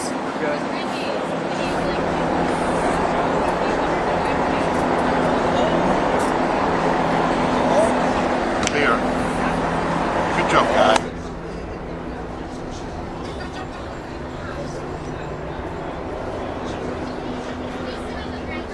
Yeah, as long as you're not anybody quiet.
I know most of them.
Sir, you got heavy.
Of alleged victims of Sean Diddy Combs. I have 2 civil lawsuits against him from my clients who allege that he sexually assaulted them.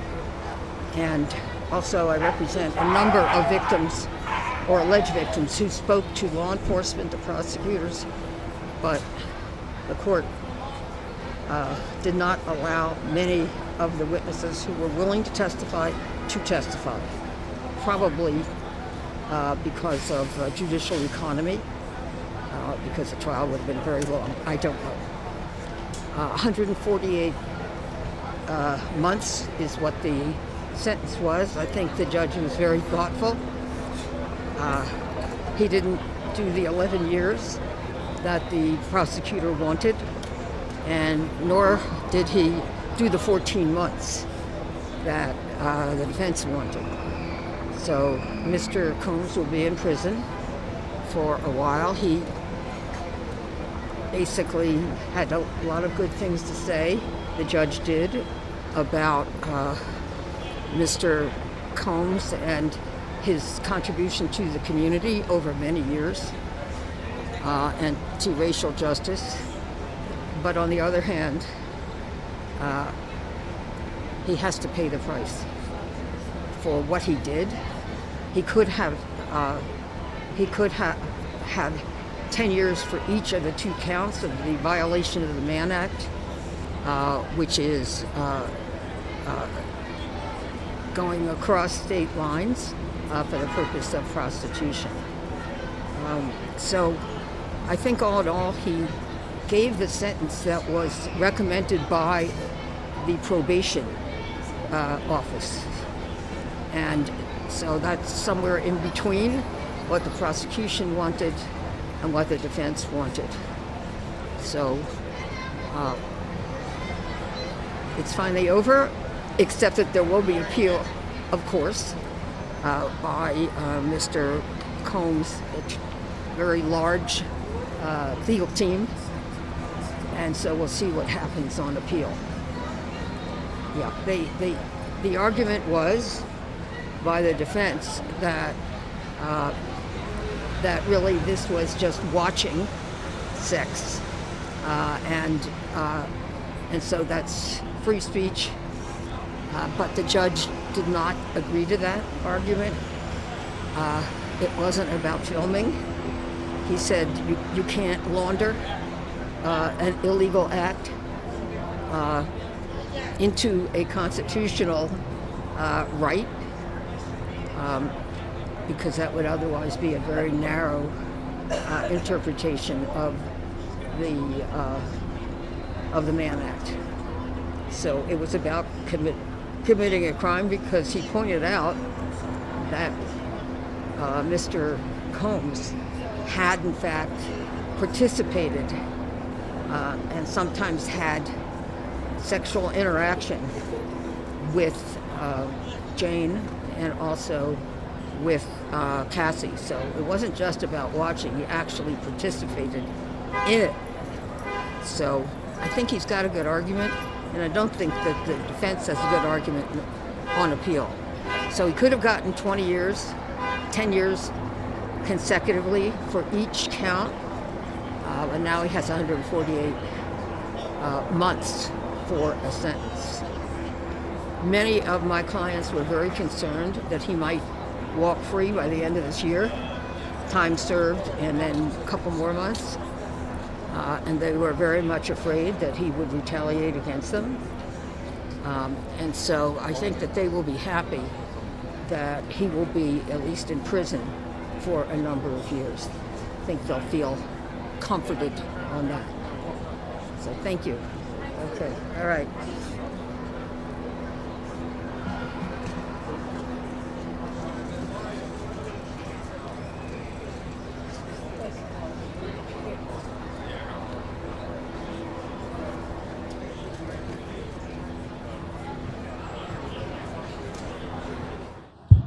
Obviously had very strong feelings and thoughts on this. Now that we have the judge's ruling, what's your feelings?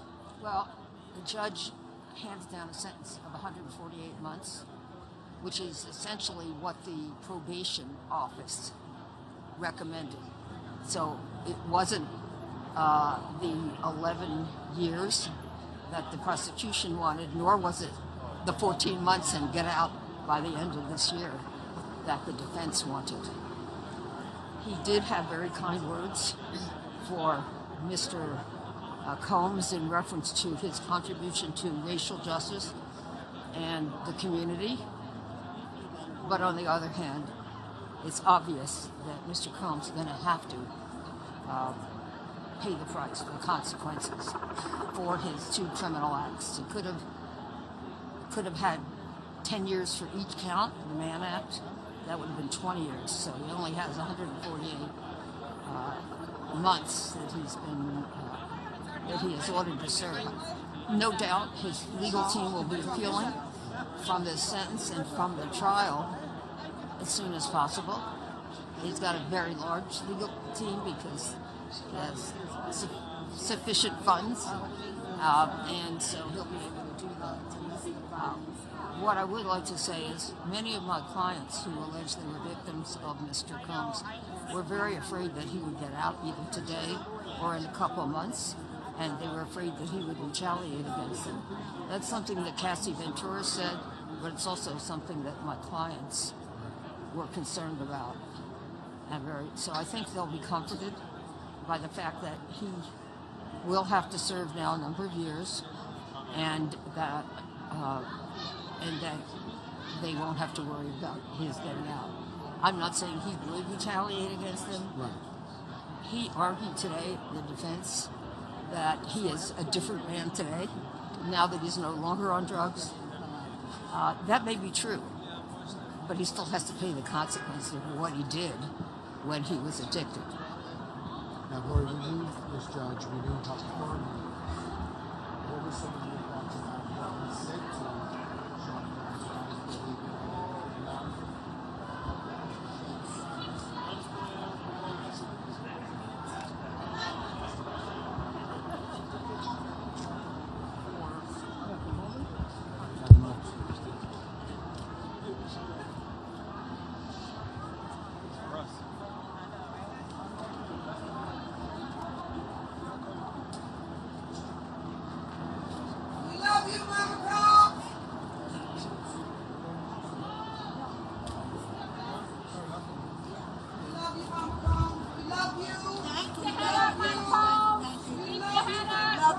Thank you so much. I will. Thank you so much.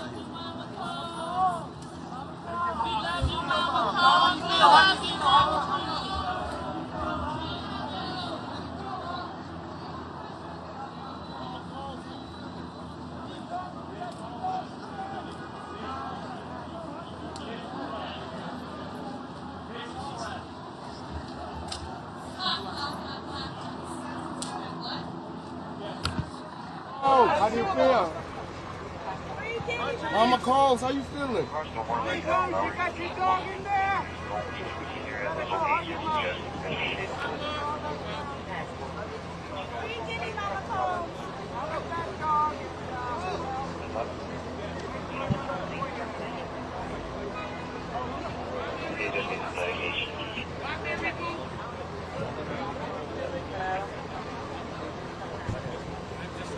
The girl in the bread.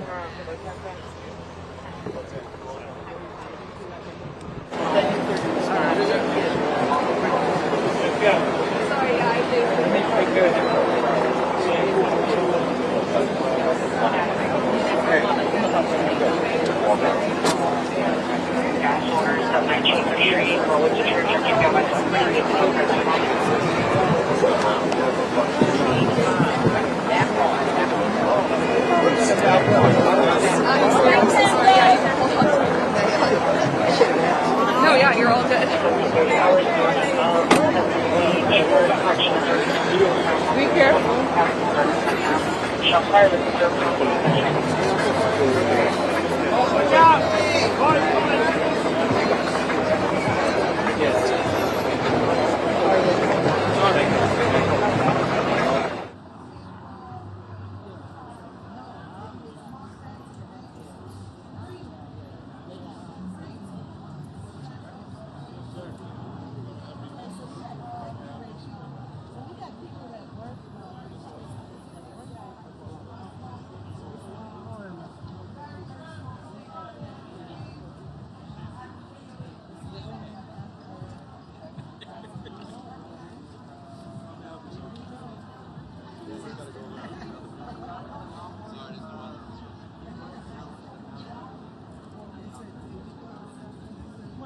can have a picture.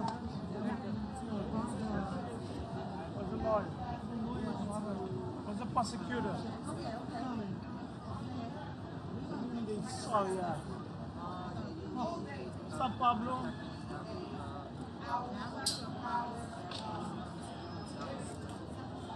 What's up, Pablo? A little.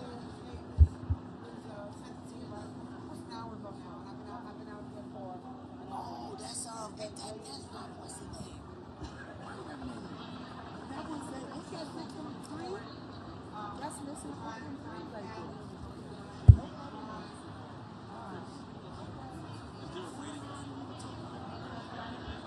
It's the only way out right now.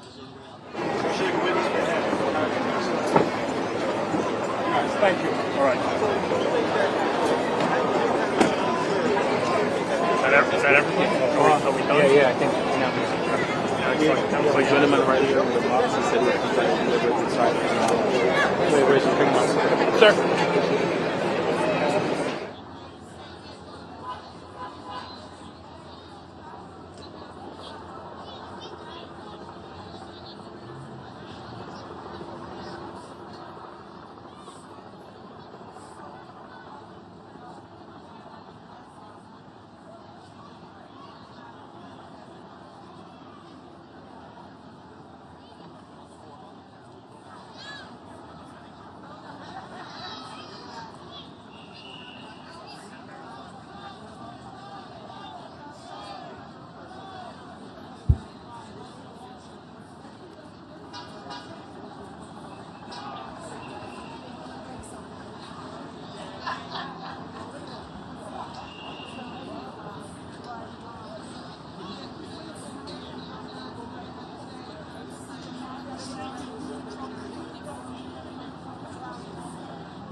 I think I'm tightening. I think I'm tightening it.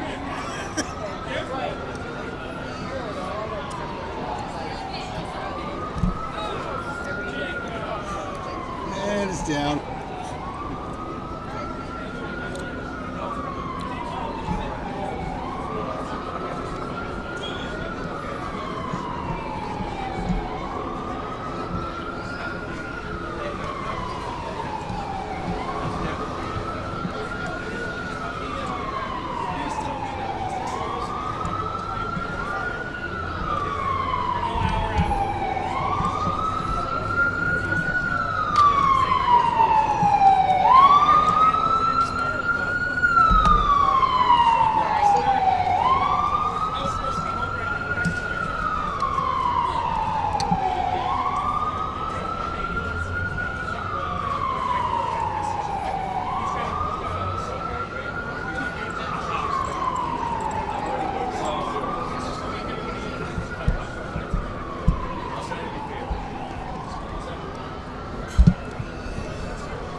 Street is PD. Tell PD. We don't deal with the street. No.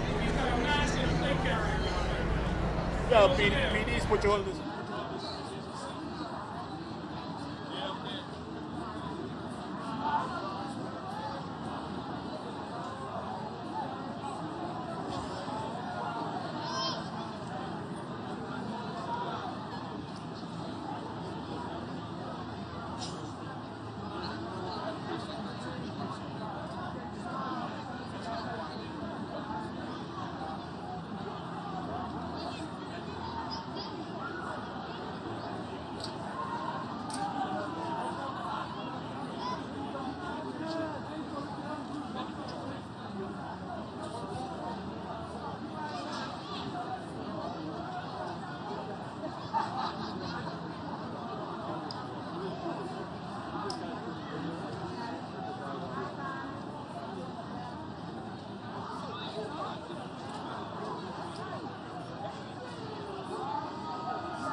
I'm going to come back in just a minute, sir.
Okay.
Well, they're not speaking.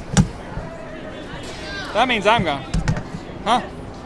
The cops are breaking down the barriers. They said they're not speaking. You can hang out. Don't leave. Who are they going to protect? Hey, I got an Instagram post with you, motherfucker.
Michael Jordan? Yes. Okay. Greatest of all time, Michael Jordan. Best of all time, LeBron James. Kobe Bryant. Kobe Bryant. Kobe Bryant. No, there's great. Get it right. LeBron James and Kobe. And then before that, then you gotta add Kareem. There's many other names that go before that. Yeah, we interviewed him once. Vince Carter, Allen Iverson. Shaquille's one list. No, Shaquille couldn't hit a free throw for like. Shaquille, Shaq? Yeah, I know. Shaq was a good player. He was competitive, but he wasn't great. He was an awful free thrower. Okay, I'll be back, but I gotta go back. Like 13-year-olds just hang out like this? Yeah, he just came back and played football. Yes. That's what it's like for teenagers? My son's kind of like that too, but not as talkative.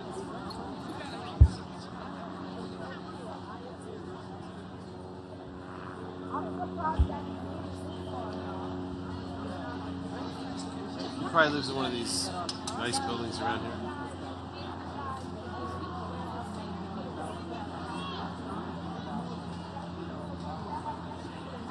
More minutes. And then we can cut? Apparently. Alright, that's 6:17.